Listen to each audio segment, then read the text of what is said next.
Shake करके अपना सारा फियर, सारी चिंता, सारी एंग्जाइटी उत्थे ही सुट दिंदा और अपनी लाइफ अगले स्टैप च नवी शुरू कर लैंदा। ਅਸੀਂ ਕੀ ਕਰਦੇ ਆ, ਉਹ ਇੱਕ ਇਨਸੀਡੈਂਟ ਨੂੰ ਸਾਰੀ ਉਮਰ ਲੈ ਕੇ ਬੈਠੇ ਰਹਿੰਦੇ ਹਾਂ ਔਰ ਦੁਖੀ ਹੋਈ ਜਾਂਦੇ ਆ। ਉਹ ਦੇਖੋ ਸਾਨੂੰ ਉਹਦੇ ਤੋਂ ਸਿੱਖਣਾ ਪਏ। ਤੇ ਫਿਰ ਮੈਂ ਤੁਹਾਨੂੰ ਕੁਐਸਚਨ ਪੁੱਛਾਂ ਜਾਂ ਤੁਹਾਨੂੰ ਟਾਸਕ ਦਵਾਂ ਕਿ ਭਾਈ ਤੁਸੀਂ ਇਹਦੇ ਵਿੱਚੋਂ ਜਿਹੜੀ ਖੰਡ ਹੈ, ਜਿਹੜੀ ਸ਼ੂਗਰ ਹੈਗੀ ਹੈ, ਉਹ ਮੈਨੂੰ ਵੱਖਰੀ ਕੱਢ ਕੇ ਦੇ ਦਿਓ ਤਾਂ ਅਸੀਂ ਉਹਦਾ ਕੁਝ ਬਣਾ ਲਈਏ, ਉਹਦੀ ਖੀਰ ਬਣਾ ਲਈਏ। ਤਾਂ ਤੁਸੀਂ ਖੰਡ ਤੇ ਰੇਤ ਨੂੰ ਵੱਖਰਾ ਕਰ ਸਕਦੇ ਹੋ? ਕਰ ਵਾਹਿਗੁਰੂ ਜੀ ਕਾ ਖਾਲਸਾ, ਵਾਹਿਗੁਰੂ ਜੀ ਕੀ ਫਤਿਹ। ਗੁਰੂ ਪਿਆਰੀ ਸਾਧ ਸੰਗਤ ਜੀ, ਆਪ ਸਾਰਿਆਂ ਨੂੰ ਜੀ ਆਇਆਂ ਨੂੰ। ਕਲਯੁਗ ਮੈਂ ਕੀਰਤਨ ਪ੍ਰਧਾਨਾ, ਗੁਰਮੁਖ ਜਪੀਐ ਲਾਹੇ ਧਿਆਨਾ। ਅੱਜ ਦਾ ਇਹ ਸੈਸ਼ਨ ਅਸੀਂ ਕੀਰਤਨ ਰਾਹੀਂ ਸ਼ੁਰੂ ਕਰਾਂਗੇ। ਮੈਂ ਬੇਨਤੀ ਕਰਦੀ ਹਾਂ ਭੈਣ ਜੀ ਰਮਨ ਕੌਰ ਜੀ ਨੂੰ, ਆਪ ਜੀ ਸੰਗਤਾਂ ਨੂੰ ਸ਼ਬਦ ਸੁਣਾ ਕੇ ਉਹਨਾਂ ਨੂੰ ਨਿਹਾਲ ਕਰੋ ਜੀ। ਵਾਹਿਗੁਰੂ ਜੀ ਕਾ ਖਾਲਸਾ, ਵਾਹਿਗੁਰੂ ਜੀ ਕੀ ਫਤਿਹ।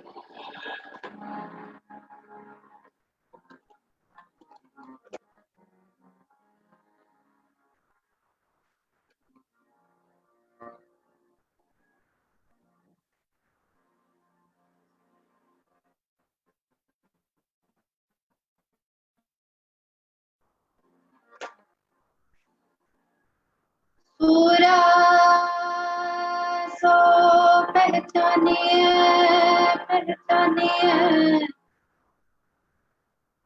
जो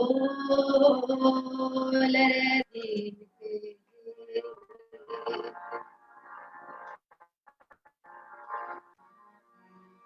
पुरजा पुरजा कट मरे कबू न छाड़े।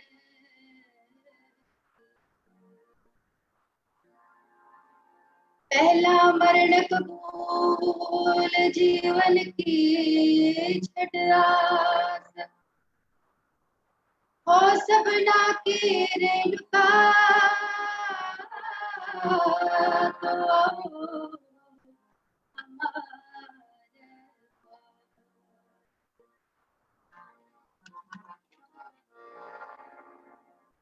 तो ज्योति ज्योत रही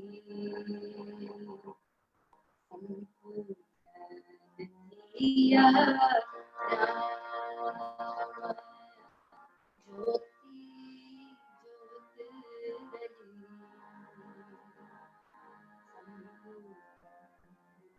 ज्योत सूरज किरण मिले जल जल सूरज किरण मिले जल का जल हुआ ज्योति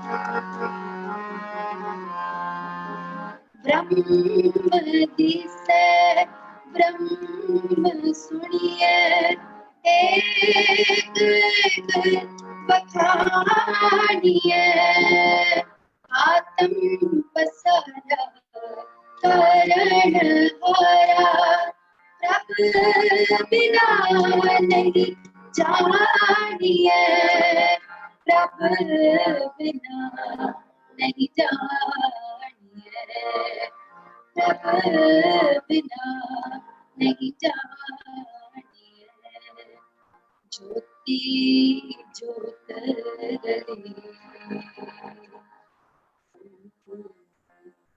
दिया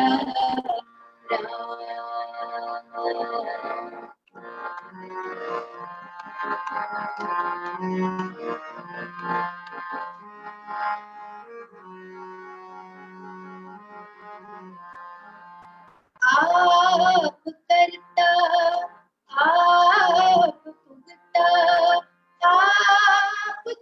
चरण किया बिनवंत नानक से जान जिनी हर रस पिया जिनी हर रस पिया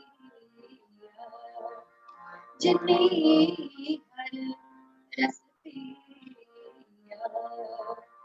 ज्योति ज्योत रले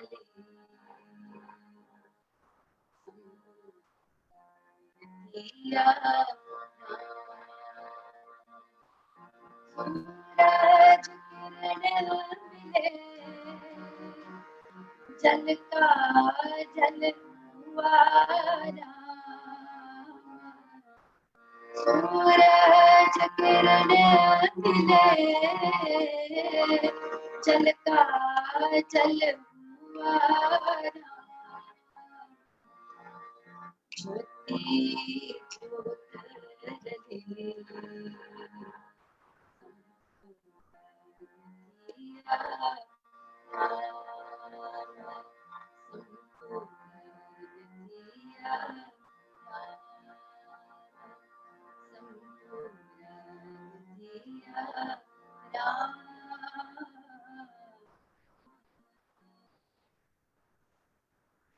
वाहिगुरु जी का खालसा ਵਾਹਿਗੁਰੂ ਜੀ ਕਾ ਖਾਲਸਾ ਵਾਹਿਗੁਰੂ ਜੀ ਕੀ ਫਤਿਹ ਜੀ। ਰੀਪ what you saw ਵੱਲੋਂ organized as Zoom meeting ਚ ਸੁਭਾਇਮਾਨ ਸਾਧ ਸੰਗਤ ਜੀ ਨੂੰ ਵਾਹਿਗੁਰੂ ਜੀ ਕਾ ਖਾਲਸਾ ਵਾਹਿਗੁਰੂ ਜੀ ਕੀ ਫਤਿਹ। ਸਭ ਤੋਂ ਪਹਿਲੇ ਮੈਂ ਭੈਣ ਜੀ ਰਮਨ ਕੌਰ ਜੀ ਦਾ ਧੰਨਵਾਦ ਕਰਦੀ ਹਾਂ। ਆਪ ਜੀ ਨੇ ਸੰਗਤ ਨਾਲ ਸ਼ਬਦ ਦੀ ਸਾਂਝ ਪਾਈ। ਸਾਧ ਸੰਗਤ ਜੀ, ਪਹਿਲੇ ਮੈਂ ਆਪ ਜੀ ਨੂੰ ਭੈਣ ਜੀ ਬਾਰੇ ਕੁਝ ਗੱਲਾਂ ਦੱਸਣਾ ਚਾਹੁੰਦੀ ਹਾਂ ਜੀ। ਭੈਣ ਜੀ ਨੇ ਬੈਨਡਿਕਸ਼ਨ ਮੂਵੀ 'ਚ ਕੰਮ ਕੀਤਾ ਹੈ ਐਜ਼ ਅ ਮਿਊਜ਼ਿਕ ਕੰਪੋਜ਼ਰ, ਤੇ ਨਾਲ ਦੇ ਨਾਲ ਭੈਣ ਜੀ ਨੇ ਜਿਹੜਾ ਆਪਾਂ 550 ਸਾਲਾ ਗੁਰੂ ਨਾਨਕ ਦੇਵ ਸਾਹਿਬ ਜੀ ਦਾ ਮਨਾਇਆ ਸੀ, ਉਹਦੇ ਵਿੱਚ ਵੀ ਭੈਣ ਜੀ ਨੇ ਸ਼ਬਦ 'ਚ ਆਪਣੀ ਸਾਂਝ ਦਿੱਤੀ ਹੈ ਜੀ। ਭੈਣ ਜੀ, ਆਪ ਜੀ ਦਾ ਬਹੁਤ ਬਹੁਤ ਧੰਨਵਾਦ। ਆਪ ਜੀ ਸਾਡੇ ਨਾਲ ਜ਼ੂਮ ਮੀਟਿੰਗ 'ਚ ਜੁੜੇ ਤੇ ਸੰਗਤ ਨਾਲ ਸ਼ਬਦ ਦੀ ਸਾਂਝ ਪਾਈ ਜੀ। ਤੇ ਹੁਣ ਅਸੀਂ ਵੱਧਦੇ ਹਾਂ ਅੱਜ ਦੇ ਟੌਪਿਕ ਵੱਲ। ਅੱਜ ਦਾ ਟੌਪਿਕ ਹੈ ਜੀ Gems of thoughts from Gurbani. Gems ਦੀ ਜੇ ਅਸੀਂ ਗੱਲ ਕਰੀਏ, ਜੈਮਸ ਦਾ ਕੀ ਅਰਥ ਹੈ?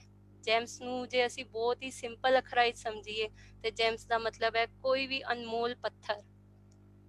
ਤੇ ਗੁਰਬਾਣੀ ਵਿੱਚ ਗੁਰੂ ਸਾਹਿਬ ਨੇ ਜੈਮਸ ਨੂੰ ਕਈ ਅੱਖਰ ਦਿੱਤੇ ਨੇ, ਜਿਵੇਂ ਹੀਰਾ, ਰਤਨ, ਜਵਾਹਰ, ਮਾਣਕ ਅਤੇ ਲਾਲ। ਤੇ ਹੁਣ ਅਸੀਂ ਗੱਲ ਕਰੀਏ ਜੇ ਹੀਰੇ ਦੀ, ਤੇ ਹੀਰੇ ਦੀ ਪਹਿਚਾਨ ਕੀ ਹੁੰਦੀ ਹੈ?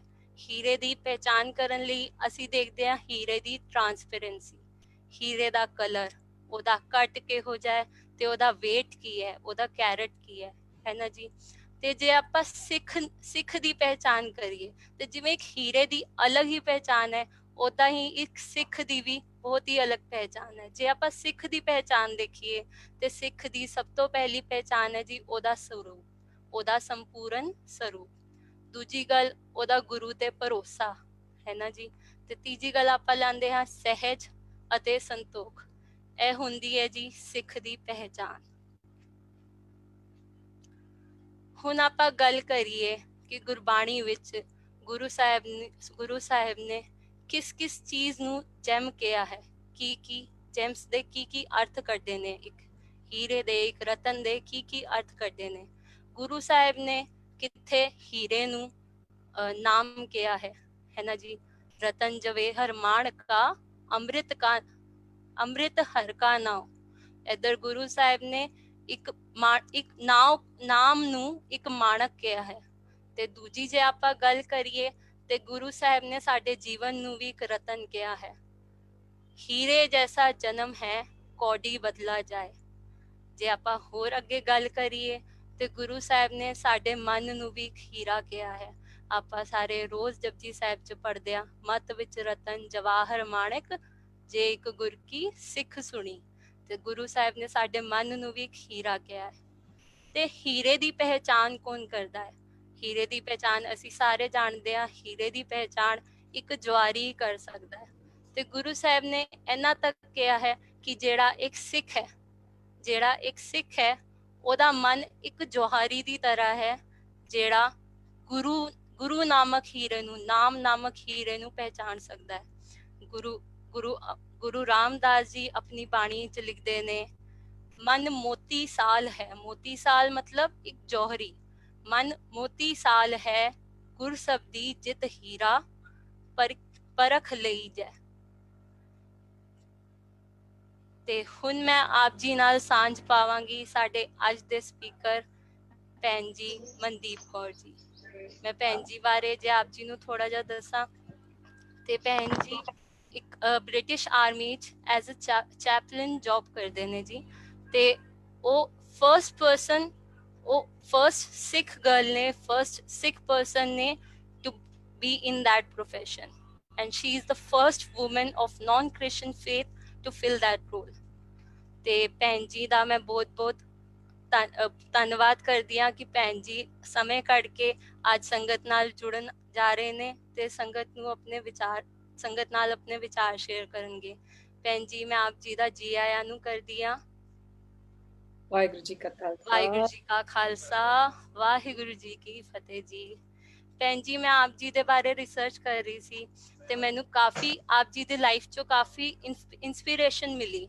ਤੇ ਮੈਂ ਚਾਹਾਂਗੀ, ਜਿਵੇਂ ਮੈਂ ਆਪ ਜੀ ਬਾਰੇ ਪੜ੍ਹਿਆ, ਆਪ ਜੀ ਇੱਕ ਪੰਜਾਬ ਦੀ ਇੱਕ ਮਿਡਲ ਕਲਾਸ ਫੈਮਿਲੀ 'ਚ ਪੜ੍ਹੇ ਵੱਡੇ ਹੋਏ ਤੇ ਆਪ ਜੀ ਆਪਣੀ PhD ਪਰਸਿਊ ਕਰਨ ਆਪ ਜੀ UK ਗਏ ਤੇ ਉਧਰ ਆਪ ਜੀ ਨੂੰ ਕਾਫੀ ਡਿਫਿਕਲਟ ਸਿਚੁਏਸ਼ਨਸ ਫੇਸ ਕਰਨੀ ਪਈ ਇਨੀਸ਼ੀਅਲ ਟਾਈਮ ਤੇ ਮੈਂ ਚਾਹਾਂਗੀ ਕਿ ਆਪ ਜੀ ਇਹ ਸਭ ਸੰਗਤ ਨੂੰ ਇੱਕ ਬਰੀਫ 'ਚ ਦੱਸੋ ਕਿ ਆਪ ਜੀ ਦੀ ਕਿੱਦਾਂ ਦੀ ਜਰਨੀ ਰਹੀ ਤੇ ਆਪ ਜੀ ਅੱਜ ਜਿਸ ਮੁਕਾਮ ਤੇ ਹੋ ਉਧਰ ਤੱਕ ਕਿਵੇਂ ਪਹੁੰਚੇ।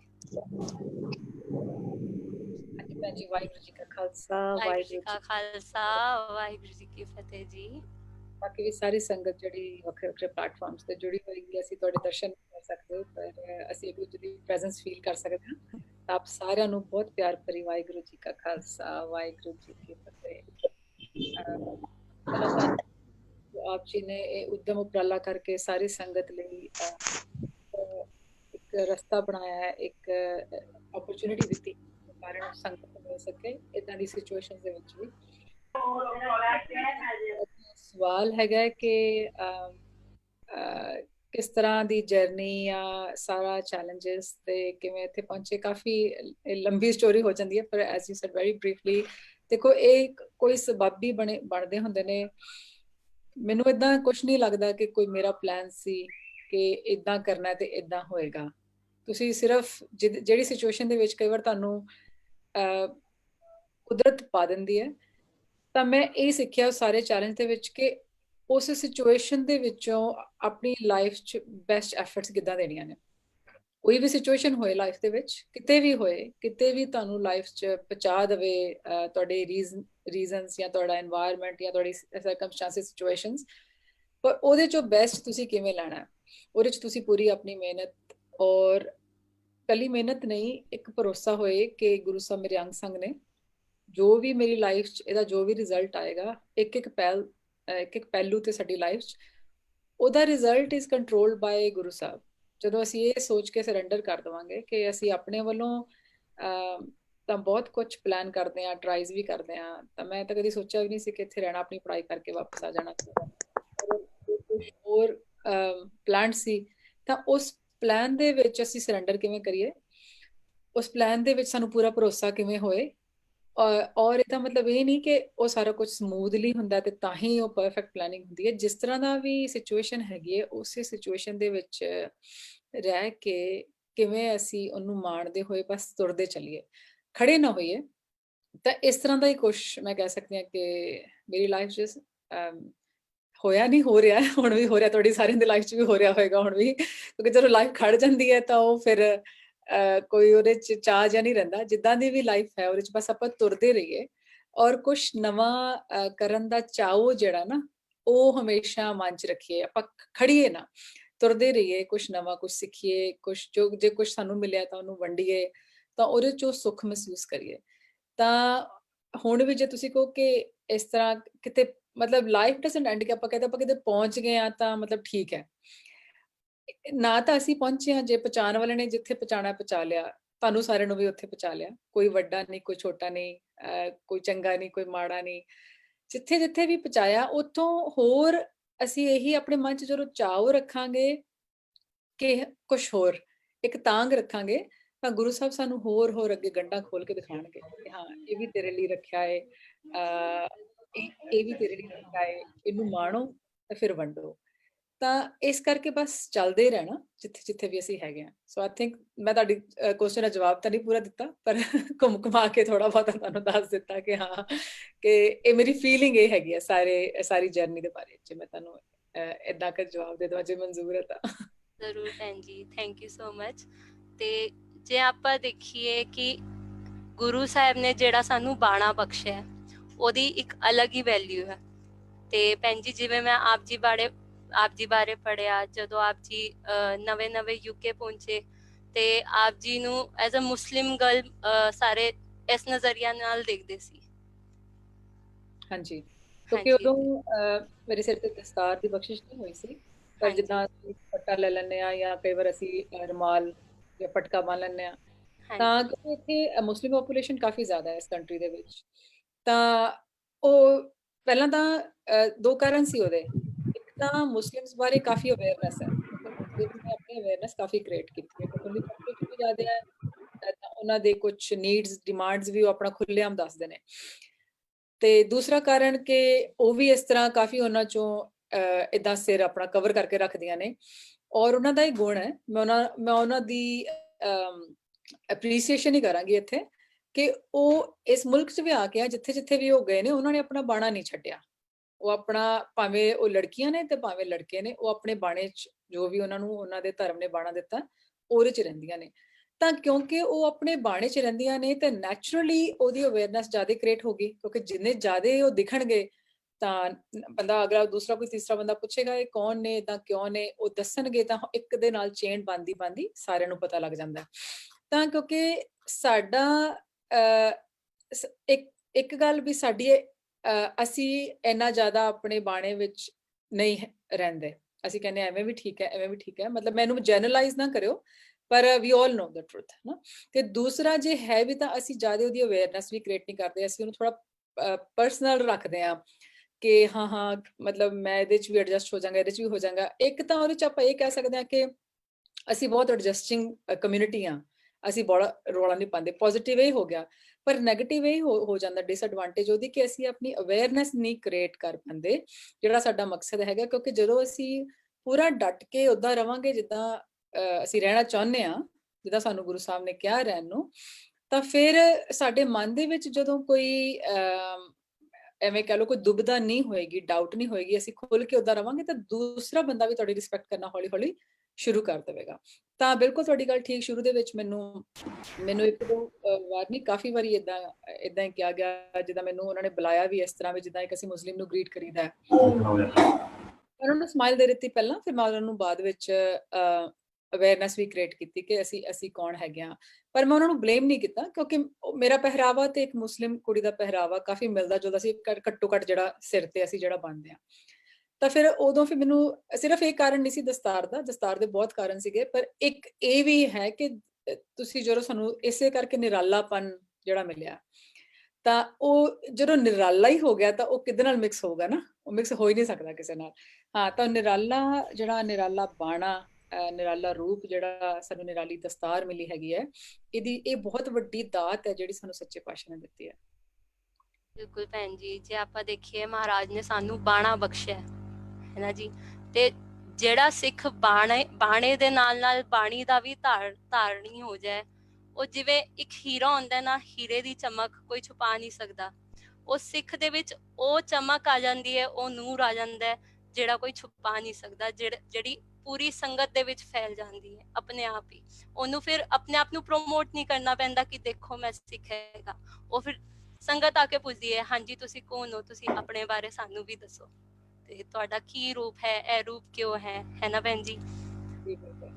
ਤੇ ਭੈਣ ਜੀ, ਜੋ ਤੁਸੀਂ ਜਿਸ ਮੁਕਾਮ ਤੇ ਅੱਜ ਪਹੁੰਚੋ, ਤੁਸੀਂ ਇੱਕ ਸਾਡੀ ਨਵੀਂ ਪਨੀਰੀ ਵਾਸਤੇ ਇੱਕ ਰਾਹ ਬਣਾਤਾ ਹੈ ਕਿ ਲੋਕੀ ਵੀ ਹੁਣ ਤੁਹਾਡੇ ਤੋਂ ਇੰਸਪਾਇਰ ਹੋਣਗੇ ਤੇ ਇੱਕ ਜਿਹੜਾ ਰਾਹ ਤੁਸੀਂ ਬਣਾਤਾ, ਆਈ ਹੋਪ ਕਿ ਸਾਡੀ ਨਵੀਂ ਪਨੀਰੀ ਉਸ ਰਾਹ ਤੇ ਤੁਰਨ ਦੀ ਕੋਸ਼ਿਸ਼ ਕਰੇਗੀ ਜੀ। ਹਾਂ ਤੇ ਦੇਖੋ, ਰਾਹ ਤਾਂ ਹਾਂਜੀ ਪਰਮੇਸ਼ਰ ਗੁਰੂ ਸਾਹਿਬ ਬਣਾਉਣ ਵਾਲੇ ਨੇ, ਕਹ ਲੋ ਉਹ ਕਿਸੇ ਨਾ ਕਿਸੇ ਨੂੰ ਚੁਣ ਲੈਂਦੇ ਨੇ। ਬਿਲਕੁਲ ਤੇ ਤਾਂ ਅਸੀਂ ਬਸ ਉਹ ਇਹ ਭਰੋਸਾ ਲੈ ਕੇ ਚੱਲੀਏ ਕਿ ਗੁਰੂ ਸਾਹਿਬ ਤਾਂ ਤਿਆਰ ਬੈਠੇ ਨੇ ਸਾਨੂੰ ਚੁਣਨ ਲਈ। ਅਸੀਂ ਬਸ ਉਹ ਪਲਾਨ ਦੇ ਵਿੱਚ ਟਰਸਟ ਪਾ ਲਈਏ। ਅਸੀਂ ਨਾ ਜਦੋਂ ਮੈਂ ਕਾਲਜ ਪੜ੍ਹਦੀ ਯੂਨੀਵਰਸਿਟੀ ਸੀ ਤਾਂ ਉੱਥੇ ਮੈਂ ਕੋਟ ਪੜ੍ਹੀ ਸੀਗੀ ਜਿਹਦਾ ਮੈਨੂੰ ਮੋਟਾ ਮੋਟਾ ਮੀਨਿੰਗ ਯਾਦ ਹੈ ਅੱਜ ਵੀ। ਤਾਂ ਕਿਸੇ ਦੇ ਕੋਟ ਲਿਖੀ ਸੀ, ਕਿਸੇ ਦੇ ਪਤਾ ਨਹੀਂ ਸੀ ਘਰ ਗਏ ਸੀ ਯੂਨੀਵਰਸਿਟੀ, ਮੈਨੂੰ ਹੁਣ ਇਹ ਵੀ ਨਹੀਂ ਯਾਦ, ਪਰ ਉਹ ਕੋਟ ਮੇਰੇ ਨਾਲ ਮੀਨਿੰਗ ਉਹਦਾ ਰਹਿ ਗਿਆ। ਉਹ ਕਹਿੰਦੇ ਵੀ ਇੱਕ ਤੁਹਾਡਾ ਪਲਾਨ ਹੈ ਜਿਹੜਾ ਤੁਸੀਂ ਬਣਾਉਂਦੇ ਹੋ ਆਪਣੀ ਲਾਈਫ ਦੇ ਵਿੱਚ, ਅਸੀਂ ਸਾਰੇ ਬਣਾਉਂਦੇ ਹਾਂ। ਅਸੀਂ ਸਵੇਰੇ ਉੱਠ ਕੇ ਸੋਚਣ ਲੱਗ ਜਾਂਦੇ ਬ੍ਰੇਕਫਾਸਟ ਕੀ ਕਰਨਾ, ਲੰਚ ਕੀ ਕਰਨਾ, ਕਿੱਥੇ ਜਾਣਾ, ਇੱਕ ਇੱਕ ਦੀ ਭਾਵੇਂ ਅਸੀਂ ਮੰਨੀਏ ਭਾਵੇਂ ਨਾ, ਵੀ ਆਲ ਪਲਾਨ। ਅਸੀਂ ਸਾਰੇ ਰੂਟੀਨ 'ਚ ਰਹਿੰਦੇ ਹਾਂ, ਡਿਸਿਪਲਿਨ 'ਚ ਰਹਿੰਦੇ ਹਾਂ, ਭਾਵੇਂ ਅਸੀਂ ਉਹਨੂੰ ਰੀਅਲਾਈਜ਼ ਨਹੀਂ ਕਰਦੇ, ਅਸੀਂ ਪਲੈਨਿੰਗ ਵੀ ਪੂਰੀ ਕਰਦੇ ਹਾਂ। ਠੀਕ ਹੈ, ਇੱਕ ਉਹ ਪਲਾਨ ਹੈਗਾ। ਇੱਕ ਕਹਿੰਦੇ ਪਰਮੇਸ਼ਰ ਨੇ ਤੁਹਾਡੇ ਲਈ ਪਲਾਨ ਬਣਾਇਆ, ਵੱਡੇ ਨੇ ਤੁਹਾਡੇ ਲਈ ਵੱਡਾ ਪਲਾਨ ਬਣਾਇਆ। ਜਾਂ ਤਾਂ ਤੁਸੀਂ ਆਪਣੇ ਪਲਾਨ ਨੂੰ ਸੋਚ ਕੇ ਸੁਖੀ ਤੇ ਦੁਖੀ ਹੋਈ ਜਾਓ, ਤੇ ਜਾਂ ਫਿਰ ਉਹ ਵੱਡੇ ਪਲਾਨ ਤੇ ਸਰੈਂਡਰ ਕਰਕੇ ਉਹਦੇ ਵਿੱਚ ਟਰਸਟ ਕਰਕੇ ਉਹਦੇ ਵਿੱਚ ਫਲੋ ਹੋ ਜਾਓ। ਇਹਦਾ ਮਤਲਬ ਇਹ ਨਹੀਂ ਅਸੀਂ ਸੋਚਣਾ ਕਿ ਬੱਚੇ ਜਿਹੜੇ ਸੁਣ ਰਹੇ ਹੋਣਗੇ ਜਾਂ ਹੋਰ ਵੀ ਕੋਈ ਯੂਥ ਸੁਣ ਰਿਹਾ ਹੋਏਗਾ ਕਿ ਅੱਛਾ ਠੀਕ ਹੈ ਮੈਂ ਪੜ੍ਹਨਾ ਨਹੀਂ ਅੱਜ ਤੋਂ ਬਾਅਦ, ਜੇ ਮੈਂ ਪਾਸ ਹੋਣਾ ਹੋ ਜਾਵਾਂਗਾ। ਇਹਦੀ ਕੋਈ ਗੱਲ ਨਹੀਂ, ਕਿਉਂਕਿ ਸਾਡੇ ਵਰਗੇ ਉਹਨੂੰ ਇਸ ਤਰ੍ਹਾਂ ਮੀਨਿੰਗਸ ਕੱਢ ਲੈਂਦੇ ਨੇ ਜਿੱਦਾਂ ਸਾਨੂੰ ਲੋੜ ਹੁੰਦੀ ਹੈ। ਬਾਣੀ ਦੇ ਮੀਨਿੰਗ ਅਸੀਂ ਉਦਾਂ ਹੀ ਕੱਢ ਲੈਂਦੇ ਹਾਂ ਜਿੱਦਾਂ ਸਾਨੂੰ ਸੂਟ ਕਰਦਾ ਹੁੰਦਾ। ਮਤਲਬ ਇਹਦਾ ਇਹ ਹੈ ਕਿ ਅਸੀਂ ਪੂਰੇ ਵਿਸ਼ਵਾਸ ਦੇ ਨਾਲ ਕੋਈ ਕੰਮ ਸ਼ੁਰੂ ਕਰਨਾ, ਜਾਂ ਕੋਈ ਪੜ੍ਹਾਈ ਵੀ ਕਰਦੇ ਹਾਂ, ਜੌਬ ਕਰਦੇ ਹਾਂ, ਜਾਂ ਘਰ 'ਚ ਵੀ ਵਿਚਰਦੇ ਹਾਂ, ਅਸੀਂ ਆਪਣੇ ਵੱਲੋਂ ਪੂਰੇ ਉਹਦੇ ਨਾਲ ਕੀ ਵਰਡ ਹੁੰਦਾ ਕਿ ਪੂਰੀ ਓਨੈਸਟੀ ਦੇ ਨਾਲ ਉਹ ਜਿਹੜੀ ਐਫਰਟ ਕਰਨੀ ਜਾਂ ਕੰਮ ਕਰਨਾ। ਬਾਕੀ ਜਿਹੜਾ ਵੱਡਾ ਪਲਾਨਰ ਬੈਠਾ ਉਹਨੇ ਸਾਡੇ ਲਈ ਕੀ ਸੋਚਿਆ ਉਹ ਉਹਦੇ ਤੇ ਛੱਡ ਦਈਏ and let it go, let it flow is well. ਉਹਦੇ 'ਚ ਜਿਹੜਾ ਫਿਰ ਰੰਗ ਔਰ ਜਿਹੜਾ ਰਸ ਆਏਗਾ ਨਾ ਜ਼ਿੰਦਗੀ ਜੀਣ ਦਾ, ਉਹ ਆਪਣੀ ਪਲੈਨਿੰਗ 'ਚੋਂ ਨਹੀਂ ਆਉਂਦਾ। ਆਪਣੀ ਪਲੈਨਿੰਗ ਕਦੀ ਚੱਲਦੀ ਹੈ, ਕਦੀ ਫੇਲ ਹੋ ਜਾਂਦੀ ਹੈ, ਫਿਰ ਸਾਨੂੰ ਗੁੱਸਾ ਵੀ ਆਉਂਦਾ ਕਿ ਫੇਲ ਕਿਉਂ ਹੋ ਗਈ। ਤਾਂ ਜਦੋਂ ਸਾਨੂੰ ਪਤਾ ਹੀ ਨਹੀਂ ਕਿ ਉਸ ਦਾ ਪਲਾਨ ਕੀ ਹੈ, ਬਸ ਉਹਦੇ ਤੇ ਇੱਕ ਭਰੋਸਾ ਹੋਏ, ਚੱਲਦੇ ਰਹੀਏ। ਹਾਂਜੀ ਭੈਣ ਜੀ, ਬਿਲਕੁਲ। ਜਿਵੇਂ ਅਸੀਂ ਜਪਜੀ ਸਾਹਿਬ 'ਚ ਵੀ ਪੜ੍ਹਦੇ ਹਾਂ, ਹੁਕਮ ਰਜਾਈ ਚੱਲਣਾ ਨਾਨਕ ਲਿਖਿਆ ਨਾਲ, ਉਹਦੀ ਰਜਾਈ 'ਚ ਚੱਲੀਏ ਤੇ ਉਹੀ ਸਾਡਾ ਭਲਾ ਹੈ। ਸਾਨੂੰ ਨਹੀਂ ਪਤਾ ਰੱਬ ਨੇ ਸਾਡੇ ਲਈ ਕੀ ਪਲਾਨ ਕੀਤਾ ਹੈ। ਤੇ ਭੈਣ ਜੀ ਜੇ ਅਸੀਂ ਵਧੀਆ ਅੱਜ ਦੇ ਟੌਪਿਕ ਵੱਲ, ਤੇ ਮੈਂ ਚਾਹਾਂਗੀ ਆਪ ਜੀ ਸੰਗਤ ਨਾਲ ਅੱਜ ਦੇ ਟੌਪਿਕ ਤੋਂ ਲੈ ਕੇ ਸਾਂਝ ਪਾਓ ਜੀ। ਜਿਹੜਾ ਅੱਜ ਦਾ ਟੌਪਿਕ ਦਿੱਤਾ ਗਿਆ ਸੀਗਾ ਆਪ ਜੀ ਵੱਲੋਂ, ਤਾਂ ਉਹ ਸੀਗਾ ਕਿ ਅਸੀਂ ਜੈਮਸ ਆਫ ਗੁਰਬਾਣੀ ਤੇ ਗੱਲ ਕਰਨੀ ਹੈ। ਤਾਂ ਸਭ ਤੋਂ ਪਹਿਲਾਂ ਅਸੀਂ ਇਹ ਗੱਲ ਸ਼ੁਰੂ ਕਰਨ ਤੋਂ ਪਹਿਲਾਂ ਇਹ ਆਪਣੇ ਮਨ 'ਚ ਲਾਈਏ ਕਿ ਸਾਰੀ ਗੁਰਬਾਣੀ ਹੀ ਪ੍ਰਾਈਸਲੈਸ ਹੈ, ਇਹਦੀ ਕੋਈ ਕੀਮਤ ਨਹੀਂ ਹੈਗੀ। ਔਰ ਇੱਕ ਸਭ ਤੋਂ ਜਿਹਨੂੰ ਕਹਿੰਦੇ ਨਾ ਪ੍ਰੈਸ਼ੀਅਸ ਗਿਫਟ ਇਹ ਸਾਨੂੰ ਮਿਲਿਆ ਸਾਰੀ ਹਿਊਮਨ ਕਾਈਂਡ ਨੂੰ, ਸਿਰਫ ਸਿੱਖਾਂ ਨੂੰ ਨਹੀਂ। ਇਹ ਗੁਰੂ ਸਾਹਿਬਾਂ ਨੇ ਤੁਰਟ ਕੇ ਸਾਨੂੰ ਸਾਰਿਆਂ ਨੂੰ ਸਾਨੂੰ ਇਸ ਤਰ੍ਹਾਂ ਦੀ ਚੀਜ਼ ਦੇ ਦਿੱਤੀ, ਜਿਹਦੇ ਕੋਲ ਗੁਰਬਾਣੀ ਹੋਏਗੀ ਉਹਦੇ ਕੋਲ ਸਭ ਕੁਝ ਹੈ। ਤਾਂ ਹੁਣ ਅਸੀਂ ਵਿਚਾਰ ਕਰਾਂਗੇ ਕਿਵੇਂ ਇਹ। ਔਰ ਅਸੀਂ ਆਮ ਸੁਣਦੇ ਹਾਂ ਨਾ ਕਿ ਬਾਣੀ ਪੜਿਆ ਕਰੋ, ਬਾਣੀ ਸੁਣਿਆ ਕਰੋ, ਬਾਣੀ ਨੂੰ ਸਮਝਣ ਦੀ ਕੋਸ਼ਿਸ਼ ਕਰਿਆ ਕਰੋ, ਬਾਣੀ ਨੂੰ ਗਾਇਆ ਕਰੋ, ਅਸੀਂ ਇਹ ਸਾਰੀਆਂ ਗੱਲਾਂ ਸੁਣਦੇ ਹਾਂ। ਪਰ ਅਸੀਂ ਅੱਜ ਗੱਲ ਥੋੜੀ ਇਸ ਢੰਗ ਨਾਲ ਕਰਾਂਗੇ ਕਿ ਬਾਣੀ ਨੂੰ ਐਕਸਪੀਰੀਅੰਸ ਕਿਵੇਂ ਕਰਨਾ। ਅਲਟੀਮੇਟਲੀ ਅਸੀਂ ਸੁਣ ਵੀ ਲਿਆ, ਗਾ ਵੀ ਲਿਆ, ਗੁਰੂ ਕਿਰਪਾ ਕਰੇ ਏਦਾਂ ਨਹੀਂ ਕਿ ਗਾਣਾ ਨਹੀਂ ਸੁਣਨਾ, ਨਹੀਂ ਸਭ ਕੁਝ ਕਰਨਾ, ਪਰ ਉਹ ਗਾਣ ਸੁਣਨ ਦੇ ਵਿੱਚ ਇੱਕ ਸਾਡੀ ਲਾਲਸਾ ਹੋਏ, ਇੱਕ ਸਾਡੀ ਤਾਂਘ ਹੋਏ ਕਿ ਅਸੀਂ ਹੁਣ ਬਾਣੀ ਨੂੰ ਐਕਸਪੀਰੀਅੰਸ ਕਰਨਾ ਆਪਣੀ ਲਾਈਫ ਦੇ ਵਿੱਚ। ਕਿ ਇਹ ਵੀ ਗੁਰੂ ਸਾਹਿਬ ਨੇ ਸਾਨੂੰ ਕਿਹਾ, ਕੋਈ ਆਪਣੇ ਵੱਲੋਂ ਨਹੀਂ, ਕਿਵੇਂ ਅਸੀਂ ਐਕਸਪੀਰੀਅੰਸ ਕਰ ਸਕਦੇ ਹਾਂ।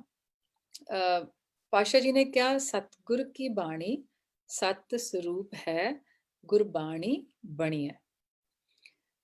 ਹੁਣ ਗੁਰਬਾਣੀ ਕਿਵੇਂ ਬਣ ਸਕਦੇ ਆ?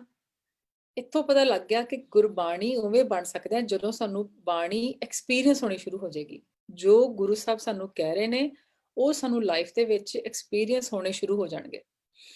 ਤਾਂ ਉਹਦੇ ਲਈ ਸਾਨੂੰ ਬਾਣੀ ਪੜਾਂਗੇ, ਪਹਿਲਾਂ ਸੁਣਾਂਗੇ, ਗਾਵਾਂਗੇ, ਉਹਨੂੰ ਸਮਝਾਂਗੇ, ਵਿਚਾਰਾਂਗੇ। ਫਿਰ ਜੋ ਬਾਣੀ ਕਹਿ ਰਹੀ, ਜਦੋਂ ਵਿਚਾਰ ਆਏਗੀ, ਕੋਈ ਮਨ ਨੂੰ ਕੋਈ ਤਾਂਘ ਲੱਗੇਗੀ, ਫਿਰ ਜੀ ਕਰੇਗਾ ਕਿ ਹਾਂ ਗੁਰੂ ਸਾਹਿਬ ਇਦਾਂ ਕਹਿ ਰਹੇ ਨੇ, ਬਾਣੀ ਇਦਾਂ ਕਹਿ ਰਹੀ ਹੈ, ਤਾਂ ਮੈਂ ਗੁਰਬਾਣੀ ਦੇ ਅਕੋਰਡਿੰਗਲੀ ਆਪਣਾ ਜੀਵਨ ਜੀਣਾ। ਇਹਨੂੰ ਆਪਾਂ ਕਵਾਂਗੇ ਐਕਸਪੀਰੀਅੰਸ। ਇਹ ਸਿਰਫ ਇਦਾਂ ਨਹੀਂ ਹੋਏਗਾ ਕਿ ਜਦੋਂ ਅਸੀਂ ਗੁਰਬਾਣੀ ਪੜ੍ਹ ਰਹੇ ਹਾਂ ਸਿਰਫ ਉਹਨਾਂ ਕੁ ਸਮਾਂ ਲਈ, ਇਹ ਸਾਡਾ ਜੀਵਨ ਬਣ ਜਾਏਗਾ। ਜਦੋਂ ਅਸੀਂ ਤੁਰਦੇ ਫਿਰਦੇ ਆਪਣਾ ਕੰਮਕਾਰ ਕਰਦੇ, ਅਸੀਂ ਹੁਣ ਗੁਰਬਾਣੀ ਦਾ ਸਰੂਪ ਬਣ ਗਿਆ। ਬਹੁਤ ਉੱਚੀ ਔਰ ਬੜੀ ਪਿਆਰੀ ਅਵਸਥਾ ਹੈ, ਕਿਉਂਕਿ ਦੁਨੀਆ ਦੁਖੀ ਹੈ, ਤਾਂ ਸਾਨੂੰ ਦੁੱਖ ਚੋਂ ਕੱਢਿਆ ਹੈ ਗੁਰੂ ਸਾਹਿਬਾਨ ਨੇ, ਪਰ only if you experience it. ਤਾਂ ਕਿਉਂਕਿ ਸਮੇਂ ਦੇ ਵਿੱਚ ਸਾਰੀ ਗੱਲ ਐਲੈਬੋਰੇਟ ਨਹੀਂ ਹੋ ਸਕਦੀ, ਤਾਂ ਮੈਂ ਕੀ ਕੋਸ਼ਿਸ਼ ਕੀਤੀ ਹੈ ਕਿ ਕੁਝ ਕੁ ਸਿਰਫ ਕਨਸੈਪਟਸ ਜਿਹੜੇ ਨੇ ਉਹ ਲਏ ਨੇ, ਕਿ ਉਹ ਕਨਸੈਪਟਸ ਦੇ ਵਿੱਚੋਂ ਅਸੀਂ ਥੋੜਾ ਥੋੜਾ ਆਪਣੇ ਜੀਵਨ ਦੇ ਵਿੱਚ ਢਾਲਣ ਦੀ ਕੋਸ਼ਿਸ਼ ਕਰੀਏ, ਔਰ ਜਿਉਂ-ਜਿਉਂ ਅਸੀਂ ਉਹ ਕਰਾਂਗੇ, ਉਹ ਗੁਣਾਂ ਨੂੰ ਆਪਣੇ ਜੀਵਨ ਦੇ ਵਿੱਚ ਲਿਆਵਾਂਗੇ, ਉਸ ਤੋਂ ਬਾਅਦ ਫਿਰ ਸਾਡਾ ਜੀ ਕਰੇਗਾ ਅਸੀਂ ਹੋਰ ਖਜ਼ਾਨੇ ਖੋਲੀਏ ਨਾ। ਪਿਓ ਦਾਦੇ ਕਾ ਖੋਲ ਡਿੱਠਾ ਖਜ਼ਾਨਾ, ਤਾਂ ਮੇਰੇ ਮਨ ਭਇਆ ਨਿਧਾਨਾ। ਸਾਨੂੰ ਕੋਈ ਦੱਸ ਦੇਵੇ ਨਾ ਕਿ ਤੁਹਾਡੇ ਲਈ ਕਿਸੇ ਨੇ ਉੱਥੇ ਖਜ਼ਾਨਾ ਦੱਬਿਆ, ਤਾਂ ਜਿਵੇਂ ਮਰਜ਼ੀ ਲੋਕਡਾਊਨ 'ਚ ਵੀ ਭੱਜ ਜਾਵਾਂਗੇ ਵੀ ਖਜ਼ਾਨਾ ਜਾ ਕੇ ਪਹਿਲਾਂ ਲੱਭ ਲਈਏ। ਤਾਂ ਸਾਨੂੰ ਤਾਂ ਇਸ ਤਰ੍ਹਾਂ ਦਾ ਖਜ਼ਾਨਾ, ਜਿੱਦਾਂ ਆਪਾਂ ਗੱਲ ਕੀਤੀ ਵੀ ਇਸ ਤੋਂ ਪ੍ਰੈਸ਼ੀਅਸ ਚੀਜ਼, ਅਮੁੱਲੀ ਚੀਜ਼ ਕੋਈ ਹੋ ਨਹੀਂ ਸਕਦੀ, ਪਰ ਜੇ ਅਸੀਂ ਜਾਣ ਲਈਏ। ਹੁਣ ਜੇ ਪਤਾ ਹੀ ਨਹੀਂ, ਤੁਸੀਂ ਆਮ ਬੜੀਆਂ ਸਟੋਰੀਜ਼ ਵੀ ਸੁਣੀਆਂ ਹੋਣਗੀਆਂ, ਸਾਖੀਆਂ ਵੀ ਸੁਣੀਆਂ ਹੋਣਗੀਆਂ ਕਿ ਇੱਕ ਤੁਸੀਂ ਹੀਰਿਆਂ ਦੀ ਗੱਲ ਕਰ ਰਹੇ ਹੋ, ਵੀ ਹੀਰਾ ਲੈ ਕੇ ਉਹੋ ਜਿਹੀ ਜਗ੍ਹਾ ਤੇ ਚਲ ਜਾਓ ਜਿੱਥੇ ਹੀਰੇ ਦੀ ਪਹਿਚਾਣ ਨਹੀਂ ਹੈ, ਤਾਂ ਹੀਰੇ ਦਾ ਕੋਈ ਮੁੱਲ ਨਹੀਂ ਪਏਗਾ। ਪਰ ਜਿੱਥੇ ਪਹਿਚਾਣ ਹੋਏਗੀ ਉੱਥੇ ਸਿਰਫ ਮੁੱਲ ਹੀ ਨਹੀਂ, ਉੱਥੇ ਕਈ ਵਾਰ ਇਹ ਵੀ ਕਿਹਾ ਜਾਂਦਾ ਵੀ ਇਹ ਤਾਂ ਅਮੁੱਲ ਚੀਜ਼ ਹੈ, ਇਹਦਾ ਮੁੱਲ ਨਹੀਂ ਦਿੱਤਾ ਜਾ ਸਕਦਾ, ਇਹਦੀ ਦਰਸ਼ਨੀ ਭੇਟਾ ਦਿੱਤੀ ਜਾ ਸਕਦੀ। ਅਸੀਂ ਬਹੁਤ ਆਮ ਸੁਣੀਆਂ ਨੇ ਗੱਲਾਂ। ਤਾਂ ਗੁਰਬਾਣੀ ਵੀ ਐਵੇਂ ਹੈ, ਜਿੱਥੇ ਸਾਨੂੰ ਸੋਝੀ ਨਹੀਂ, ਜਿੱਥੇ ਸੋਝੀ ਨਹੀਂ ਹੈਗੀ, ਉੱਥੇ ਅਸੀਂ ਕਹਿੰਦੇ ਆ ਇਹ ਵਿਹਲਿਆਂ ਦੇ ਕੰਮ ਨੇ। ਪਰ ਜਿੱਥੇ ਮਿਲਣ ਲੱਗ ਗਿਆ ਨਾ ਕੁਛ, ਉੱਥੇ ਫਿਰ ਇਸ ਤੋਂ ਉੱਤੇ ਕੋਈ ਚੀਜ਼ ਨਹੀਂ ਹੈਗੀ। ਆਪਾਂ ਇਹ ਲੈ ਕੇ ਨਾਲ ਚੱਲਣਾ। ਤਾਂ ਅਸੀਂ ਸਿਰਫ ਕੁਝ ਕੁ ਕਨਸੈਪਟਸ ਦੀ ਗੱਲ ਕਰਾਂਗੇ ਅੱਜ, ਤਾਂ ਕਿ ਆਪਾਂ ਆਪਣੇ ਸਮੇਂ ਦੇ ਵਿੱਚ ਰਹਿੰਦੇ ਹੋਏ ਇਸ ਨੂੰ ਸਮਝ ਸਕੀਏ। ਹਾਂ, ਤਾਂ ਉਹਦਾ ਕਾਰਨ ਕੀ ਹੈ? ਗੁਰੂ ਸਾਹਿਬ ਕਹਿੰਦੇ ਸਾਂਝ ਕਰੀਜੈ ਗੁਣੈ ਕੇਰੀ ਛੋੜ ਅਵਗਣ ਚੱਲੀਐ। ਜਦੋਂ ਇੱਕ ਇੱਕ ਗੁਰਬਾਣੀ ਤੋਂ ਲੈ ਕੇ ਅਸੀਂ ਆਪਣੇ ਜੀਵਨ ਦੇ ਵਿੱਚ ਢਾਲਾਂਗੇ, ਸਾਡੀ ਲਾਈਫ ਬਦਲਣੀ ਸ਼ੁਰੂ ਹੋ ਜਾਏਗੀ।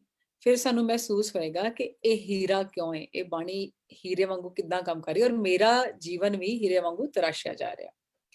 ਫਿਰ ਜਿਹੜੇ ਉਹ, ਕਿਉਂਕਿ ਪਰਮੇਸ਼ਰ ਨੂੰ ਹਰ ਕੋਈ ਲੱਭਣਾ ਚਾਹੁੰਦਾ ਨਾ, ਹਰ ਕੋਈ ਕਹਿੰਦਾ ਮੈਨੂੰ ਪਰਮਾਤਮਾ ਮਿਲ ਜਾਵੇ, ਪਰਮਾਤਮਾ ਮਿਲ ਜਾਏਗਾ ਤੇ ਸਾਰੇ ਸੁੱਖ ਹੋਣਗੇ।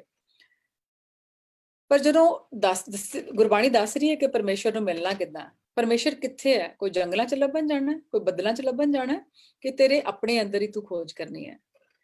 ਉਹ ਜਿਹੜੇ ਭਰਮ ਦੇ ਪਰਦੇ ਪਏ ਹੋਏ ਨੇ, ਦੇ curtains between us and the divinity, ਉਹ ਪਰਦੇ ਕਿੱਦਾਂ ਹਟਣਗੇ? ਉਹ ਅਸੀਂ ਕੁਝ ਕੁ ਵਿਚਾਰਾਂ ਕਰਨ ਦੀ ਗੁਰੂ ਸਾਹਿਬ ਦੀ ਬਖਸ਼ਿਸ਼ ਸਦਕਾ ਕੋਸ਼ਿਸ਼ ਕਰਾਂਗੇ ਸੰਗਤੀ ਰੂਪ ਵਿੱਚ ਅੱਜ। ਹਾਂ, ਸਭ ਤੋਂ ਪਹਿਲਾਂ ਜਿਹੜਾ ਅਸੀਂ ਅੱਜ ਸ਼ਲੋਕ ਜਿਹਦੀ ਗੱਲ ਕਰਾਂਗੇ ਉਹ ਹੈ ਫਰੀਦ ਜੀ ਦਾ ਸ਼ਲੋਕ। ਤੁਸੀਂ ਸੁਣਿਆ ਹੋਵੇਗਾ ਔਰ ਤੁਸੀਂ ਮੇਰੇ ਨਾਲ ਉਚਾਰਨ ਵੀ ਕਰ ਸਕਦੇ ਹੋ ਆਪਣੇ ਆਪਣੇ ਜਿੱਥੇ ਜਿੱਥੇ ਵੀ ਤੁਸੀਂ ਬੈਠੇ ਹੋ, ਤਾਂ ਕਿ ਤੁਹਾਡੇ ਅੰਦਰ ਵੀ ਉਹ ਬਾਣੀ ਦਾ ਰਸ, ਉਹ ਬਾਣੀ ਦਾ ਪ੍ਰਭਾਵ ਔਰ ਮਾਹੌਲ ਬਣ ਸਕੇ ਜਿੱਥੇ ਜਿੱਥੇ ਵੀ ਤੁਸੀਂ ਬੈਠੇ ਹੋ। ਫਰੀਦ ਜੀ ਕਹਿੰਦੇ ਨੇ, ਕਵਣ ਸੋ ਅੱਖਰ ਕਵਣ ਗੁਣ ਕਵਣ ਸੋ ਮਣੀਆ ਮੰਤ, ਕਵਣ ਸੋ ਵੇਸੋ ਹੋ ਕਰੀ ਜਿਤ ਵਸੇ ਆਵੈ ਕੰਤ। ਇੱਕ ਕੁਐਸਚਨ ਹੈ, ਫਰੀਦ ਜੀ ਕੁਐਸਚਨ ਪੁੱਛਦੇ ਨੇ, ਕਹਿੰਦੇ ਕਿਹੜਾ ਉਹ ਅੱਖਰ ਹੈ,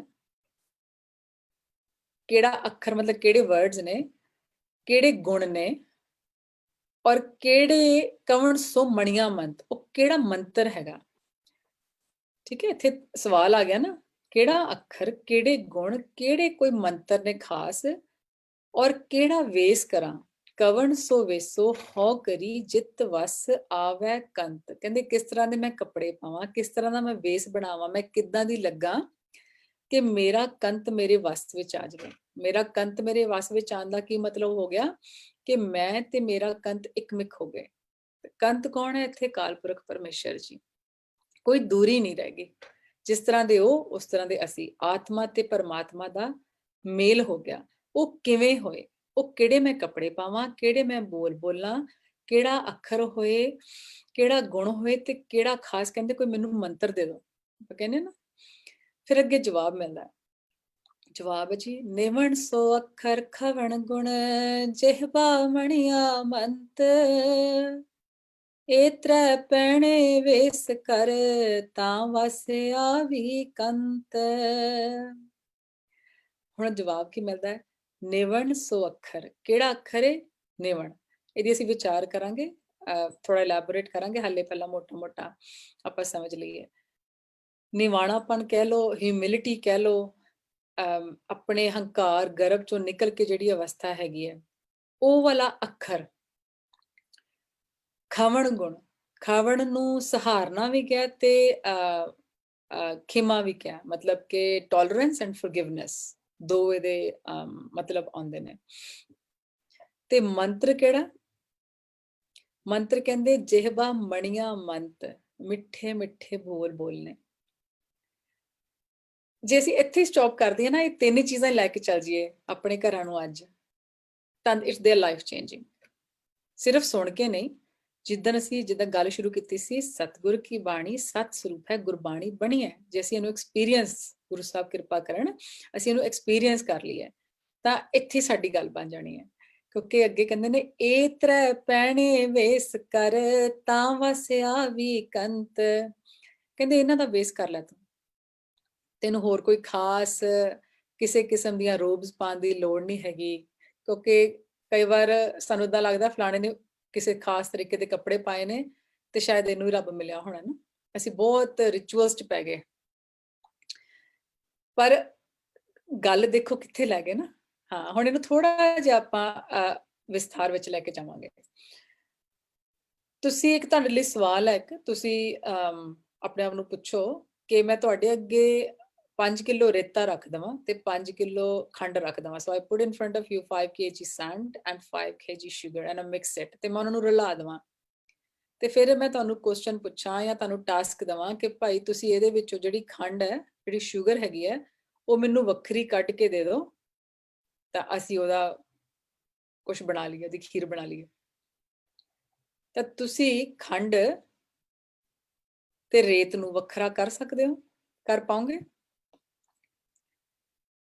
ਕਿੰਨਾ ਕੁ ਸੌਖਾ ਟਾਸਕ ਹੈ, ਔਰ ਇਜ਼ ਇਟ ਇੰਪੋਸੀਬਲ? ਠੀਕ ਹੈ, ਇਹ ਆਪਣੇ ਆਪ ਨੂੰ ਸਵਾਲ ਤੁਸੀਂ ਪੁੱਛ ਲੈਣਾ। ਇਹਨੂੰ ਆਪਣੇ ਮਨ 'ਚ ਰੱਖੋ, ਇਸ ਸਵਾਲ ਨੂੰ। ਆਪਾਂ ਅੱਗੇ ਚੱਲਾਂਗੇ। ਹੁਣ ਅੱਗੇ ਕੀ ਚੱਲਾਂਗੇ, ਜਿਹੜੀ ਰਲਦੀ ਮਿਲਦੀ ਇਹਦੇ ਨਾਲ ਇੱਕ ਸਾਖੀ ਆਉਂਦੀ ਹੈ। ਧੰਨ ਗੁਰੂ ਗੋਬਿੰਦ ਸਿੰਘ ਸੱਚੇ ਪਾਤਸ਼ਾਹ ਦੇ ਸਮੇਂ ਇੱਕ ਨੌਜਵਾਨ ਸਿੱਖ ਦਰਬਾਰ ਵਿੱਚ ਆਉਂਦਾ ਤੇ ਆ ਕੇ ਕਹਿੰਦਾ ਕਿ ਮੇਰਾ ਬਹੁਤ ਜੀ ਕਰਦਾ ਵੀ ਮੈਂ ਇੱਥੇ ਤੁਹਾਡੇ ਕੋਲ, ਬਹੁਤ ਸਿੱਖ ਰਹਿੰਦੇ ਨੇ, ਕਿੰਨਾ ਕੁਝ ਸਿੱਖਦੇ ਨੇ ਤੁਹਾਡੇ ਕੋਲ, ਬਾਣੇ ਦੇ ਧਾਰਨੀ ਨੇ, ਸ਼ਸਤਰ ਵਿਦਿਆ ਸਿੱਖਦੇ ਨੇ, ਬਾਣੀਆਂ ਕੰਠ ਕਰਦੇ ਨੇ, ਮੇਰਾ ਵੀ ਜੀ ਕਰਦਾ ਮੈਂ ਇੱਥੇ ਰਵਾਂ ਤੁਹਾਡੇ ਕੋਲ। ਤਾਂ ਗੁਰੂ ਸਾਹਿਬ ਉਸ ਨੂੰ ਇਜਾਜ਼ਤ ਦੇ ਦਿੰਦੇ ਨੇ ਵੀ ਹਾਂ ਤੁਸੀਂ ਇੱਥੇ ਹੀ ਰਹਿਣਾ ਹੈ। ਔਰ ਗੁਰੂ ਸਾਹਿਬ ਉਹਨੂੰ ਪਿਆਰ ਵੀ ਬਹੁਤ ਕਰਦੇ ਨੇ। ਥੋੜੇ ਦਿਨਾਂ ਦੇ ਵਿੱਚ ਏਦਾਂ ਲੱਗਦਾ ਹੈ ਕਿ ਜਿੱਦਾਂ ਉਹ ਕਾਫੀ ਕੁਝ ਸਿੱਖ ਵੀ ਰਿਹਾ ਔਰ ਗੁਰੂ ਸਾਹਿਬ ਤੋਂ ਪਿਆਰ ਵੀ ਬਹੁਤ ਲੈ ਰਿਹਾ। ਤਾਂ ਉੱਥੇ ਕੁਝ ਇਸ ਤਰ੍ਹਾਂ ਦੇ ਵੀ ਸਿੱਖ ਨੇ ਜਿਹੜੇ ਬਹੁਤ ਸਾਲਾਂ ਤੋਂ ਰਹਿ ਰਹੇ ਨੇ। ਉਹਨਾਂ ਨੂੰ ਇਹ ਚੀਜ਼ ਬੜੀ ਚੰਗੀ ਨਹੀਂ ਲੱਗੀ, ਜਿੱਦਾਂ ਆਪਾਂ ਨੂੰ ਈਰਖਾ ਹੋ ਜਾਂਦੀ ਨਾ, ਜਾਂ ਜਲਸੀ ਹੋ ਜਾਂਦੀ ਕਿਸੇ ਤੋਂ। ਤਾਂ ਗੁਰੂ ਸਾਹਿਬ ਜਾਨੀ ਜਾਣ, ਗੁਰੂ ਸਾਹਿਬ ਨੇ ਕੀ ਕਿਹਾ, ਇੱਕ ਦਿਨ ਕਹਿੰਦੇ ਵੀ 2 ਬਕਟਸ ਲੈ ਕੇ ਆਓ, ਬ੍ਰਿੰਗ 2 ਬਕਟਸ, 2 ਬਾਲਟੀਆਂ ਲੈ ਕੇ ਆਓ। 2 ਬਾਲਟੀਆਂ ਲੈ ਆਉਂਦੇ ਨੇ ਸਿੱਖ, ਉਹਦੇ 'ਚ ਕਹਿੰਦੇ ਪਾਣੀ ਪਾ ਦਿਓ, ਬਰਾਬਰ ਪਾਣੀ ਪਾ ਦਿਓ। ਦੋਨਾਂ ਬਾਲਟੀਆਂ ਦੇ ਵਿੱਚ ਬਰਾਬਰ ਪਾਣੀ ਪਾ ਦਿੰਦੇ ਨੇ। ਹੁਣ ਇੱਕ ਬਾਲਟੀ ਦੇ ਵਿੱਚ ਕਹਿੰਦੇ ਨੇ ਇਹਦੇ ਵਿੱਚ, ਕਹਿੰਦੇ ਇਹਨੂੰ 2 ਕਿਲੋ ਇਹਦੇ 'ਚ ਪੱਥਰ ਪਾ ਦਿਓ, ਸਟੋਨਸ ਹੁੰਦੇ ਨੇ ਨਾ, ਸਾਫ਼ ਜਿਹੇ ਸਟੋਨਸ ਪਾ ਦਿਓ। ਉਹ ਸਟੋਨਸ ਪਾ ਦਿੰਦੇ ਨੇ। ਦੂਸਰੇ ਦੇ ਵਿੱਚ ਕਹਿੰਦੇ ਉਨੀ ਅਮਾਊਂਟ ਇਹਦੇ ਵਿੱਚ ਪਤਾਸੇ ਪਾ ਦਿਓ, ਤਾਂ ਉਹਦੇ 'ਚ ਪਤਾਸੇ ਪਾ ਦਿੱਤੇ ਜਾਂਦੇ ਨੇ। ਤਾਂ ਐਵੇਂ ਹੀ ਉਹ ਬਕਟਸ ਨੂੰ ਇੱਕ ਪਾਸੇ ਰੱਖ ਦਿੱਤਾ ਜਾਂਦਾ। ਤਕਰੀਬਨ 3 ਕੁ ਦਿਨਾਂ ਬਾਅਦ ਗੁਰੂ ਸਾਹਿਬ ਫਿਰ ਮਾਜ ਮਾਰਦੇ ਨੇ ਉਹੀ ਗੁਰਸਿੱਖਾਂ ਨੂੰ, ਔਰ ਉਹ ਜਿਹੜਾ ਨੌਜਵਾਨ ਸਿੱਖ ਆਇਆ ਹੁੰਦਾ ਉਹਨੂੰ ਵੀ ਨਾਲ ਹੀ ਕਿਹਾ ਹੁੰਦਾ ਹੈ ਕੰਮ ਕਰਨ ਲਈ। ਤਾਂ ਕਹਿੰਦੇ ਨੇ ਅੱਛਾ ਏਦਾਂ ਕਰੋ, ਹੁਣ ਤੁਸੀਂ ਜਿਹੜੀ ਬਕਟ ਸਟੋਨਸ ਵਾਲੀ ਹੈ ਉਹਦੇ 'ਚੋਂ ਸਟੋਨ ਕੱਢ ਕੇ ਬਾਹਰ ਰੱਖ ਦਿਓ। ਉਹ ਕੱਢ ਦਿੰਦੇ ਨੇ। ਕਹਿੰਦੇ ਹੁਣ ਜਿਹੜੀ ਦੂਸਰੀ ਬਕਟ ਹੈ ਉਹਦੇ 'ਚੋਂ ਤੁਸੀਂ, ਦੂਸਰੀ ਬਾਲਟੀ ਦੇ ਵਿੱਚੋਂ ਜਿਹੜੀ ਸ਼ੂਗਰ ਹੈ, ਜਿਹੜੇ ਪਤਾਸੇ ਘੋਲ ਮਤਲਬ ਵਿੱਚ ਪਾਏ ਨਾ ਸ਼ੂਗਰ ਹੁੰਦੀ ਹੈ, ਉਹ ਪਤਾਸੇ ਕੱਢ ਕੇ ਬਾਹਰ ਰੱਖ ਦਿਓ। ਤਾਂ ਸਿੱਖ ਇੱਕ ਦੂਜੇ ਵੱਲ ਦੇਖਣ ਲੱਗ ਜਾਂਦੇ ਨੇ, ਕਹਿੰਦੇ ਪਤਾਸੇ ਕਿੱਦਾਂ ਕੱਢੀਏ ਹੁਣ, ਇਹ ਤਾਂ ਕੰਮ ਔਖਾ ਹੈਗਾ, ਪੱਥਰ ਕੱਢਣੇ ਤਾਂ ਸੌਖੇ ਨੇ ਨਾ।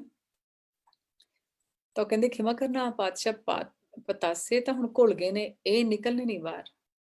ਤਾਂ ਗੁਰੂ ਸਾਹਿਬ ਉੱਥੇ ਸਮਾਈਲ ਦੇ ਕੇ ਕਹਿੰਦੇ ਨੇ, ਕਹਿੰਦੇ ਇਹ ਜਿਹੜਾ ਨਵਾਂ ਨੌਜਵਾਨ ਆਇਆ ਨਾ, ਇਹ ਪਤਾਸੇ ਵਰਗਾ ਹੈ। ਤਾਂ ਜਿਹੜੇ ਤੁਸੀਂ ਇੱਥੇ ਸਾਲਾਂ ਬੱਧੀ ਰਹਿ ਰਹੇ ਹੋ, ਜਿਹੜੇ ਈਰਖਾ ਦੇ ਵਿੱਚ ਸੀ, ਸਾਰੇ ਨਹੀਂ, ਤੁਸੀਂ ਕਹਿੰਦੇ ਪੱਥਰਾਂ ਵਾਂਗੂ। ਤਾਂ ਗੁਰੂ ਸਾਹਿਬ ਨੇ ਅੱਗੇ ਸਮਝਾਇਆ, ਕਹਿੰਦੇ ਇੰਨੇ ਸਾਲ ਵੀ ਰਹਿ ਕੇ ਬਾਣੀ ਵੀ ਸੁਣ ਰਹੇ ਹੋ, ਸੰਗਤ ਦੇ ਵਿੱਚ ਵੀ ਹੋ, ਪਰ ਤੁਸੀਂ ਆਪਣਾ ਮਨ ਇੰਨਾ ਕਠੋਰ ਕਰ ਲਿਆ ਕਿ ਬਾਣੀ ਅੰਦਰ ਸਿੰਮੀ ਨਹੀਂ, ਬਾਣੀ ਨੂੰ ਜੀਆ ਨਹੀਂ, ਬਾਣੀ ਨੂੰ ਐਕਸਪੀਰੀਅੰਸ ਨਹੀਂ ਕੀਤਾ। ਤੁਸੀਂ ਆਪਣੇ ਹੰਕਾਰ ਦੇ ਵਿੱਚ, ਹੰਕਾਰ ਕੀ ਸੀ ਕਿ ਸਾਨੂੰ ਇੰਨੇ ਸਾਲ ਹੋ ਗਏ ਨੇ ਇੱਥੇ ਸੇਵਾ ਕਰਦਿਆਂ, ਬਾਣੀ ਪੜ੍ਹਦਿਆਂ, ਇਹ ਤਾਂ 4 ਦਿਨ ਹੋਏ ਨੇ ਇਹ ਮੁੰਡਾ, ਔਰ ਇਹਨੂੰ ਬੜਾ ਪਿਆਰ ਮਿਲਦਾ, ਇਹ ਕਿਵੇਂ ਇੰਨਾ ਕੁਝ ਸਿੱਖੀ ਜਾਂਦਾ ਬਹੁਤ ਛੇਤੀ। ਔਰ ਉਹਨੂੰ ਉਹਨਾਂ ਨੇ ਕਾਫੀ ਵਾਰ ਸੇਵਾ ਵੀ ਨਾ ਕਰਨ ਦੇਣੀ, ਔਰ ਇਸੇ ਗੱਲ ਕਰਕੇ ਉਹ ਜਿਹੜੀ ਅੰਦਰ ਹੀ ਅੰਦਰ ਈਰਖਾ, ਦੂਜਾ ਭਾਵ ਉਸ ਪ੍ਰਤੀ ਸ਼ੁਰੂ ਹੋ ਜਾਣਾ। ਤਾਂ ਇੰਨੇ ਪਿਆਰ ਦੇ ਨਾਲ ਧੰਨ ਗੁਰੂ ਗੋਬਿੰਦ ਸਿੰਘ ਸੱਚੇ ਪਾਤਸ਼ਾਹ ਨੇ ਉਹਨਾਂ ਨੂੰ ਸਮਝਾਇਆ ਕਿ ਬਾਣੀ ਪੜ੍ਹਨਾ ਕਿਸ ਅਰਥ ਦੇ ਸਾਡਾ ਅੰਦਰ ਪਿਘਲਿਆ ਨਹੀਂ, ਤਾਂ ਜੇ ਅਸੀਂ ਬਾਣੀ ਵਰਗੇ, ਦੇਖੋ ਜਿਹੜੇ ਪਤਾਸੇ ਸੀ ਉਹ ਤਾਂ ਘੁਲ ਹੀ ਗਏ, ਤਾਂ ਅਸੀਂ ਬਾਣੀ 'ਚ ਐਵੇਂ ਘੁਲ ਜਾਈਏ ਵੀ ਬਾਣੀ ਸਾਡੇ ਹਰ ਇੱਕ ਐਕਸ਼ਨ 'ਚ, ਥਾਟ 'ਚ ਬਾਣੀ ਡੁੱਲ ਪਵੇ। ਇਹ ਉੱਥੇ ਗੁਰੂ ਗੋਬਿੰਦ ਸਿੰਘ ਸੱਚੇ ਪਾਤਸ਼ਾਹ ਜੀ ਨੇ ਸਮਝਾਇਆ। ਤਾਂ ਐਵੇਂ ਅਸੀਂ ਵਾਪਸ ਆਈਏ ਉਸੇ ਸਵਾਲ ਤੇ ਜਿਹੜਾ ਮੈਂ ਤੁਹਾਨੂੰ ਪੁੱਛਿਆ ਸੀ ਪਹਿਲਾਂ, ਕਿ ਕਿੰਨਾ ਕੁ ਸੌਖਾ ਹੈਗਾ ਖੰਡ ਤੇ ਰੇਤ ਨੂੰ ਵੱਖ-ਵੱਖ ਕਰਨਾ, ਮਤਲਬ ਕਿ sand and sugar, how easy it is to separate them। ਤਾਂ ਜਿੱਥੇ ਤੱਕ ਮੈਂ ਇਹ ਅਸਿਊਮ ਕਰ ਸਕਦੀ ਹਾਂ ਕਿ ਆਪ ਜੀ ਦਾ ਜਵਾਬ ਇਹੀ ਹੋਏਗਾ ਕਿ ਇਟਸ ਨੀਅਰਲੀ ਇੰਪੋਸੀਬਲ ਕਿ ਇੱਕ ਚੀਜ਼ ਚੁਣ ਕੇ ਬਾਹਰ ਕੱਢਣੀ, ਕਿ ਇਹ ਪੋਸੀਬਲ ਨਹੀਂ ਹੈਗਾ। ਤਾਂ ਜਿਹੜੀ ਅਸੀਂ ਗੱਲ ਕਰ ਰਹੇ ਹਾਂ ਨਾ ਹੁਣ, ਕਿ ਆਪਾਂ ਨੂੰ ਹੰਕਾਰ ਜਾਂ ਅਸੀਂ ਵੱਡੇ ਹੈਗੇ ਆ, ਅਸੀਂ ਆਪਣੇ ਆਪ ਨੂੰ ਵੱਡਾ ਮਹਿਸੂਸ ਕਰਦੇ ਆ ਨਾ, ਤਾਂ ਇਹ ਸਾਨੂੰ ਸਮਝਾਇਆ ਹੋਰ ਅੱਗੇ। ਕਬੀਰ ਜੀ ਕਹਿੰਦੇ ਨੇ, ਹਰ ਹੈ ਖਾਂਡ ਰੇਤ ਮੈਂ ਬਿਖਰੀ, ਹਾਥੀ ਚੁਣੀ ਨਾ ਜਾਏ, ਕਹਿ ਕਬੀਰ ਗੁਰ ਭਲੀ 부ਜਾਈ, ਕੀਟੀ ਹੋਏ ਕਹਿ ਖਾਏ।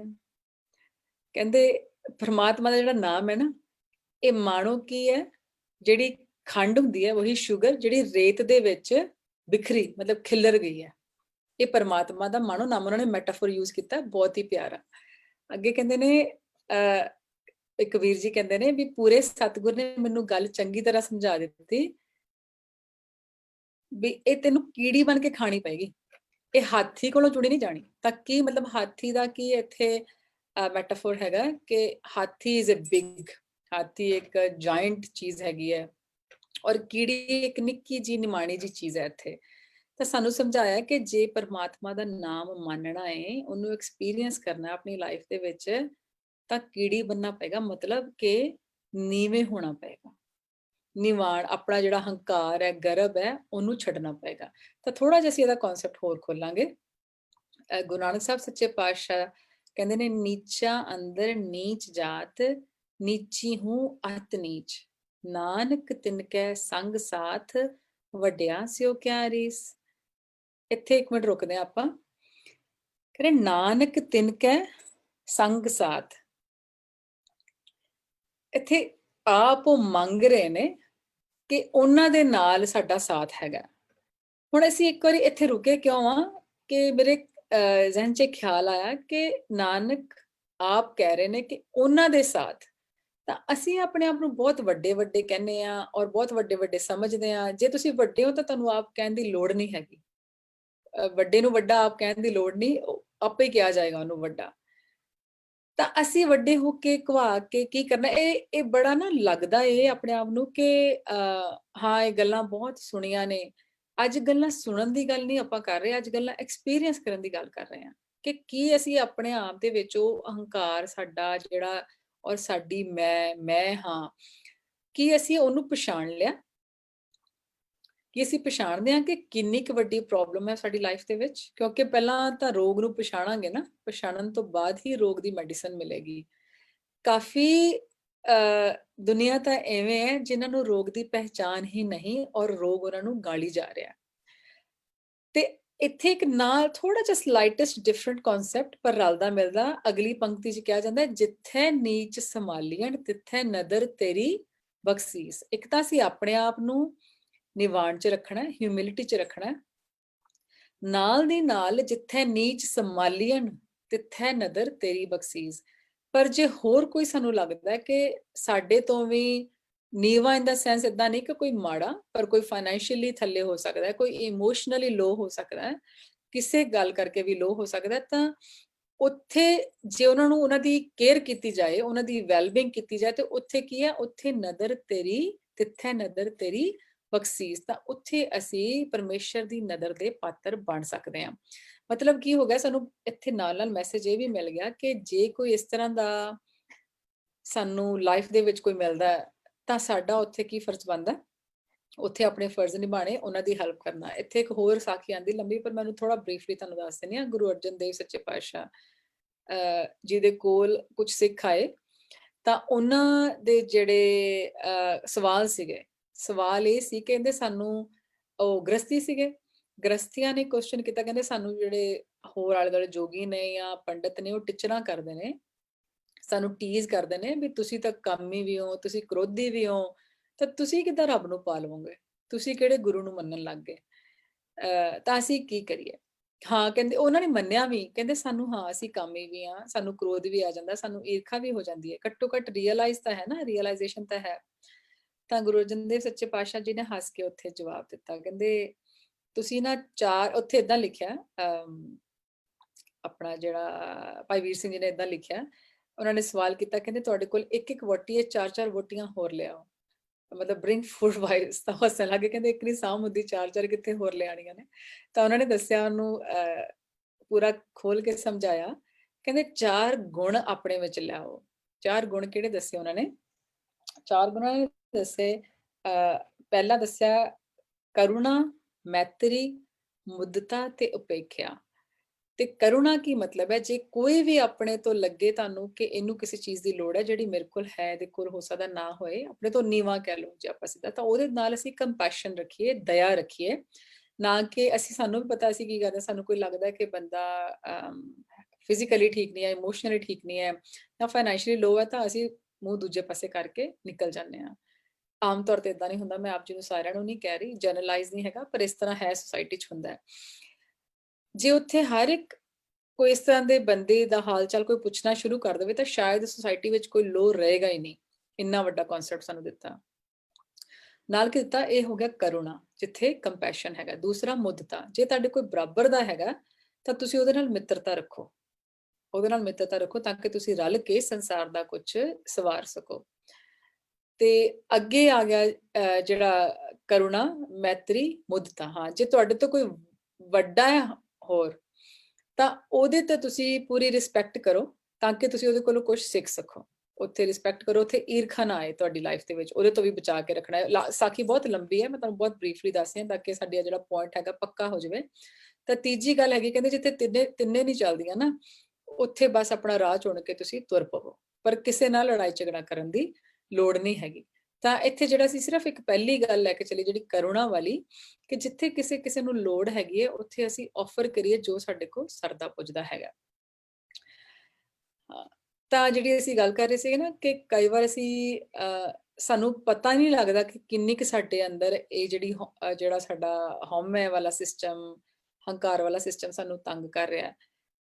ਕਈ ਇਸ ਤਰ੍ਹਾਂ ਦੇ ਵੀ ਇਨਸਾਨ ਨੇ, ਕਹਿੰਦੇ ਦੇਖੋ ਮੈਂ ਤਾਂ ਸਾਰਾ ਕੁਝ ਤਿਆਗ ਦਿੱਤਾ, ਮੈਂ ਤਾਂ ਹੁਣ ਕੱਪੜੇ ਨਹੀਂ ਪਾਉਂਦਾ ਚੰਗੇ, ਮੈਂ ਤਾਂ ਹੋਰ ਸਾਰੀਆਂ ਜਿਹੜੀਆਂ ਸੁਵਿਧਾਵਾਂ ਨੇ ਤਿਆਗ ਦਿੱਤੀਆਂ ਨੇ।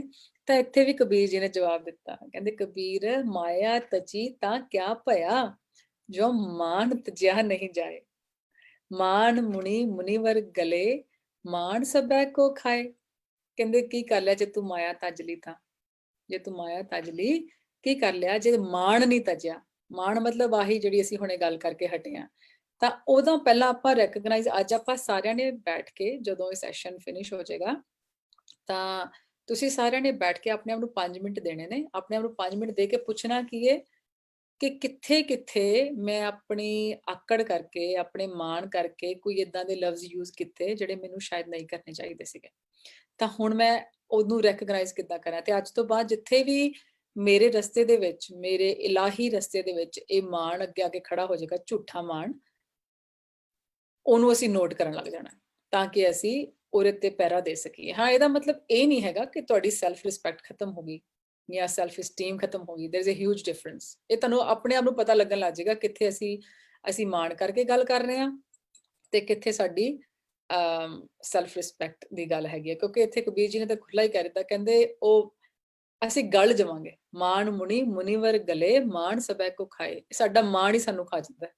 ਕਈ ਵਾਰ ਬਹੁਤ ਬਾਣੀ ਪੜ੍ਹਦੇ ਆ, ਸਾਰਾ ਕੁਝ ਉਹ ਕਰਦੇ ਵੀ ਆ ਜਿਹੜਾ ਕੁਝ ਸਾਨੂੰ ਪਤਾ ਵੀ ਹਾਂ ਕਰ ਰਹੇ ਆ ਜਾਂ ਕਰਨਾ ਚਾਹੀਦਾ, ਪਰ ਇੱਕ ਮਾਣ ਜਿਹੜਾ ਨਾ ਐਂਡ ਚ ਆ ਕੇ ਸਾਰਾ ਕੁਝ ਗਲ ਗਿਆ। ਤਾਂ ਮਿਹਨਤ ਵੀ ਕੀਤੀ, ਟਾਈਮ ਵੀ ਲਾਇਆ, ਪਰ ਇਹ ਆਪਣੇ ਜਿਹੜੇ ਕੁਝ ਅਵਗਣ ਨੇ ਜਿਹੜੇ ਸਾਨੂੰ ਅੱਗੇ ਨਹੀਂ ਵਧਣ ਦਿੰਦੇ। ਫਿਰ ਅਸੀਂ ਕਹਿੰਦੇ ਆ ਕਿ ਇੰਨੇ ਸਾਲ ਹੋ ਗਏ ਸਾਨੂੰ ਪਾਠ ਕਰਦੇ, ਕੋਈ ਗੱਲ ਨਹੀਂ ਬਣਦੀ ਪਈ। ਗੁਰੂ ਅਰਜਨ ਦੇਵ ਜੀ ਸੱਚੇ ਪਾਤਸ਼ਾਹ ਆਪਾਂ ਪੜ੍ਹਦੇ ਹਾਂ ਸੁਖਮਨੀ ਸਾਹਿਬ ਚ ਨਾ, ਸੁਖੀ ਬਸੈ ਮਸਕੀਨੀਆਂ ਆਪ ਨਿਵਾਰ ਤਲੇ, ਬੜੇ ਬੜੇ ਅਹੰਕਾਰੀਆ ਨਾਨਕ ਗਰਭ ਗਲੇ। ਕੌਣ ਚਾਹੁੰਦਾ ਵੀ ਮੈਂ ਗਲ ਜਾਵਾਂ, ਔਰ ਕੌਣ ਚਾਹੁੰਦਾ ਮੈਂ ਸੁਖੀ ਰਵਾਂ। ਇੱਥੋਂ ਚੰਗੇ ਤਰੀਕੇ ਨਾਲ ਨਾ ਜਵਾਬ ਸਾਨੂੰ ਮਿਲ ਗਿਆ। ਹਾਂ, ਤਾਂ ਦੂਸਰੀ, ਇਹ ਸਾਡੀ ਪਹਿਲੀ ਗੱਲ ਹੋਈ ਹੈ ਜੀ, ਨਿਵਣ ਸੋ ਅੱਖਰ, ਅੱਖਰ ਦੀ ਗੱਲ ਹੋਈ ਆ। ਦੂਜੀ ਗੱਲ ਆਈ ਖਵਣ ਗੁਣ। ਖਵਣ ਗੁਣ ਕੀ ਹੈ, ਆਪਾਂ ਇਹਦੇ ਤੇ ਹੁਣ ਵਿਚਾਰ ਕਰਾਂਗੇ। ਸਹਾਰਨਾ ਅਸੀਂ ਗੱਲ ਕੀਤੀ ਸੀ, ਟੋਲਰੈਂਸ ਔਰ ਫੋਰਗਿਵਨੈਸ, ਦੋਨੋਂ ਚੀਜ਼ਾਂ। ਦੇਖੋ ਫੋਰਗਿਵਨੈਸ ਵੀ ਤਾਂ ਹੀ ਹੋਏਗੀ ਜੇ ਟੋਲਰੈਂਸ ਹੈਗੀ ਹੈ। ਜਿੱਥੇ ਟੋਲਰੈਂਸ ਨਹੀਂ ਹੈਗੀ, ਜਿੱਥੇ ਅਸੀਂ ਸਹਾਰ ਨਹੀਂ ਸਕਦੇ ਕਿਸੇ ਨੂੰ, ਉੱਥੇ ਅਸੀਂ ਮਾਫ ਕੀ ਕਰਨਾ। ਤਾਂ ਤੁਸੀਂ ਇਹ ਕਨਸੈਪਟ ਨਾਲ ਦੀ ਨਾਲ ਹੀ ਲੈ ਕੇ ਚੱਲੋ।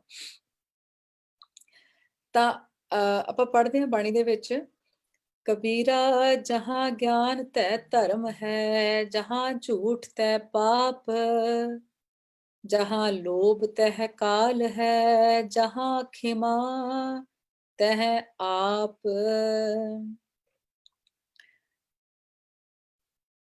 ਹਾਂ, ਕੁੰਜੀਆਂ ਨੇ ਸਾਰਿਆਂ ਦੇ ਵਿੱਚ, ਕਿਹੜੇ ਕਿਹੜੇ ਸੀਕ੍ਰੇਟ ਦਿੱਤੇ ਹੋਏ ਨੇ।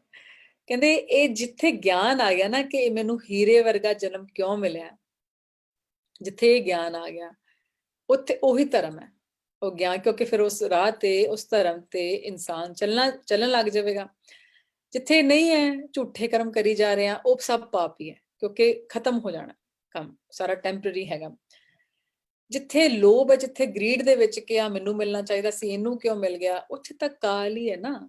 ਕਾਲ ਮਤਲਬ ਅੰਤ ਹੈ। ਅਸੀਂ ਆਪਣਾ ਅੰਤ ਆਪ ਹੀ ਆਤਮਿਕ ਮੌਤ ਮਾਰ ਰਹੇ ਹਾਂ, ਬਾਰ-ਬਾਰ ਇਹ ਗੱਲਾਂ ਦੇ ਵਿੱਚ ਆਪਣੇ ਆਪ ਨੂੰ ਫਸਾ ਕੇ। ਪਰ ਜਿਹੜੀ ਗੱਲ ਤੇ ਅਸੀਂ ਕੰਸੈਂਟਰੇਟ ਕਰਨਾ ਉਹ ਕੀ ਹੈ, ਜਹਾਂ ਖਿਮਾ ਤਹ ਆਪ। ਕਹਿੰਦੇ ਜਿੱਥੇ ਫੋਰਗਿਵਨੈਸ ਹੈ, ਉੱਥੇ ਪਰਮੇਸ਼ਰ ਆਪ ਹੈ। ਫਿਰ ਆਪਣੇ ਆਪ ਨੂੰ ਇਹ ਗੱਲ ਦ੍ਰਿੜਾ ਲਓ, ਜਿੱਥੇ ਫੋਰਗਿਵਨੈਸ ਹੈ, ਜਿੱਥੇ ਮਾਫੀ, ਅਸੀਂ ਕਿਸੇ ਨੂੰ ਮਾਫ ਕਰ ਪਾ ਰਹੇ ਹਾਂ, ਉੱਥੇ ਪਰਮੇਸ਼ਰ ਆਪ ਹੈ। ਹਾਂ, ਉੱਥੇ ਉਸ ਹਿਰਦੇ ਵਿੱਚ ਕੀ ਹੋਏਗਾ ਜਿੱਥੇ ਖਿਮਾ ਹੈ, ਜਿੱਥੇ ਫੋਰਗਿਵਨੈਸ ਹੈ, ਉਸ ਹਿਰਦੇ ਵਿੱਚ ਕੀ ਹੋਏਗਾ? ਉਸ ਹਿਰਦੇ ਵਿੱਚ ਹੋਏਗੀ ਸ਼ਾਂਤੀ, ਕਿਉਂਕਿ ਕੋਈ ਬੈਗੇਜ ਨਹੀਂ ਆਪਾਂ ਲੈ ਕੇ ਚੱਲ ਰਹੇ ਨਾ। ਉਸ ਹਿਰਦੇ ਦੇ ਵਿੱਚ ਕੋਈ ਗੁੱਸਾ ਨਹੀਂ ਹੋਏਗਾ, ਕੋਈ ਐਕਸਪੈਕਟੇਸ਼ਨਸ ਨਹੀਂ ਹੋਣਗੀਆਂ, ਕੋਈ ਆਸਾਂ ਲੈ ਕੇ ਨਹੀਂ ਬੈਠੇ, ਕੋਈ ਰਿਵੈਂਜ ਨਹੀਂ ਹੋਏਗਾ ਮੈਂ ਉਹਦੇ ਨਾਲ ਬਦਲਾ ਲੈਣਾ ਹੈ ਕਿ ਉਹਨੇ ਮੇਰੇ ਨਾਲ ਏਦਾਂ ਕੀਤਾ। ਤਾਂ ਪਰਮੇਸ਼ਰ ਜੀ ਉਸੇ ਹਿਰਦੇ 'ਚ ਰਹਿ ਸਕਦੇ ਨੇ ਜਿੱਥੇ ਜਿਹੜਾ ਹਿਰਦਾ ਸ਼ਾਂਤ ਹੈ, ਸਥਿਰ ਹੈਗਾ ਔਰ ਇਹ ਚੀਜ਼ਾਂ ਤੋਂ ਮੁਕਤ ਹੈ। ਤਾਂ ਨੈਚੁਰਲ ਜੀ ਗੱਲ ਹੈਗੀ ਹੈ, ਜਹਾਂ ਖਿਮਾ ਤਹ ਆਪ। ਜਦੋਂ ਅਸੀਂ ਇਹ ਚੀਜ਼ਾਂ ਤੋਂ ਬਚ ਜਾਵਾਂਗੇ ਤਾਂ ਉੱਥੇ ਅਕਾਲ ਪੁਰਖ ਜੀ ਦਾ ਵਾਸਾ ਹੋਵੇਗਾ। ਹੁਣ ਇਹਦੇ ਨਾਲ ਆਪਾਂ ਇਹ ਸੋਚਣਾ, ਜਦੋਂ ਅਸੀਂ ਪਹਿਲਾਂ ਹੁਣੇ ਇੱਕ ਵਿਚਾਰ ਕਰਕੇ ਹਟਿਆ ਕਿ ਅਸੀਂ ਨਿਵਾਣੇਪਨ ਤੇ ਆਪਣੇ ਆਪ ਨੂੰ ਖੋਜਣਾ ਹੈ ਕਿ ਕਿੱਥੇ ਅਸੀਂ ਖੜੇ ਹਾਂ, ਇੱਥੇ ਅਸੀਂ ਕੀ ਖੋਜਣਾ ਹੈ। ਅੱਜ ਤੁਸੀਂ ਆਪਣੇ ਆਪ ਨੂੰ ਪੁੱਛਣਾ ਹੈ ਕਿ ਕਿੰਨੇ ਕੁ ਇਨਸਾਨ ਨੇ ਮੇਰੀ ਲਾਈਫ ਦੇ ਵਿੱਚ ਅੱਜ ਜਿਹੜੇ ਮਾਫੀ ਕਰਨ ਵਾਲੇ ਪਏ ਨੇ, ਜਿਨ੍ਹਾਂ ਦੀ ਕਹੋ ਸੂਚੀ ਖੜੀ ਹੈ ਜਾਂ ਡਾਇਰੀ ਚੱਲ ਰਹੀ ਹੈ, ਪਰ ਮੈਂ ਉਹਨਾਂ ਨੂੰ ਮਾਫ ਨਹੀਂ ਕੀਤਾ ਜਾਂ ਮੈਂ ਰੈਡੀ ਵੀ ਨਹੀਂ ਮਾਫ ਕਰਨ ਲਈ।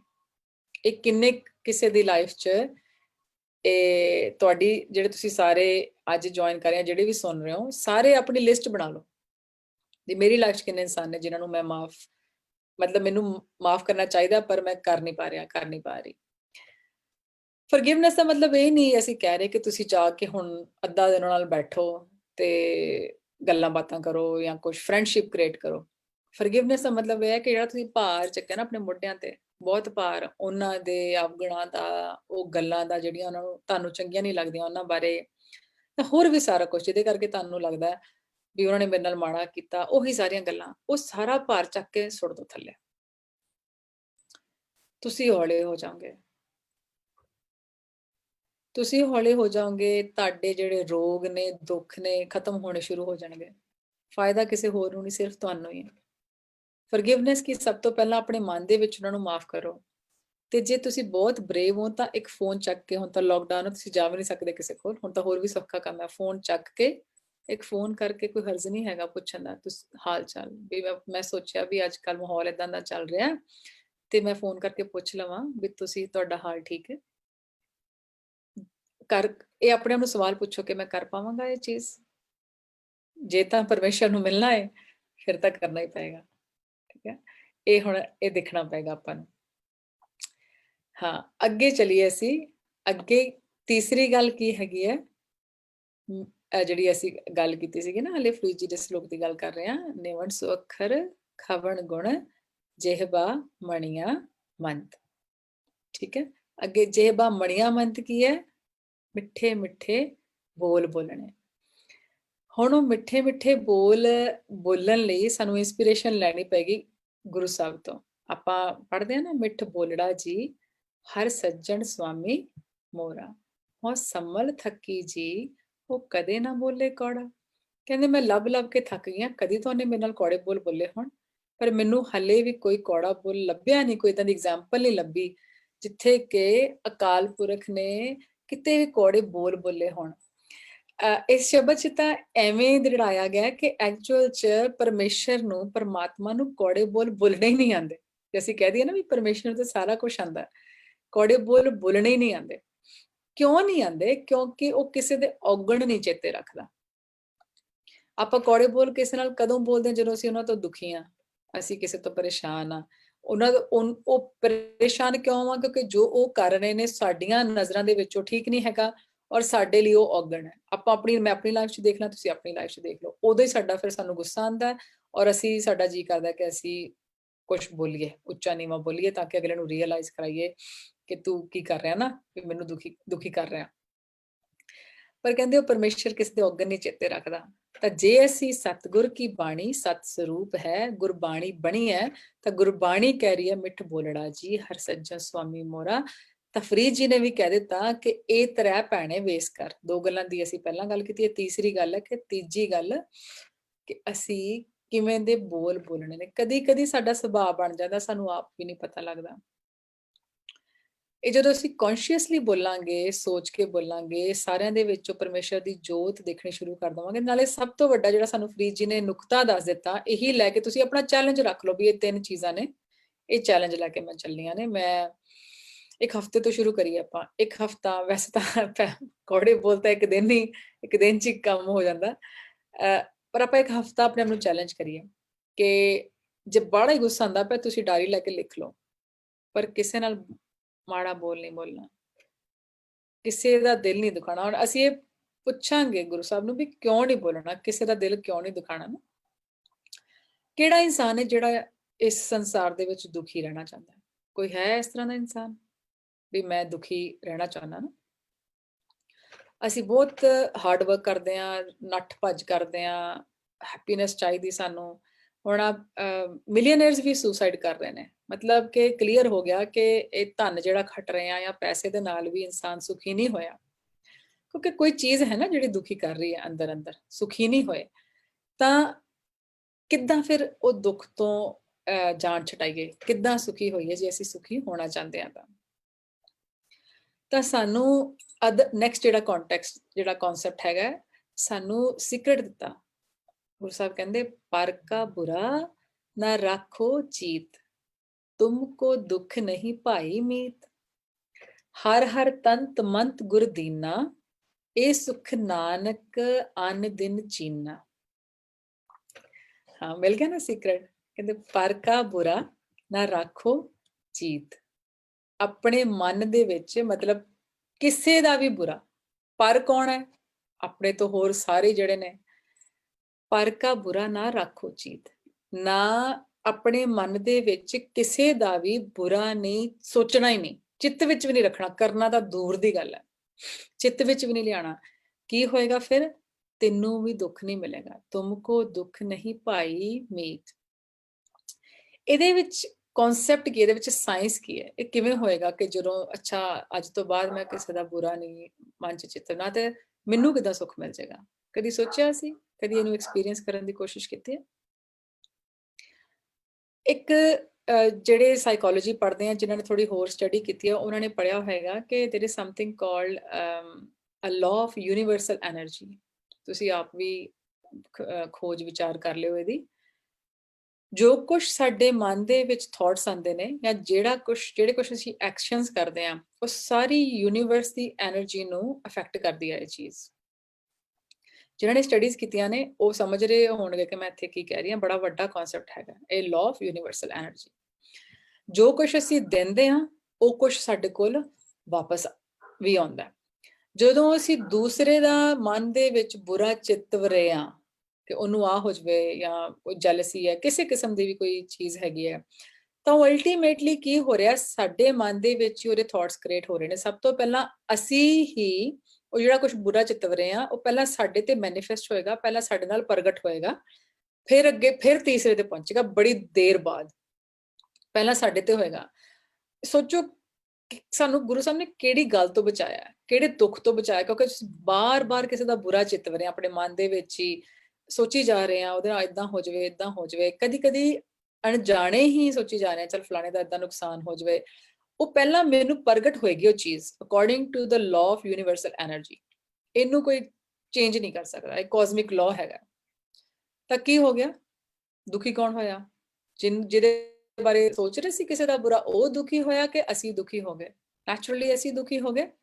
ਤਾਂ ਗੁਰੂ ਸਾਹਿਬ ਨੇ ਸਾਨੂੰ ਸਮਝਾ ਦਿੱਤਾ, ਤੂੰ ਦੂਸਰੇ ਦਾ ਬੁਰਾ ਸੋਚਣਾ ਛੱਡ ਦੇ, ਤੈਨੂੰ ਕੋਈ ਦੁੱਖ ਲੱਗਣਾ ਨਹੀਂ। ਤੁਮ ਕੋ ਦੁੱਖ ਨਹੀਂ ਭਾਈ ਮੀਤ। ਸੌਖਾ ਹੈ ਕਿ ਔਖਾ ਹੈ? ਜਦੋਂ ਵਿੱਚ ਸਾਨੂੰ ਆਪਣਾ ਲਾਲਚ ਦਿਖਣ ਲੱਗ ਜਾਊਗਾ ਨਾ, ਬਹੁਤ ਸੌਖਾ ਹੋ ਜਾਊਗਾ। ਹਾਂ, ਪਰ ਕਰਕੇ ਦੇਖੀਏ। ਜਦੋਂ ਮਨ 'ਚ ਖਿਆਲ ਵੀ ਆਉਣ ਲੱਗੇ ਨਾ ਵੀ ਫਲਾਣੇ ਨਾਲ ਮੈਨੂੰ ਥੋੜੀ ਈਰਖਾ ਹੋ ਰਹੀ ਹੈ, ਥੋੜਾ ਉਹਦੇ ਤੇ ਉਹਦਾ ਏਦਾਂ ਨੁਕਸਾਨ ਹੋ ਜਾਏ, ਕੋਈ ਏਦਾਂ ਦਾ ਵਿਚਾਰ ਵੀ ਆਉਣ ਲੱਗੇ, ਤਾਂ ਮਨ 'ਚ ਥੋੜਾ ਭੈ ਵੀ ਰੱਖੀਏ ਕਿ ਮੈਨੂੰ ਮੇਰੇ ਗੁਰੂ ਨੇ ਸਮਝਾਇਆ ਏ। ਪਹਿਲੀ ਗੱਲ ਤਾਂ ਵੀ ਮੈਨੂੰ ਮੇਰੇ ਗੁਰੂ ਨੇ ਸਮਝਾਇਆ ਤੂੰ ਏਦਾਂ ਨਹੀਂ ਸੋਚਣਾ, ਤੇ ਦੂਜੀ ਗੱਲ ਵੀ ਪਹਿਲਾਂ ਮੇਰੇ ਤੇ ਹੀ ਵਰਤਣ ਵਾਲਾ ਹੈ ਔਰ ਵਰਤ ਵੀ ਰਿਹਾ। ਤੁਸੀਂ ਆਲੇ ਦੁਆਲੇ ਦੇਖੋ ਦੁਨੀਆ 'ਚ ਕੀ ਹੋ ਰਿਹਾ। ਔਰ ਜਿਹੜੀ ਦੀ ਅਗਲੀ ਪੰਕਤੀ ਹੈ ਨਾ, ਉਹ ਮੈਨੂੰ ਹੋਰ ਵੀ ਬੜੀ ਪਿਆਰੀ ਲੱਗੀ। ਕਹਿੰਦੇ ਅਸੀਂ ਨਾ ਅਖਬਾਰਾਂ 'ਚ ਇੱਥੇ ਵੀ ਪੜ੍ਹਦੇ ਹਾਂ ਕਿ ਤੁਸੀਂ ਕੋਈ ਪ੍ਰੋਬਲਮ ਹੈਗੀ ਹੈ ਤਾਂ ਬਲੈਕ ਮੈਜਿਕ ਕਰ ਲਓ, ਅਸੀਂ ਇਹਦੇ 'ਚ ਮਾਹਰ ਹੈਗੇ ਆ, ਸਾਨੂੰ ਕੰਟੈਕਟ ਕਰੋ, ਕੋਈ ਪ੍ਰੋਬਲਮ ਹੈਗੀ ਹੈ। ਤਾਂ ਗੁਰੂ ਸਾਹਿਬ ਕਹਿੰਦੇ ਹਰ ਹਰ ਤੰਤ ਮੰਤ ਗੁਰ ਦੀਨਾ। ਕਹਿੰਦੇ ਆ ਜਿਹੜੇ ਪਰਮਾਤਮਾ ਦਾ ਗੁਰੂ ਨੇ, ਪਰਮਾਤਮਾ ਦਾ ਨਾਮ ਹੀ ਸਾਨੂੰ ਟੂਣਾ ਦੇ ਦਿੱਤਾ। ਸਾਨੂੰ ਹੋਰ ਆ ਜਿਹੜੇ ਤੰਤਰਾਂ ਮੰਤਰਾਂ ਟੂਣਿਆਂ ਵਿੱਚ ਜਾਣ ਦੀ ਲੋੜ ਨਹੀਂ ਹੈਗੀ। ਔਰ ਬੜੇ ਹੀ ਦੁੱਖ ਵਾਲੀ ਗੱਲ ਹੈਗੀ ਹੈ ਕਿ ਸਿੱਖ ਹੋ ਕੇ ਅਸੀਂ ਇਹ ਚੀਜ਼ਾਂ ਦੇ ਵਿੱਚ ਪਏ ਹੋਏ ਹਾਂ। ਕਦੀ ਆਪ ਤੁਰ ਪੈਂਦੇ ਹਾਂ ਕਬਰਾਂ ਤੇ ਜਾਂ ਇਹੋ ਜਿਹੀਆਂ ਗੱਲਾਂ ਦੇ ਵਿੱਚ, ਬਲੈਕ ਮੈਜਿਕ ਕਰ ਲਓ ਜਾਂ ਟੂਣੇ ਕਰਾ ਲਓ ਜਾਂ ਕਿਸੇ ਤੇ ਕਰਾ ਲਓ। ਸਾਨੂੰ ਕਿੰਨੀਆਂ ਸਟੋਰੀਜ਼ ਸੁਣਨ ਨੂੰ ਮਿਲਦੀਆਂ ਨੇ ਜਦੋਂ ਅਸੀਂ ਵਿਚਰੀ ਦਾ ਸੰਗਤ ਦੇ ਵਿੱਚ, ਔਰ ਸ਼ਰਮ ਆਉਂਦੀ ਹੈ ਕਿ ਸਾਨੂੰ ਗੁਰੂ ਨੇ ਕਿਹੜੇ ਖਜ਼ਾਨੇ ਦਿੱਤੇ ਤਾਂ ਅਸੀਂ ਕਿਹੜੇ ਖਜ਼ਾਨਿਆਂ ਦੇ ਵਿੱਚ ਪਏ ਹੋਏ ਹਾਂ। ਆ ਜਿਹੜੇ ਝੂਠੇ ਸਾਨੂੰ ਲੱਗਦੇ ਨੇ ਕਿ ਇਹਦੇ ਨਾਲ ਸਾਨੂੰ ਸਾਰਾ ਕੁਝ ਠੀਕ ਹੋ ਜਾਏਗਾ, ਕਿਸੇ ਦਾ ਵਿਗਾੜ ਕੇ ਆਪਣਾ ਠੀਕ ਕਰਨਾ ਨਾ ਲਾਨਤ ਹੈ ਸਾਡੇ ਤੇ, ਜੇ ਸਾਨੂੰ ਲੱਗਦਾ ਵੀ ਹੈ ਕਿ ਇਦਾਂ ਹੋ ਜਾਵੇਗਾ। ਤਾਂ ਇਸ ਚੀਜ਼ ਨੂੰ ਅਸੀਂ ਪੱਲੇ ਬੰਨ ਲਈਏ ਗੰਢ ਅੱਜ ਕਿ ਇਹ ਕੰਮਾਂ ਦੇ ਵਿੱਚ ਅਸੀਂ ਪੈਣਾ ਨਹੀਂ। ਸਾਨੂੰ ਗੁਰੂ ਨੇ ਪਰਮਾਤਮਾ ਦਾ ਨਾਮ ਸਾਡੇ ਲਈ ਟੂਣਾ, ਉਹੀ ਸਾਡੇ ਲਈ ਤੰਤ ਮੰਤ ਸਾਰੇ ਉਹੀ ਨੇ, ਉਹਨੂੰ ਹੀ ਅਸੀਂ ਦਿਨ ਰਾਤ ਚਿਤਵਨਾ, ਕਿਸੇ ਹੋਰ ਪਾਸੇ ਸਾਡਾ ਧਿਆਨ ਵੀ ਨਾ ਜਾਏ। ਔਰ ਇਹ ਚੀਜ਼ ਕਿ ਕਿਸੇ ਦਾ ਬੁਰਾ ਹੋ ਜਾਵੇ, ਇਹ ਤਾਂ ਆਪਣੀ ਡਿਕਸ਼ਨਰੀ ਚੋਂ ਕੱਢ ਕੇ ਬਾਹਰ ਸੁੱਟ ਦੋ, ਇਹ ਐਗਜ਼ਿਸਟ ਹੀ ਨਹੀਂ ਕਰਦੀ ਇਹ ਚੀਜ਼। ਕਿਉਂਕਿ ਕਿਉਂ ਅਸੀਂ ਇਹ ਚੀਜ਼ਾਂ ਦੇ ਵਿੱਚ ਪਏ ਹੋਏ ਆ ਕਿ ਕਿਸੇ ਦਾ ਬੁਰਾ ਹੋ ਜਾਏ? ਕਿਉਂਕਿ ਸਾਨੂੰ ਅਸੀਂ ਗੁੱਸੇ ਵਿੱਚ ਆ, ਸਾਨੂੰ ਫਲਾਣੇ ਨੇ ਇਦਾਂ ਕਿਹਾ ਸੀਗਾ ਜਾਂ ਇਦਾਂ ਕਰਤਾ ਸੀ ਜਾਂ ਉਹਦੇ ਕੋਲ ਕੁਝ ਜ਼ਿਆਦਾ ਹੈਗਾ, ਤਾਂ ਸਾਡੇ ਅੰਦਰ ਸਾਡਾ ਆਪਣਾ ਗੁੱਸਾ ਹੀ ਸਾਨੂੰ ਮਾਰੀ ਜਾ ਰਿਹਾ। ਸੁੱਖ ਕਿੱਥੋਂ ਆਏਗਾ ਨਾ? ਇਹਨੂੰ ਹੋਰ ਦ੍ਰਿੜ ਕਰ ਲਈਏ। ਫਰੀਦ ਜੀ ਕਹਿੰਦੇ ਫਰੀਦਾ ਬੁਰੇ ਦਾ ਭਲਾ ਕਰ, ਗੁੱਸਾ ਮਨ ਨਾ ਹੰਡਾਏ। ਇਹ ਅਗਲਾ ਸਟੈਪ ਆ ਗਿਆ।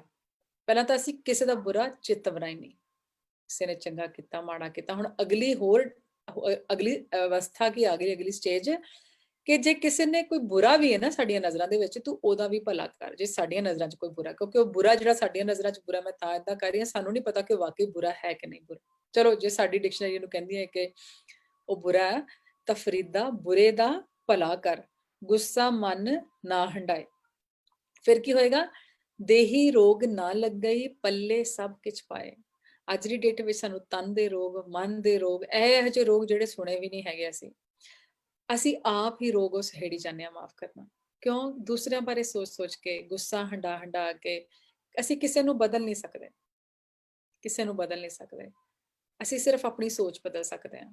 ਔਰ ਇਹ ਕਦੀ ਕਰਕੇ ਦੇਖੀਏ, ਤੁਹਾਨੂੰ ਕਿ ਤੁਹਾਡੇ ਨਾਲ ਕਿਸੇ ਨੇ ਮਾੜਾ ਬੋਲਿਆ ਸੀ ਜਾਂ ਕੋਈ ਮਾੜਾ ਕਰਨ ਦੀ ਕੋਸ਼ਿਸ਼ ਕੀਤੀ, ਤੁਸੀਂ ਫਿਰ ਵੀ ਅੱਗੋਂ ਜਰ ਲਿਆ ਜਾਂ ਸਮਾਈਲ ਦੇ ਦਿੱਤੀ। ਇਹਨੂੰ ਨਾ ਐਕਸਟ੍ਰੀਮ 'ਚ ਨਹੀਂ ਲੈਣਾ, ਕਿਉਂਕਿ ਮੈਨੂੰ ਪਹਿਲਾਂ ਵੀ ਕਿਸੇ ਨੇ ਸਵਾਲ ਪੁੱਛਿਆ ਸੀ, ਸਾਡੇ ਨਾਲ ਤਾਂ ਕਿਸੇ ਨੇ ਬਹੁਤ ਮਾੜਾ ਕੀਤਾ, ਅਸੀਂ ਉਹਨੂੰ ਕਿਵੇਂ ਉਹਦਾ ਭਲਾ ਕਰ ਲਈਏ। ਦੇਖੋ, ਵੀ ਆਲ ਨੋ ਆਵਰ ਲਿਮਿਟਸ, ਸਾਨੂੰ ਸਾਰਿਆਂ ਨੂੰ ਪਤਾ ਹੈਗਾ। ਏਦਾਂ ਤਾਂ ਗੁਰੂ ਸਾਹਿਬ ਵੀ ਜੰਗਾਂ 'ਚ ਗਏ ਨੇ। ਅਸੀਂ ਕ੍ਰੋਧ ਦੀ ਗੱਲ ਕਰ ਰਹੇ ਹਾਂ, ਬੀਰ ਰਸ ਦੀ ਗੱਲ ਨਹੀਂ ਕਰ ਰਹੇ। ਸਾਨੂੰ ਉਸ ਚੀਜ਼ ਨੂੰ, ਦੋਨਾਂ ਨੂੰ ਡਿਫਰੈਂਸ਼ੀਏਸ਼ਨ ਸਾਨੂੰ ਸਮਝਣੀ ਪਏਗੀ।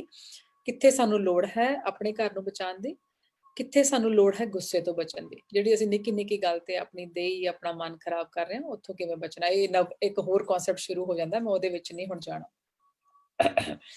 ਹਾਂ, ਤਾਂ ਇੱਕ ਹੋਰ ਅਸੀਂ ਪ੍ਰਮਾਣ ਲੈ ਲਈਏ, ਇਹ ਦੁੱਖ ਤੋਂ ਬਚਣ ਦੀ ਜਿਹੜੀ ਗੱਲ ਅਸੀਂ ਕਰ ਰਹੇ ਹਾਂ ਨਾ, ਜਾਂ ਗੁੱਸੇ ਤੋਂ ਤਾਂ ਜਾਂ ਸੁਖੀ ਰਹਿਣ ਦੀ ਗੱਲ ਕਰ ਲਓ। ਤਾਂ ਗੁਰੂ ਅਰਜਨ ਦੇਵ ਸੱਚੇ ਪਾਤਸ਼ਾਹ ਕਹਿੰਦੇ ਨੇ, ਦੁੱਖ ਨਾ ਦੇਈ ਕਿਸੇ ਜੀ ਪਤ ਸਿਉ ਘਰ ਜਾਵੋ, ਪਤਿਤ ਪੁਨੀਤ ਕਰਤਾ ਪੁਰਖ ਨਾਨਕ ਸੁਣਾਵੋ। ਕਹਿੰਦੇ ਕਿਸੇ ਵੀ ਜੀ ਨੂੰ ਦੁੱਖ ਨਹੀਂ ਦੇਣਾ, ਫਿਰ ਅਸੀਂ ਇੱਜ਼ਤ ਨਾਲ ਪਰਮੇਸ਼ਰ ਦੇ ਘਰ ਜਾ ਪਾਵਾਂਗੇ। ਫਿਰ ਅਸੀਂ ਦੱਸ ਸਕਾਂਗੇ ਕਰਤੇ ਪੁਰਖ ਦੀਆਂ ਬਾਤਾਂ ਸਾਰਿਆਂ ਨੂੰ, ਕਿਉਂਕਿ ਅਸੀਂ ਕਰਤੇ ਪੁਰਖ ਨੂੰ ਐਕਸਪੀਰੀਅੰਸ ਕੀਤਾ ਆਪਣੀ ਲਾਈਫ ਦੇ ਵਿੱਚ। ਘਟ ਘਟ ਮੈਂ ਹਰਜੂ ਬਸੇ, ਉਸ ਚੀਜ਼ ਨੂੰ ਮਾਣਿਆ ਸੀ ਕਿ ਕਿਵੇਂ ਅਸੀਂ ਉਸ ਹਜ਼ੂਰੀ ਨੂੰ ਮਾਣਿਆ ਸੀ ਕਿ ਆਲੇ ਦੁਆਲੇ ਹੋਰ ਕੋਈ ਨਹੀਂ ਹੈ, ਉਹਦੀ ਹੀ ਜੋਤ ਹੈ, ਉਹਦੀ ਹੀ ਜੋਤ ਹੀ ਸਾਰੇ ਪਾਸੇ ਪਸਰ ਰਹੀ ਹੈ। ਫਰੀਦ ਜੀ ਕਹਿੰਦੇ, ਸਪਨਾ ਮਨ ਮਾਨਕ ਠਾਹਣ ਮੂਲ ਮਚਾਂਗਵਾ, ਜੇ ਤੋਂ ਪ੍ਰਿਆ ਦੀ ਸਿੱਕ ਹਿਆਓ ਨਾ ਠਾਹੇ ਕਹੀਦਾ। ਸਾਰੇ ਜੀਵਾਂ ਦੇ ਮਨ ਮੋਤੀ ਨੇ, ਸਾਰੇ ਜੀਵਾਂ ਦੇ ਮਨ ਮੋਤੀ ਨੇ। ਕਿਸੇ ਨੂੰ ਵੀ ਦੁਖਾਣਾ ਉੱਕਾ ਹੀ ਚੰਗਾ ਨਹੀਂ ਹੈਗਾ, ਕਿਸੇ ਦਾ ਵੀ ਦਿਲ ਦੁਖਾਣਾ ਉੱਕਾ ਹੀ ਚੰਗਾ ਨਹੀਂ ਹੈਗਾ।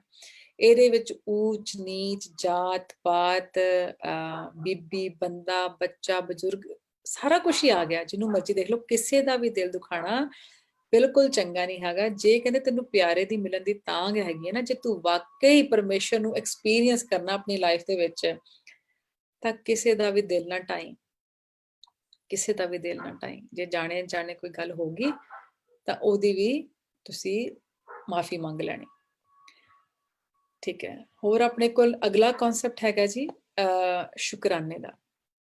ਅਸੀਂ, ਮੈਨੂੰ ਲੱਗਦਾ ਆਪਣੇ ਕੋਲ ਸਮਾਂ ਥੋੜਾ ਹੈਗਾ, 15 ਮਿੰਟ ਸ਼ਾਇਦ ਹੋਰ ਹੋਣਗੇ, ਤਾਂ ਮੈਨੂੰ ਦੱਸ ਵੀ ਦੇਣਾ ਜੇ ਕੋਈ ਦੱਸ ਸਕਦਾ ਕਿ ਕਿੰਨਾ ਸਮਾਂ, ਮੈਂ ਉਸ ਹਿਸਾਬ ਨਾਲ ਆਪਣਾ ਜਿਹੜਾ ਕੰਟੀਨਿਊ ਅੱਗੇ ਕਰਾਂ ਜੀ। ਹਾਂਜੀ, ਇਹਦੇ 'ਚ ਜਿਹੜਾ ਕਨਸੈਪਟ ਹੈਗਾ, ਇਹ ਹੈਗਾ ਸ਼ੁਕਰਾਨੇ ਦਾ। ਕਹਿੰਦੇ ਜਦੋਂ ਤੁਸੀਂ ਸ਼ੁਕਰਾਨੇ ਦੀ ਸਟੇਟ 'ਚ ਹੁੰਦੇ ਹੋ ਨਾ, ਤਾਂ ਉਦੋਂ ਤੁਸੀਂ ਕਿਹੜੀ ਸਟੇਟ 'ਚ ਆ ਜਾਂਦੇ ਹੋ? ਰਿਸੀਵ ਕਰਨ ਦੀ ਸਟੇਟ। ਮਤਲਬ ਕਿ ਤੁਸੀਂ ਕੋਈ ਚੀਜ਼ ਰਿਸੀਵ ਕਰਨੀ, ਤੁਹਾਨੂੰ ਮਿਲਣ, ਹੁਣ ਕੁਝ ਮਿਲਣਾ ਹੈ, ਤੁਸੀਂ you are in a state of receivership when you are in a state of gratitude. ਆਪਾਂ ਨੂੰ ਹਮੇਸ਼ਾ ਕਹਿੰਦੇ ਨਾ ਸ਼ੁਕਰਾਨਾ ਕਰਨਾ ਚਾਹੀਦਾ, ਹਰ ਇੱਕ ਚੀਜ਼ ਲਈ ਸ਼ੁਕਰਾਨਾ ਕਰਨਾ ਚਾਹੀਦਾ ਹੈ। ਤੇ ਤੁਹਾਡੇ ਹਿਸਾਬ ਨਾਲ ਕੀ ਕਿ ਆਪਾਂ ਨੂੰ ਕੁਝ ਖਾਸ ਕਿਸੇ ਚੀਜ਼ ਦੀ ਵੇਟ ਕਰਨੀ ਚਾਹੀਦੀ ਹੈ ਕਿ ਕੁਝ ਮੇਰੀ ਲਾਈਫ 'ਚ ਇਦਾਂ ਦਾ ਹੋਏਗਾ ਉਦੋਂ ਮੈਂ ਸ਼ੁਕਰਾਨਾ ਕਰਨਾ, ਔਰ ਕਿ ਅਸੀਂ ਅੱਜ ਤੋਂ ਬਾਅਦ ਆਪਣੇ ਮਨ ਨੂੰ ਟ੍ਰੇਨ ਕਰਨਾ ਹੈ ਕਿ ਮੈਂ ਆਪਣੀ ਲਾਈਫ ਜਿਸ ਤਰ੍ਹਾਂ ਦੀ ਵੀ ਹੈਗੀ ਹੈ, ਉਹਦੇ ਵਿੱਚ ਛੋਟੇ ਛੋਟੇ ਮੂਮੈਂਟਸ ਨੋਟਿਸ ਕਰਨੇ ਸ਼ੁਰੂ ਕਰ ਦੇਣੇ ਨੇ, ਤੇ ਉਹਦੇ ਵਿੱਚੋਂ ਸ਼ੁਕਰਾਨੇ ਦਾ ਜਿਹੜਾ ਫੀਲਿੰਗ ਹੈਗੀ ਹੈ ਉਹ ਲੱਭਣੀ ਹੈ। ਇਹ ਆਪਾਂ ਨੂੰ, ਅਸੀਂ ਆਪਣੇ ਆਪ ਨੂੰ ਪੁੱਛਣਾ ਕਿ ਕੀ ਅਸੀਂ ਕੁਝ ਵੇਟ ਕਰਦੇ ਰਹੀਏ ਕਿ ਮੇਰੀ ਲਾਈਫ 'ਚ ਕੁਝ ਹੋਏਗਾ ਜੀ, ਔਰ ਅਸੀਂ ਕੁਝ ਆਪਣੇ ਮਨ ਨੂੰ ਬਦਲ ਲਈਏ ਕਿ ਮੈਨੂੰ ਹੁਣ ਹਰ ਇੱਕ ਮੂਮੈਂਟ 'ਚ ਹਵਾ ਚੱਲ ਰਹੀ ਹੈ ਤਾਂ ਮੈਨੂੰ ਸ਼ੁਕਰਾਨਾ ਹੋ ਰਿਹਾ ਹੈ, ਸਾਹ ਮਿਲ ਰਿਹਾ ਮੈਨੂੰ ਲੈਣ ਨੂੰ ਤਾਂ ਮੈਨੂੰ ਸ਼ੁਕਰਾਨਾ ਹੋ ਰਿਹਾ ਹੈ। ਤਾਂ ਆਪਾਂ ਗੁਰੂ ਮਹਾਰਾਜ ਨੂੰ ਪੁੱਛਦੇ ਹਾਂ ਕਿ ਉਹਨਾਂ ਨੇ ਸਾਨੂੰ ਕਿਵੇਂ ਸਮਝਾਇਆ। ਆਪ ਸਾਰੇ ਪੜ੍ਹਦੇ ਹੋਵੋਗੇ, ਜੈ ਪ੍ਰਸਾਦ ਆਰੋਗ ਕੰਚਨ ਦੇਹੀ, ਲਿਵ ਲਾਵੋ ਤਿਸ ਰਾਮ ਸਨੇਹੀ। ਜੈ ਪ੍ਰਸਾਦ ਤੇਰਾ ਓਲਾ ਰਹਿਤ, ਮਨ ਸੁਖ ਪਾਵੇ ਹਰ ਹਰ ਜਸ ਕਹਿਤ। ਜੈ ਪ੍ਰਸਾਦ ਤੇਰੇ ਸਗਲ ਛਿਦਰ ਢਾਕੇ, ਮਨ ਸਰਨੀ ਪਰ ਠਾकुर ਪ੍ਰਭ ਤਾਕੈ। ਜੈ ਪ੍ਰਸਾਦ ਤੁਝਕੋ ਨਾ ਪਹੁੰਚੈ, ਮਨ ਸਾਸ ਸਾਸ ਸਿਮਰੋ ਪ੍ਰਭੂ ਚੈ। ਜੈ ਪ੍ਰਸਾਦ ਪਾਈ ਦੁਰਲਭ ਦੇ, ਨਾਨਕ ਤਾਂ ਕੀ ਭਗਤ ਕਰੇ। ਹੁਣ ਜੇ ਸਿਰਫ ਅਸੀਂ ਇਹੀ ਪੰਕਤੀਆਂ ਵਿਚਾਰੀਏ, ਕਿੰਨੀਆਂ ਹੀ ਪੰਕਤੀਆਂ ਨੇ ਐਵੇਂ ਦੀਆਂ, ਆਪਾਂ ਨੂੰ ਕਿੰਨੇ ਸ਼ਬਦ ਮਿਲਦੇ ਨੇ, ਸਿਰਫ ਅਸੀਂ ਇਹੀ ਪੰਕਤੀਆਂ ਵਿਚਾਰੀਏ ਤਾਂ ਆਪਾਂ ਇੱਥੇ ਲੱਭੀਏ ਕਿਹੜੀ ਚੀਜ਼ ਹੈ ਜਿਹੜੀ ਚੀਜ਼ਾਂ ਦੇ ਪਿੱਛੇ ਅਸੀਂ ਭੱਜ ਰਹੇ ਹਾਂ ਅੱਜ, ਉਹ ਇੱਥੇ ਮੈਂਸ਼ਨ ਕੀਤੀ ਗਈ ਹੈ ਕਿ ਮੈਨੂੰ ਫਰਾਰੀ ਮਿਲ ਜਾਵੇ ਜਾਂ ਆਈਫੋਨ ਜਿਹੜਾ ਵੀ ਲੇਟੈਸਟ ਹੈਗਾ ਉਹ ਮਿਲ ਜਾਵੇ, ਜਾਂ ਜਿਹੜੇ ਗੇਮ ਸਟੇਸ਼ਨਸ ਨੇ ਉਹ ਮਿਲ ਜਾਣ, ਇਹ ਸਾਰਾ ਕੁਝ, ਜਾਂ ਕੋਈ ਵੱਡੀ ਪੋਜੀਸ਼ਨ, ਵਟਐਵਰ, ਵੀ ਆਲ ਨੋ ਵਟ ਆਵਰ ਡਿਮਾਂਡਸ ਆ। ਇੱਥੇ ਗੁਰੂ ਸਾਹਿਬ ਕੀ ਕਹਿ ਰਹੇ, ਕਹਿੰਦੇ ਤੇਰਾ ਸੋਹਣੇ ਵਰਗਾ ਤੇਰਾ ਤੇਰਾ ਤੇਰਾ ਦੇ, ਤੇਰੀ ਦੇਈ, ਇਹ ਵੀ ਨਾ ਅਸੀਂ ਭੁੱਲ ਗਏ ਕਿ ਸਾਨੂੰ ਇਹ ਮਿਲੀ ਸੀ ਦੇਈ ਭਈ ਪ੍ਰਾਪਤ ਮਾਨੁਖ ਦੇ ਹੁਰੀਆ, ਗੋਬਿੰਦ ਮਿਲਣ ਕੀ ਤੇਰੀ ਪ੍ਰਿਆ, ਕਿੰਨੀ ਕਿ ਵੱਡੀ ਪ੍ਰੈਸ਼ੀਅਸ ਚੀਜ਼ ਹੈਗੀ ਆ, ਕਿਉਂਕਿ ਇਹਦੇ ਥਰੂ ਸਾਡਾ ਮਿਲਾਪ ਹੋਣਾ, ਇਹਦੇ ਥਰੂ ਅਸੀਂ ਐਕਸਪੀਰੀਅੰਸ ਕਰਨਾ ਡਿਵਾਈਨ ਨੂੰ, ਪਰਮੇਸ਼ਰ ਨੂੰ, ਪਰਮਾਤਮਾ ਨੂੰ, ਆਤਮਾ ਨੇ ਪਾਣਾ ਜਾਂ ਇੱਕਮਿਕ ਹੋਣਾ। ਕਹਿੰਦੇ ਸ਼ੁਕਰਾਨਾ ਕਰ, ਤੂੰ ਤੁਰ ਸਕਦਾ ਹੈ, ਤੂੰ ਸਾਹ ਲੈ ਸਕਦਾ, ਤੂੰ ਦੇਖ ਸਕਦਾ ਹੈ। ਔਰ ਕਈ ਇਸ ਤਰ੍ਹਾਂ ਦੇ ਵੀ ਇਨਸਾਨ ਨੇ ਜਿਨ੍ਹਾਂ ਕੋਲ ਸਾਰੇ ਅੰਗ ਨਹੀਂ ਹੈਗੇ ਪਰ ਉਹ ਸ਼ੁਕਰਾਨੇ 'ਚ ਰਹਿੰਦੇ ਨੇ, ਉਹ ਫਿਰ ਵੀ ਉਹਨਾਂ ਤੋਂ ਵੀ ਖੁਸ਼ ਨੇ ਜਿਨ੍ਹਾਂ ਕੋਲ ਸਾਰਾ ਕੁਝ ਹੈ। ਮਕਸਦ ਤਾਂ ਅਲਟੀਮੇਟਲੀ ਉਹੀ ਹੈ ਨਾ, ਖੁਸ਼ ਕੌਣ ਹੈ? ਹਾਂ, ਭਾਵੇਂ ਕਿਸੇ ਕੋਲ ਇੰਨੀ ਕੀ ਚੀਜ਼ ਹੈ, ਭਾਵੇਂ ਕੁਝ ਹੋਰ ਹੈ। ਇਹਦੇ 'ਚ ਹਾਂ ਅੱਗੇ ਕਹਿੰਦੇ ਤੇਰਾ ਓਲਾ, ਤੇਰਾ ਪਰਦਾ ਬਣਾਇਆ। ਹੁਣ ਕਿਹੜਾ ਬੰਦਾ ਜਿਹਨੇ ਲਾਈਫ 'ਚ ਗਲਤੀਆਂ ਨਹੀਂ ਕੀਤੀਆਂ ਜਾਂ ਕਰ ਨਹੀਂ ਰਿਹਾ, ਵੀ ਆਲ ਆਰ ਡੂਇੰਗ, ਕੋਈ ਜਾਣ ਬੁੱਝ ਕੇ, ਕੋਈ ਅਣਜਾਣੇ ਹੋ ਰਿਹਾ, ਫਿਰ ਵੀ ਸਾਡੇ ਪਰਦੇ ਢੱਕ ਰਿਹਾ। ਕਦੀ ਸੋਚਿਆ ਕਦੀ ਨਾ? ਔਰ ਇਹ ਸਾਰਾ ਤੁਸੀਂ ਪੜ੍ਹ ਲਿਓ ਕਿ ਕਿਵੇਂ ਸਾਨੂੰ ਗੁਰੂ ਸਾਹਿਬ ਨੇ ਸ਼ੁਕਰਾਨਾ ਕਰਨਾ ਸਿਖਾਇਆ, ਕਿ ਨਿੱਕੀ ਨਿੱਕੀ ਚੀਜ਼ ਲੱਭ ਕੇ ਆਪਣੀ ਲਾਈਫ ਦੇ ਵਿੱਚ ਸ਼ੁਕਰਾਨੇ ਦੇ ਵਿੱਚ ਆਈਏ। ਜਦੋਂ ਸ਼ੁਕਰਾਨੇ ਦੇ ਵਿੱਚ ਅਸੀਂ ਆਉਣਾ ਸ਼ੁਰੂ ਕਰ ਦੇਵਾਂਗੇ, ਸਾਨੂੰ ਦੂਸਰਿਆਂ ਦੀਆਂ ਗਲਤੀਆਂ ਜਾਂ ਸਰਕਮਸਟੈਂਸਿਸ ਜਿਹੜੇ ਸਾਨੂੰ ਚੰਗੇ ਨਹੀਂ ਲੱਗਦੇ ਉਸ ਪਿੱਛੇ ਰਹਿ ਜਾਣਗੇ। ਇੱਕ ਅਸੀਂ ਹੋਰ ਕੰਮ ਸ਼ੁਰੂ ਕੀਤਾ ਬੱਚਿਆਂ ਦੇ ਨਾਲ, ਅਸੀਂ ਰੋਜ਼ ਰਾਤ ਨੂੰ ਸੌਣ ਤੋਂ ਪਹਿਲਾਂ ਇੱਕ ਗ੍ਰੈਟੀਟਿਊਡ ਜਰਨਲ ਲਾਇਆ, ਤੇ ਤੁਸੀਂ ਵੀ ਆਪਣੇ ਘਰ ਵਿੱਚ ਸ਼ੁਰੂ ਕਰ ਸਕਦੇ ਹੋ ਜਦ ਆਪ ਜੀ ਨੂੰ ਚੰਗਾ ਲੱਗੇ। ਸਿਰਫ 10-15 ਮਿੰਟ ਅਸੀਂ ਸਾਰਿਆਂ ਨੇ ਇੱਕ ਆਪਣੀ ਡਾਇਰੀ ਲਾਈ ਹੈ ਸੌਣ ਤੋਂ ਪਹਿਲਾਂ, ਤਾਂ ਕਿ ਅਸੀਂ ਪੋਜ਼ਿਟਿਵ ਮਾਈਂਡਸੈਟ ਦੇ ਨਾਲ ਸੋਈਏ ਔਰ ਪੋਜ਼ਿਟਿਵ ਮਾਈਂਡਸੈਟ ਦੇ ਨਾਲ ਉੱਠੀਏ। ਅਸੀਂ ਸਿਰਫ 3 ਚੀਜ਼ਾਂ ਸ਼ੁਰੂ ਕੀਤੀਆਂ ਕਿ 3 ਚੀਜ਼ਾਂ ਤੁਸੀਂ ਆਪਣੀ ਡਾਇਰੀ 'ਚ ਲਿਖਣੀਆਂ ਨੇ, ਅੱਜ ਦੇ ਦਿਨ ਲਈ ਤੁਸੀਂ ਸ਼ੁਕਰਗੁਜ਼ਾਰ ਹੋ। ਹੁੰਦੀਆਂ ਬਹੁਤ ਨੇ, ਪਹਿਲਾਂ ਕਿਸੇ ਨੂੰ ਕੋਈ ਨਹੀਂ ਲੱਭਦੀ ਸੀ, ਹੁਣ ਇੰਨੀਆਂ ਨੇ ਕਿ ਉਹ 'ਚੋਂ ਚੁਣਨਾ ਪੈਂਦਾ। ਕਿਉਂ? ਕਿਉਂਕਿ ਅਸੀਂ ਪਹਿਲਾਂ ਤਾਂ ਆਪਣੇ ਸਾਰੇ ਦਿਨ ਤੇ ਰਿਫਲੈਕਟ ਕਰਦੇ ਹਾਂ, ਉਹਦੇ 'ਚ ਆਪਣੀਆਂ ਕਮੀਆਂ ਵੀ ਨਜ਼ਰ ਆਉਂਦੀਆਂ, ਦੂਸਰਾ ਨੈਗੇਟਿਵ ਚੀਜ਼ਾਂ ਵੀ ਨਜ਼ਰ ਆਉਂਦੀਆਂ, ਪਰ ਅਸੀਂ ਉਹਨਾਂ ਨੂੰ ਐਂਟਰਟੇਨ ਨਹੀਂ ਕਰਨਾ, ਅਸੀਂ ਉਹਨਾਂ ਤੇ ਜ਼ੋਰ ਨਹੀਂ ਦੇਣਾ। ਅਸੀਂ ਜ਼ੋਰ ਦੇਣਾ ਕਿਹੜੀ ਚੀਜ਼ ਤੇ? ਅਸੀਂ ਸ਼ੁਕਰਾਨਾ ਕਿਸ ਚੀਜ਼ ਦਾ? ਉਹ ਕੁਝ ਵੀ ਹੋ ਸਕਦਾ, ਬੱਚੇ ਕੁਝ ਲਿਖਦੇ ਨੇ, ਅਸੀਂ ਕੁਝ ਲਿਖਦੇ ਹਾਂ, ਫਿਰ ਅਸੀਂ ਸ਼ੇਅਰ ਕਰਦੇ ਹਾਂ ਸਾਰੀ ਫੈਮਿਲੀ ਇੱਕ ਦੂਜੇ ਦੇ ਨਾਲ। ਜਦੋਂ ਸਾਰੇ ਲਿਖ ਲੈਂਦੇ ਨੇ ਤਾਂ ਸਾਰੇ 1-2 ਮਿੰਟ ਦੇ ਵਿੱਚ ਆਪਣਾ ਸ਼ੇਅਰ ਕਰਦੇ ਨੇ ਕਿ ਮੈਂ ਕਿਉਂ ਉਸ ਲਈ ਸ਼ੇਅਰ। ਤਾਂ ਅਸੀਂ ਇੰਨੇ ਹੈਰਾਨ ਹੋਏ ਕਿ ਜਿਹੜੀ ਚੀਜ਼ ਅਸੀਂ ਸੋਚ ਵੀ ਨਹੀਂ ਸਕਦੇ ਸੀ, ਸਪੈਸ਼ਲੀ ਬੱਚਿਆਂ ਤੋਂ, ਕਿ ਉਹ ਇਸ ਚੀਜ਼ ਲਈ ਵੀ ਸ਼ੁਕਰਾਨਾ ਹੋਣ, ਕਿ ਉਹਨਾਂ ਨੂੰ ਰੀਅਲਾਈਜ਼ ਹੋਣਾ ਸ਼ੁਰੂ ਹੋ ਗਿਆ ਕਿ ਬਜਾਏ ਕਿ ਮੈਨੂੰ ਆ ਨਹੀਂ ਮਿਲਿਆ ਜਾਂ ਉਹਦੇ ਕੋਲ ਇਹ ਹੈਗਾ ਮੇਰੇ ਕੋਲ ਨਹੀਂ ਹੈਗਾ, ਉਹ ਨੈਗੇਟਿਵ ਐਟੀਟਿਊਡ ਜਾਂ ਲੜਾਈ ਝਗੜੇ ਦੇ ਮਾਹੌਲ ਤੋਂ ਬਾਹਰ ਆ ਕੇ ਉਹਨਾਂ ਨੂੰ ਸ਼ੁਕਰਾਨਾ ਕਰਨਾ ਪਰਮੇਸ਼ਰ ਜੀ ਆਪ ਸਿਖਾ ਰਹੇ ਨੇ। ਤਾਂ ਇਹ ਨਿੱਕੀਆਂ ਗੱਲਾਂ ਜੋ ਅਸੀਂ ਪਰਿਵਾਰ ਦੇ ਵਿੱਚ ਬੈਠ ਕੇ ਕਰਾਂਗੇ ਤਾਂ ਇਹੀ ਐਕਸਪੀਰੀਅੰਸ ਹੁੰਦਾ ਨਾ।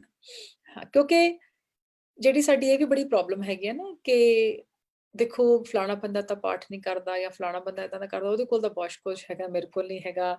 ਇਹ ਵੀ ਅਸੀਂ ਆਪ ਸਹੇੜੀਆਂ ਹੋਈਆਂ ਪ੍ਰੋਬਲਮਸ ਨੇ, ਕਿਉਂਕਿ ਮਹਾਰਾਜ ਨੇ ਕਲੀਅਰ ਕਰ ਦਿੱਤਾ, ਕਹਿੰਦੇ ਜਿਸ ਗ੍ਰਹਿ ਬਹੁਤ ਤਿਸੈ ਗ੍ਰਹਿ ਚਿੰਤਾ। ਜਿੱਥੇ ਬਹੁਤ ਹੈ ਨਾ ਉੱਥੇ ਵੀ ਚਿੰਤਾ ਲੱਗੀ ਹੋਈ ਹੈ, ਚਿੰਤਾ 'ਚ ਹੀ ਲੋਕ ਮਰ ਰਹੇ ਨੇ। ਮੇਰੇ ਕੋਲ ਬਹੁਤ ਹੈ, ਇਹ ਲੈ ਨਾ ਜਾਏ ਕੋਈ, ਸਿਕਿਉਰਿਟੀ ਗਾਰਡਸ ਰੱਖੇ ਹੋਏ ਨੇ, ਚਲੋ ਗਾਰਡਸ ਰੱਖਣੇ ਮਾੜੀ ਗੱਲ ਨਹੀਂ, ਪਰ ਚਿੰਤਾ ਤੇ ਨਾ ਹੋਏ ਨਾ, ਚਿੰਤਾ ਲੱਗੇ ਕਿ ਕਿਤੇ ਖਤਮ ਨਾ ਹੋ ਜਾਏ ਜਿਹੜਾ ਸੁੱਖ ਮੇਰੇ ਕੋਲ। ਤੁਸੀਂ ਐਵੇਂ ਲੈ ਲਓ ਮੋਟਾ ਜਿੱਥੇ ਦੌੜ ਲੱਗੀ ਹੋਈ ਹੈ ਨਾ ਸੁੱਖ ਨੂੰ ਫੜਨ ਦੀ ਤੇ ਦੁੱਖ ਤੋਂ ਬਚਣ ਦੀ, ਉੱਥੇ ਬਸ ਚਿੰਤਾ ਹੈਗੀ ਹੈ। ਅਸੀਂ we are running away from dukh and running towards sukh. ਅਸੀਂ ਪ੍ਰੈਜ਼ੈਂਟ ਮੂਮੈਂਟ ਨੂੰ ਭੁੱਲ ਗਏ, ਅੱਜ ਦੇ ਮੂਮੈਂਟ ਨੂੰ, ਅੱਜ ਦੇ ਜਿਹੜਾ ਇਸ ਵੇਲੇ ਹਾਜ਼ਰ ਨੂੰ, ਉਹਨੂੰ ਭੁੱਲ ਗਏ। ਤਾਂ ਜਾਂ ਪਿੱਛੇ ਆ ਜਾਂ ਅੱਗੇ ਆ, ਤਾਂ ਪਿਛਲਾ ਤਾਂ ਗਿਆ, ਅਗਲਾ ਵੀ ਗਵਾ ਲਿਆ। ਇਸ ਕਰਕੇ ਇਹਦੇ ਤੋਂ ਬਚਣ ਲਈ ਇਹ ਆਪਾਂ ਸ਼ਲੋਕ ਪੂਰਾ ਪੜ੍ਹ ਲਈਏ। ਜਿਸ ਗ੍ਰਹਿ ਬਹੁਤ ਤਿਸੈ ਗ੍ਰਹਿ ਚਿੰਤਾ, ਜਿਸ ਗ੍ਰਹਿ ਥੋੜੀ ਸੋ ਫਿਰੈ ਪ੍ਰਮੰਤਾ। ਫਿਰ ਸਾਨੂੰ ਸੋਲੂਸ਼ਨ ਦੱਸਦੇ ਨੇ, ਦੋਹੂ ਵਿਵਸਥਾ ਤੇ ਜੋ ਮੁਕਤਾ ਸੋਈ ਸੁਹੇਲਾ ਭਾਲੀਐ। ਦੋਨਾਂ ਜਿੱਥੇ ਥੋੜੀ ਆ ਉੱਥੇ ਵੀ ਉਹ ਬੰਦਾ ਫਿਰਦਾ ਰਹਿੰਦਾ, ਮੈਨੂੰ ਇੱਥੋਂ ਮਿਲ ਜਾਵੇ ਉੱਥੇ ਮਿਲ ਜਾਵੇ। ਉਹ ਦੋਨਾਂ ਚੀਜ਼ਾਂ ਤੋਂ ਕਿਵੇਂ ਅਸੀਂ ਆਪਣੇ ਆਪ ਨੂੰ ਬਚਾ ਲਈਏ ਤਾਂ ਕਿ ਅਸੀਂ ਜਿਹੜੀ ਸਾਡੀ ਦੌੜ ਲੱਗੀ ਹੋਈ ਹੈ ਉਹਦੇ ਚੋਂ ਅਸੀਂ ਬਚ ਸਕੀਏ। ਇਹਦੇ ਲਈ ਸਾਨੂੰ ਆਪਣੇ ਨੂੰ ਖੋਜਣਾ ਪਏਗਾ, ਆਪਣੇ ਆਪ ਨੂੰ ਜਾਣਨਾ ਪਏਗਾ ਕਿ ਅਸੀਂ ਕਰ ਕੀ ਰਹੇ ਹਾਂ। ਸਾਨੂੰ ਕਈ ਵਾਰ ਅਸੀਂ ਆਟੋਮੈਟਿਕ ਜਿੱਦਾਂ ਹੁੰਦੇ ਨਾ, ਇੱਕ ਰੋਬੋਟ ਹੁੰਦਾ, ਰੋਬਰਟ ਨੂੰ ਪਤਾ ਹੁੰਦਾ ਸਵੇਰੇ ਉੱਠ ਕੇ ਬ੍ਰਸ਼ ਕਰਨਾ, ਸਾਰੇ ਕੰਮ ਕੀਤੇ, ਕੰਮ ਤੇ ਗਏ, ਸਾਰਾ ਕੁਝ ਲੈਣ ਦੇਣ ਕੀਤਾ, ਘਰ ਆਏ, ਰੋਟੀ ਖਾਧੀ, ਸੌਂ ਗਏ। ਅਸੀਂ ਆਟੋਮੈਟਿਕ ਪਾਇਲਟ ਤੇ ਲੱਗੇ ਹੋਏ, ਸਾਡਾ ਬਟਨ ਔਨ, ਸ਼ਾਮ ਨੂੰ ਹੋ ਕੇ ਸੌਂ ਜਾਓ, ਬਟਨ ਆਫ, ਸਵੇਰੇ ਬਟਨ ਔਨ ਆਫ, ਬਸ ਉਹ ਸਵੇਰੇ ਸ਼ਾਮ ਚੱਲੀ ਜਾ ਰਿਹਾ। ਜਿਹੜੇ ਕੌਨਸ਼ੀਅਸ ਇਨਸਾਨ ਨੇ, ਜਿਹੜੇ ਪਰਮਾਤਮਾ ਦੇ ਨਾਲ ਜੁੜੀ ਆਤਮਾ ਵਾਲੇ ਇਨਸਾਨ ਨੇ, ਜਾਂ ਉਹ ਚਾਹਤਾ ਰੱਖਣ ਵਾਲੇ ਇਨਸਾਨ ਨੇ, ਉਹ ਆਟੋਮੈਟਿਕ ਪਾਇਲਟ ਤੇ ਜੀਵਨ ਨਹੀਂ ਜਿੰਦੇ। ਉਹ ਕੌਨਸ਼ੀਅਸਲੀ ਸੋਚਦੇ ਨੇ ਅੱਜ ਮੇਰਾ ਜੀਵਨ ਕਿੱਦਾਂ ਹੋਣਾ ਹੈ, ਕਿਹੜੀਆਂ ਚੀਜ਼ਾਂ ਦੀ ਮੈਨੂੰ ਲੋੜ ਹੈਗੀ, ਅੱਜ ਦੇ ਦਿਨ 'ਚ ਕਿਹੜੀਆਂ ਚੀਜ਼ਾਂ ਚੋਂ ਕੱਢੀਆਂ ਜਾ ਸਕਦੀਆਂ ਤਾਂ ਕਿ ਮੇਰਾ ਘੱਟ ਤੋਂ ਘੱਟ ਜਿਹੜਾ ਸਮਾਂ ਹੈਗਾ ਉਹ ਖਰਾਬ ਹੋਏ।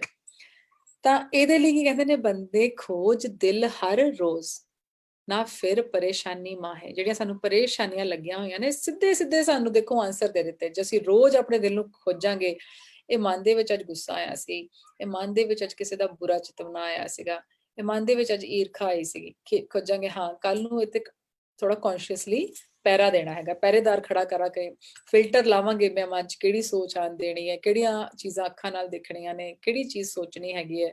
ਉਹ ਜਦੋਂ ਖੋਜ ਲਾ ਦੇਵਾਂਗੇ ਨਾ, ਫਿਰ ਸਾਨੂੰ ਘਬਰਾਹਟ ਨਹੀਂ ਹੋਏਗੀ, ਭਟਕਣਾ ਖਤਮ ਹੋ ਜਾਵੇਗੀ। ਇਹ ਜਿਹੜੀਆਂ ਪਰੇਸ਼ਾਨੀਆਂ ਲੱਗੀਆਂ ਹੋਣਗੀਆਂ, ਇਹਦੇ ਤੋਂ ਸਾਡਾ ਬਚਾਅ ਹੋਣਾ ਸ਼ੁਰੂ ਹੋ ਜਾਵੇਗਾ। ਹਾਂਜੀ, ਆਪਾਂ ਹੁਣ ਰੈਪ ਕਰਦੇ ਹਾਂ, ਕਿਉਂਕਿ ਮੈਨੂੰ ਪਤਾ ਤੁਹਾਡਾ ਸਮਾਂ ਹੋ ਗਿਆ। ਕਿਉਂਕਿ ਕੋਈ ਇਹ ਵੀ ਸੋਚੇਗਾ ਪਰ ਮੈਂ ਤਾਂ ਹੁਣ ਬਹੁਤ ਕੁਛ ਬੁਰਾ ਕਰ ਲਿਆ, ਬੁਰਾ ਸੋਚ ਲਿਆ ਜਾਂ ਕਰ ਰਿਹਾ, ਤਾਂ ਕਈ ਇਦਾਂ ਦੇ ਵੀ ਸਵਾਲ ਆਉਂਦੇ ਨੇ, ਮੈਂ ਪਾਪੀ ਹਾਂ, ਮੇਰਾ ਕੁਛ ਨਹੀਂ ਹੋ ਸਕਦਾ। ਹਮੇਸ਼ਾ ਯਾਦ ਰੱਖੀਏ,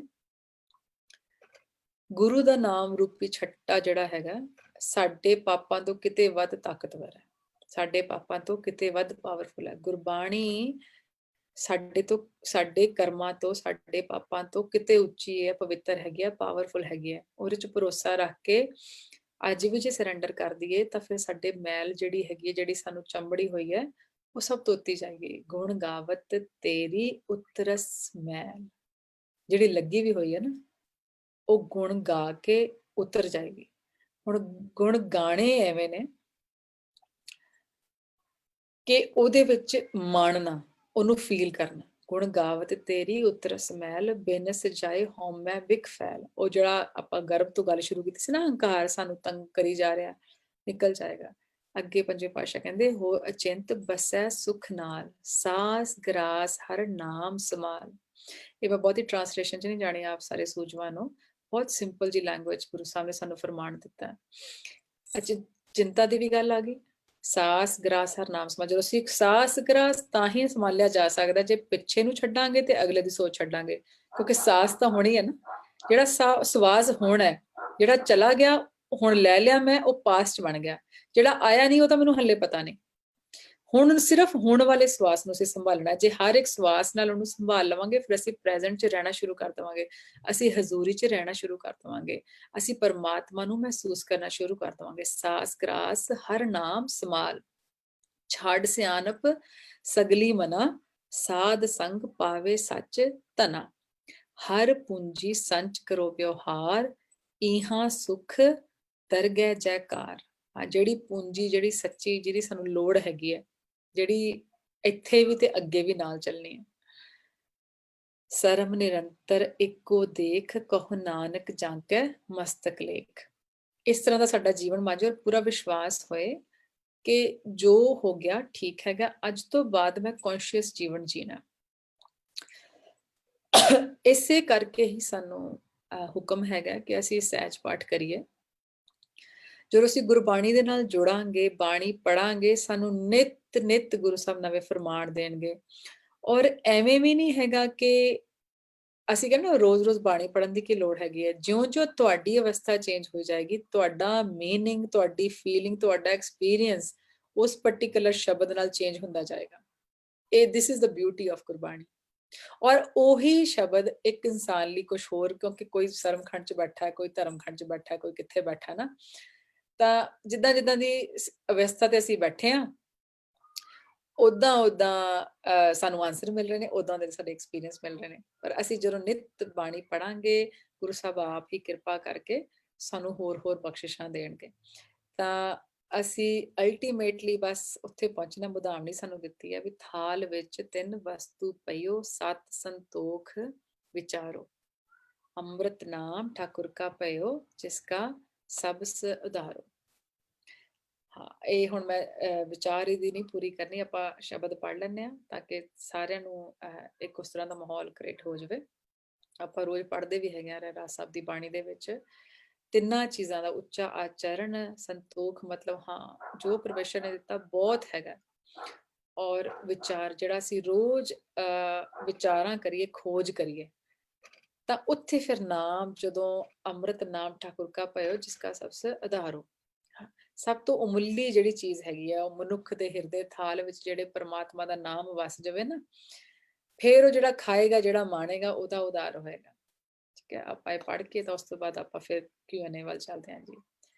ਥਾਲ ਵਿੱਚ ਤਿਨ ਵਸਤੂ ਪਈਓ, ਸਤ ਸੰਤੋਖ ਵਿਚਾਰੋ, ਅੰਮ੍ਰਿਤ ਨਾਮ ਠਾकुर का पयो,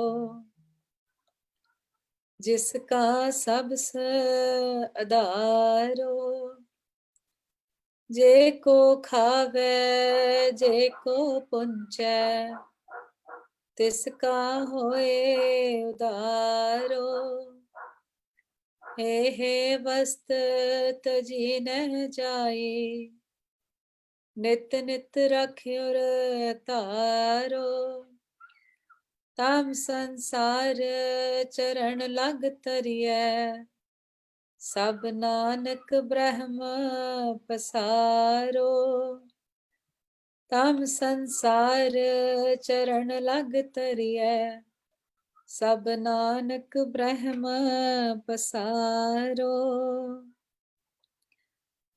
ਜਦੋਂ ਸਾਡੇ ਵੀ ਹਿਰਦੇ ਰੂਪ ਵਿੱਚ ਪ੍ਰਕਾਸ਼ ਹੋ ਜਾਊਗਾ ਨਾ, ਔਰ ਪਰਮੇਸ਼ਰ ਦੀ ਬਾਣੀ ਦੇ ਐਕਸਪੀਰੀਅੰਸ ਦਾ, ਫਿਰ ਸਾਡਾ ਹਰ ਕੁਛ, ਸਾਨੂੰ ਸਾਰੇ ਪਾਸੇ ਪਰਮਾਤਮਾ ਹੀ ਦਿਖਣ ਲੱਗੇਗਾ, ਪਰਮਾਤਮਾ ਹੀ ਮਹਿਸੂਸ ਕਰੇਗਾ। ਜਿਹੜਾ ਸਾਨੂੰ ਇਸ ਵੇਲੇ ਸੰਸਾਰ ਕੋ ਹਨੇਰਾ ਲੱਗਦਾ ਨਾ, ਉਹਦੇ ਤੋਂ ਸਾਡਾ ਬਚਾਅ ਹੋਏਗਾ। ਫਿਰ ਸਤਿਗੁਰ ਕੀ ਬਾਣੀ ਸਤ ਸਰੂਪ ਹੈ, ਗੁਰਬਾਣੀ ਬਣੀਆਂ ਵਾਲੀ ਅਵਸਥਾ ਗੁਰੂ ਸਾਹਿਬ ਆਪ ਹੀ ਆਪਣੀ ਬਖਸ਼ਿਸ਼ ਦੇ ਕੇ ਸਾਨੂੰ ਸਟੇਜ ਤੇ ਲੈ ਕੇ ਜਾਣ। ਹਾਂਜੀ, ਜੇ ਕੋਈ ਆਪਾਂ ਬਾਣੀ ਤੇ ਵਿਚਾਰ ਕਰਦੇ ਹਾਂ, ਜਿਸ ਤਰ੍ਹਾਂ ਅਸੀਂ ਸ਼ੁਰੂ ਕੀਤਾ ਸੀ, ਬਾਣੀ ਅਗਾਧ ਬੋਧ ਹੈ, ਜਿੰਨਾ ਕੁ ਗੁਰੂ ਸਾਹਿਬ ਨੇ ਸੋਚੀ ਦਿੱਤੀ ਉਸ ਹਿਸਾਬ ਨਾਲ ਵਿਚਾਰ ਹੋਈ ਆ, ਪਰ ਇਹਦੇ ਸਿਰਫ ਅਰਥ ਜਾਂ ਇਹਦੀ ਸਮਝ ਇੱਥੇ ਤੱਕ ਲਿਮਿਟਿਡ ਨਹੀਂ ਹੈ। ਜਿਨ੍ਹਾਂ ਨੇ ਮਾਣਿਆ, ਜਿਹੜੇ ਐਕਸਪੀਰੀਅੰਸ ਕਰਦੇ ਨੇ ਇੱਕ ਇੱਕ ਅੱਖਰ ਨੂੰ, ਇੱਕ ਇੱਕ ਪੰਕਤੀ ਨੂੰ, ਉਹ ਆਪ ਜਦੋਂ ਐਕਸਪੀਰੀਅੰਸ ਕਰਦੇ ਉਹਨਾਂ ਲਈ ਇਹਦਾ ਹੋਰ ਹੀ ਕੋਈ ਫੀਲਿੰਗ, ਹੋਰ ਹੀ ਕੋਈ ਇਮੋਸ਼ਨਸ ਇਹਦੇ ਨਾਲ ਅਟੈਚ ਹੁੰਦੇ ਨੇ। ਤਾਂ ਇਸ ਕਰਕੇ ਜੇ ਮੇਰੇ ਕੋਲੋਂ ਕੋਈ ਗੱਲ ਕਰਦੇ, ਉਹ ਪੂਰਨ ਵਾਲੀ ਗੱਲ ਹੋਣੀ ਵੀ ਨਹੀਂ ਸੀ, ਪਰ ਪੂਰਨ ਵਾਲੀ ਗੱਲ ਨਹੀਂ ਹੋਈ, ਤਾਂ ਤੁਸੀਂ ਉਸ ਦੀ ਮਾਫੀ ਜ਼ਰੂਰ ਦੇ ਦੇਣਾ। ਔਰ ਜਿਹੜੇ ਸੂਝਵਾਨ ਗੁਰਸਿੱਖ ਸੁਣ ਰਹੇ ਨੇ, ਉਹ ਵੀ ਆਈ ਹੋਪ ਕਿ ਉਹ ਵੀ ਮਾਫੀ ਦੇਣਗੇ। ਔਰ ਜਿੱਥੇ ਜਿੱਥੇ ਮਕਸਦ ਇਹ ਹੈਗਾ ਕਿ ਕੋਈ ਇਸ ਤਰ੍ਹਾਂ ਦੀ ਚੀਜ਼ ਅਸੀਂ ਆਪਣੀ ਲਾਈਫ 'ਚ ਲੈ ਕੇ ਚੱਲ ਸਕੀਏ ਜਿਹੜੀ ਕਿ ਲਾਈਫ ਚੇਂਜਿੰਗ ਹੋਏ, ਤਾਂ ਉਹ ਕਿਸੇ ਇੱਕ ਦੇ ਜੀਵਨ ਦੇ ਵਿੱਚ ਵੀ ਜੇ ਉਹ ਚੇਂਜ ਆ ਸਕੇ, ਤਾਂ ਫਿਰ ਜਿਹੜਾ ਜੇ ਕੋਈ ਬੁਲਾਇਆ, ਜੇ ਕਿਸੇ ਨੇ ਸੁਣਿਆ, ਤਾਂ ਉਹ ਸਭ ਪ੍ਰਵਾਨ ਹੈਗਾ। ਪਰ ਜੇ ਕਿਸੇ ਦਾ ਦਿਲ ਦੁਖਿਆ ਜਾਂ ਕਿਸੇ ਲਈ ਉਹ ਗੱਲ ਪੂਰਨ ਉਹਦੇ ਆਸ਼ੇ ਤੇ ਨਹੀਂ ਹੈਗੀ, ਤਾਂ ਉਸ ਦੀ ਤੁਸੀਂ ਆਪ ਖਿਮਾ ਜ਼ਰੂਰ ਬਖਸ਼ਣੀ ਜੀ। ਹਾਂਜੀ, ਭੁੱਲਾਂ ਚੁੱਕਾਂ ਦੀ ਮਾਫੀ ਜੀ। ਵਾਹਿਗੁਰੂ ਜੀ ਕਾ ਖਾਲਸਾ, ਵਾਹਿਗੁਰੂ ਜੀ ਕਾ ਖਾਲਸਾ, ਵਾਹਿਗੁਰੂ ਜੀ ਕੀ ਫਤਿਹ। ਆਪ ਜੀ ਦਾ ਬਹੁਤ ਬਹੁਤ ਧੰਨਵਾਦ ਭੈਣ ਜੀ। ਆਪ ਜੀ ਨੇ ਬਹੁਤ ਹੀ ਸੋਹਣੇ ਤਰੀਕੇ ਨਾਲ ਸਮਝਾਇਆ ਕਿ ਗੁਰੂ ਸਾਹਿਬ ਨੇ ਜਿਹੜਾ ਸਾਨੂੰ ਬਾਣੀ ਰੂਪਕ ਜੈਮ ਦਿੱਤਾ ਹੈ, ਉਹਨੂੰ ਅਸੀਂ ਆਪਣੀ ਲਾਈਫ 'ਚ ਕਿਵੇਂ ਧਾਰਨ ਕਰਨਾ ਹੈ ਤੇ ਆਪਣੀ ਲਾਈਫ ਨੂੰ ਕਿਵੇਂ ਇੰਪਰੂਵ ਕਰਨਾ ਹੈ। ਆਪ ਜੀ ਦਾ ਬਹੁਤ ਬਹੁਤ ਧੰਨਵਾਦ ਭੈਣ ਜੀ ਫਿਰ ਤੋਂ। ਤੇ ਭੈਣ ਜੀ ਕੁਐਸਚਨ ਸੀ ਕਿ ਇੱਕ ਤਰਫ ਗੁਰੂ ਸਾਹਿਬ ਕਹਿੰਦੇ ਨੇ ਕਿ ਇਸ ਦੇਹੀ ਅੰਦਰ ਪੰਜ ਚੋਰ ਬਸੈ, ਐਸੀ ਸਰੀਰ ਦੇ ਅੰਦਰ, ਸਾਡੇ ਐਸੀ ਮਨ ਦੇ ਅੰਦਰ ਉਹ ਪੰਜ ਚੋਰ ਬਸੇ ਨੇ, ਤੇ ਇੱਕ ਤਰਫ ਗੁਰੂ ਸਾਹਿਬ ਕਹਿੰਦੇ ਨੇ ਮਤ ਵਿੱਚ ਰਤਨ ਜਵਾਹਰ ਮਾਣਿਕ ਜੇ ਗੁਰ ਕੀ ਸਿੱਖ ਸੁਣੀ। ਤੇ ਇੱਥੇ ਭੈਣ ਜੀ ਕੰਟਰੋਵਰਸ਼ੀਅਲ ਗੱਲ ਹੋ ਗਈ, ਤੇ ਇਸ ਕੁਐਸਚਨ ਤੇ ਆਪ ਜੀ ਦਾ ਕੀ ਵਿਚਾਰ ਹੈ?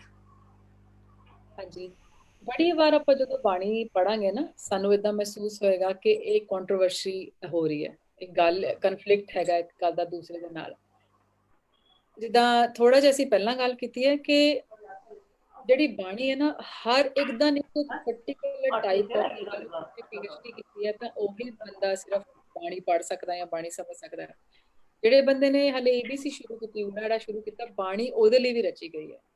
ਬਾਣੀ ਹਰ ਇੱਕ ਇਨਸਾਨ ਲਈ ਹੈਗੀ, ਔਰ ਹਰ ਇੱਕ ਇਨਸਾਨ ਜਿਹੜਾ, ਜਿੱਦਾਂ ਮੈਂ ਤੁਹਾਨੂੰ ਦੱਸਿਆ, ਕੋਈ ਕਿਸ ਅਵਸਥਾ ਤੇ ਹੈ, ਕੋਈ ਕਿਸ ਅਵਸਥਾ ਤੇ ਹੈ। ਪਹਿਲਾਂ ਤਾਂ ਅਸੀਂ ਇਸ ਚੀਜ਼ ਨੂੰ ਸਮਝ ਲਈਏ। ਇਸੇ ਕਰਕੇ ਬਾਣੀ ਸਾਨੂੰ ਲੱਗਦੀ ਹੁੰਦੀ ਹੈ ਕੰਟਰੋਵਰਸ਼ੀਅਲ, ਪਰ ਐਕਚੁਅਲੀ ਉਹ ਸਾਡੀ ਅਵਸਥਾ ਦੇ ਹਿਸਾਬ ਨਾਲ ਉੱਥੇ ਡਿਸਕ੍ਰਾਈਬ ਕੀਤੀ ਗਈ ਹੁੰਦੀ ਹੈ। ਪਰ ਜਿਹੜਾ ਤੁਹਾਡਾ ਸਵਾਲ ਪਾਰਟਿਕੂਲਰਲੀ ਜਿਹੜੀ ਤੁਸੀਂ ਐਗਜ਼ਾਮਪਲ ਦਿੱਤੀ ਹੈ ਨਾ, ਇਸ ਦੇਹੀ ਅੰਦਰ ਪੰਜ ਚੋਰ ਵਸੇ, ਹਾਂ ਪੰਜ ਚੋਰ ਵਸੇ ਕੁਛ ਮਾੜੀ ਗੱਲ ਨਹੀਂ ਕਹੀ, ਸਾਨੂੰ ਦੱਸਿਆ ਹੈ ਕਿ ਇਹਦੇ ਚ ਤੇਰੇ ਚੋਰ ਵਸੇ ਨੇ, ਇਹਨਾਂ ਦੇ ਨਾਲ ਤੂੰ ਕਿਵੇਂ ਜ਼ਿੰਦਗੀ ਜੀਣੀ ਹੈ, ਇਹਨਾਂ ਨੂੰ ਓਵਰ ਯੂਜ਼ ਨਹੀਂ ਕਰਨਾ। ਮਤਲਬ ਏਦਾਂ ਸੋਚ ਲਓ ਵੀ ਇਹਨਾਂ ਦੇ ਉੱਤੇ ਬੈਠ ਕੇ ਤੂੰ ਜ਼ਿੰਦਗੀ ਜੀਣੀ ਹੈ, ਨਾ ਕਿ ਤੂੰ ਇਹਨਾਂ ਨੂੰ ਆਪਣੇ ਉੱਤੇ ਬਿਠਾਣਾ। ਕੋਈ ਇਨਸਾਨ ਹੋਏਗਾ ਜਿਹਦੇ ਅੰਦਰ ਕ੍ਰੋਧ ਨਹੀਂ ਹੈ, ਖਤਮ ਹੋ ਗਿਆ, ਜਾਂ ਕਾਮ ਨਹੀਂ ਹੈ, ਜਾਂ ਕਿਹੜਾ ਪੰਜਾਂ ਚੋਰਾਂ ਚੋਂ ਕਿਹੜਾ ਵੈਨਿਸ਼ ਹੋ ਗਿਆ ਨਾ, ਉਹ ਬ੍ਰਹਮਗਨੀ ਤੇ ਅਵਸਥਾ ਤੇ ਕੋਈ ਪਹੁੰਚਿਆ ਤਾਂ ਗੁਰੂ ਸਾਹਿਬ ਆਪ ਜਾਣਦੇ ਨੇ। ਪਰ ਅਸੀਂ ਉਹ ਚੋਰਾਂ ਦੇ ਨਾਲ ਰਹਿੰਦੇ ਹੋਏ, ਹੁਣ ਅੱਜ ਤੋਂ ਬਾਅਦ ਜੇ ਮੈਨੂੰ ਗੁੱਸਾ ਆਏ ਤਾਂ ਮੈਂ ਕਹਿਣਾ ਹਾਂ ਮੈਨੂੰ ਪਤਾ ਤੂੰ ਗੁੱਸਾ ਮੈਨੂੰ ਤੰਗ ਕਰਨ ਦੀ ਕੋਸ਼ਿਸ਼ ਕਰ ਰਿਹਾ, ਪਰ ਮੈਂ ਤੈਨੂੰ ਕਰਨ ਨਹੀਂ ਦੇਣਾ। ਕਿਉਂ? ਕਿਉਂਕਿ ਮੈਨੂੰ ਗੁਰੂ ਸਾਹਿਬ ਨੇ ਸੋਝੀ ਦੇ ਦਿੱਤੀ, ਮਤਲਬ ਮੈਨੂੰ ਨਹੀਂ, ਸਾਨੂੰ ਸੋਝੀ ਦੇ ਦਿੱਤੀ ਕਿ ਤੇਰੇ ਅੰਦਰ ਇੱਕ ਚੋਰ ਬੈਠਾ ਜਿਹਨੇ ਆ ਕੇ ਤੇਰਾ ਦਰਵਾਜ਼ਾ ਖੜਕਾਣਾ, ਪਰ ਤੂੰ ਦਰਵਾਜ਼ਾ ਸੋਚ ਸਮਝ ਕੇ ਖੋਲਣਾ। ਇਹ ਸਾਨੂੰ ਸੋਝੀ ਦਿੱਤੀ ਹੈ, ਨਾ ਕਿ ਇਹ ਕਹਿ ਕੇ ਸਰੀਰ ਮਾੜਾ, ਕਿਉਂਕਿ ਇਹਦੇ ਬਿਨਾਂ ਜ਼ਿੰਦਗੀ ਵੀ ਨਹੀਂ ਚੱਲਣੀ। ਜਿਹੜੀ ਸਾਨੂੰ ਮਨੁੱਖਾ ਜੀਵਨ ਦਿੱਤਾ ਹੈ, ਇਹਦੇ ਵਿੱਚ ਸਾਨੂੰ ਗ੍ਰਸਤ ਜੀਵਨ ਵੀ ਦਿੱਤਾ ਹੈ, ਸਾਨੂੰ ਤਾਂ ਮਤਲਬ ਕਲੀਅਰ ਕਰ ਦਿੱਤਾ ਸਾਰਾ ਕੁਝ। ਅਸੀਂ ਗ੍ਰਸਤ ਜੀਵਨ ਛੱਡ ਕੇ ਜੋਗੀਆਂ ਵਾਂਗੂ ਜੰਗਲਾਂ 'ਚ ਨਹੀਂ ਜਾਂਦੇ, ਵਿੱਚ ਵਿਚਰ ਕੇ ਔਰ ਚੈਲੰਜਸ ਫੇਸ ਕਰਦੇ ਹੋਏ ਪਰਮੇਸ਼ਰ ਨੂੰ ਪਾਉਣ ਦਾ ਯਤਨ ਹੈਗਾ। ਔਰ ਜਿਹੜੀ ਤੁਸੀਂ ਗੱਲ ਕੀਤੀ ਮੱਤ ਵਿੱਚ ਰਤਨ ਜਵਾਹਰ ਮਾਣਕ ਜੇ ਇੱਕ ਗੁਰ ਕੀ ਸਿੱਖ ਸੁਣੀ, ਹਾਂ ਇਹ ਦੋਨੋਂ ਚੀਜ਼ਾਂ ਬਿਲਕੁਲ ਕੰਟਰੋਵਰਸ਼ੀਅਲ ਨਹੀਂ ਹੈਗੀਆਂ, ਕਿਉਂਕਿ ਜਦੋਂ ਹੁਣ ਆ ਸੁਣ ਲਈ ਗੱਲ, ਅਸੀਂ ਦੋਨੋਂ ਨੂੰ ਰਿਲੇਟ ਕਰ ਦੇਣਾ ਇੱਥੇ। ਜਦੋਂ ਮੇਰੇ ਮਨ ਨੇ ਇਹ ਗੱਲ ਸੁਣ ਲਈ ਹੈ ਵੀ ਇਸ ਦੇਹੀ ਅੰਦਰ ਪੰਜ ਚੋਰ ਵਸੇ, ਤਾਂ ਕੀ ਆ ਗਿਆ ਮੇਰੇ ਮਨ ਦੇ ਵਿੱਚ, ਮੱਤ ਵਿੱਚ ਰਤਨ ਜਵਾਹਰ ਮਾਣਕ, ਮੈਂ ਇੱਕ ਗੁਰੂ ਦੀ ਗੱਲ ਸੁਣ ਲਈ ਹੈ, ਤਾਂ ਉਹ ਗੁਰੂ ਦੀ ਗੱਲ ਹੁਣ ਮੇਰੇ ਲਈ ਇੱਕ ਜਵਾਹਰ ਮਾਣਕ ਬਣ ਗਿਆ, ਕਿਉਂਕਿ ਮੈਨੂੰ ਗੁਰੂ ਨੇ ਇਹੋ ਜਿਹਾ ਗਿਆਨ ਦਿੱਤਾ ਹੈ ਕਿ ਤੂੰ ਜ਼ਿੰਦਗੀ ਕਿੱਦਾਂ ਜੀਣੀ ਹੈ। ਤੂੰ ਜ਼ਿੰਦਗੀ ਦੇ ਵਿੱਚ ਹਾਰਨਾ ਨਹੀਂ, ਜੂਏ ਦੇ ਵਿੱਚ ਤੂੰ, ਜੂਆ ਤਾਂ ਹੈ ਪਰ ਮੈਂ ਜੂਏ ਦੇ ਵਿੱਚ ਹਾਰਨਾ ਨਹੀਂ। ਇਹ ਗੇਮ ਤਾਂ ਹੈਗੀ ਹੈ ਜ਼ਿੰਦਗੀ ਦੀ, ਪਰ ਮੈਂ ਜ਼ਿੰਦਗੀ ਦੇ ਵਿੱਚ ਹਾਰਨਾ ਨਹੀਂ, ਬਲਕਿ ਮੁੱਖ ਉਜਰ ਹੋ ਕੇ ਪਰਮੇਸ਼ਰ ਦੇ ਅੱਗੇ ਜਿਹੜਾ ਦਰਗਾਹ ਦੇ ਵਿੱਚ ਕਬੂਲਿਆ ਜਾਣਾ। ਹਾਂਜੀ ਭੈਣ ਜੀ, ਮਤਲਬ ਗੁਰੂ ਸਾਹਿਬ ਨੇ ਸਾਨੂੰ ਪਹਿਲੇ ਇੱਕ ਅਗਾਹ ਕਰ ਦਿੱਤਾ ਹੈ ਕਿ ਇਹ ਪੰਜ ਚੋਰ ਤੁਹਾਡੇ ਅੰਦਰ ਹੈਗੇ ਨੇ, ਬਟ ਤੁਸੀਂ ਇਸ ਤੋਂ ਉੱਤੇ ਉੱਠ ਕੇ ਆਪਣੀ ਲਾਈਫ ਜੀਣੀ ਹੈ ਗੁਰਬਾਣੀ ਦੇ ਹਿਸਾਬ ਨਾਲ, ਗੁਰੂ ਦੀ ਗੱਲ ਮੰਨ ਕੇ। ਠੀਕ ਹੈ ਭੈਣ ਜੀ, ਇੱਕ ਹੋਰ ਕੁਐਸਚਨ ਸੀ ਕਿ ਬੱਚਿਆਂ ਵਾਸਤੇ ਟਾਈਮ ਮੈਨੇਜਮੈਂਟ ਲਈ ਆਪ ਜੀ ਕੀ ਆਪਣੀ ਰਾਏ ਦਿੰਦੇ ਹੋ ਕਿ ਗੁਰਬਾਣੀ ਦੇ ਹਿਸਾਬ ਨਾਲ, ਗੁਰਮਤ ਦੇ ਹਿਸਾਬ ਨਾਲ ਬੱਚਾ ਇੱਕ ਆਪਣਾ ਟਾਈਮ ਮੈਨੇਜਮੈਂਟ ਕਿਵੇਂ ਕਰ ਸਕਦਾ? ਬਿਕੋਜ਼ ਉਹਨੂੰ ਪੜ੍ਹਾਈ ਵੀ ਕਰਨੀ ਹੈ, ਉਹਨੂੰ ਬਾਕੀ ਐਕਟੀਵਿਟੀਜ਼ ਵੀ ਕਰਨੀ ਹੈ, ਤੇ ਉਹ ਗੁਰਬਾਣੀ ਨੂੰ, ਗੁਰਮਤ ਨੂੰ ਕਦੋਂ ਟਾਈਮ ਦੇ, ਤੇ ਇਸ ਟਾਈਮ ਤੇ ਜਿਵੇਂ ਸਾਰੇ ਘਰ ਬੈਠੇ ਨੇ, ਤੇ ਕਿਵੇਂ ਉਹ ਆਪਣਾ ਸ਼ਡਿਊਲ ਬਣਾ ਸਕਦੇ ਨੇ, ਕਿਵੇਂ ਉਹ ਆਪਣਾ ਟਾਈਮ ਮੈਨੇਜਮੈਂਟ ਕਰ ਸਕਦੇ ਨੇ?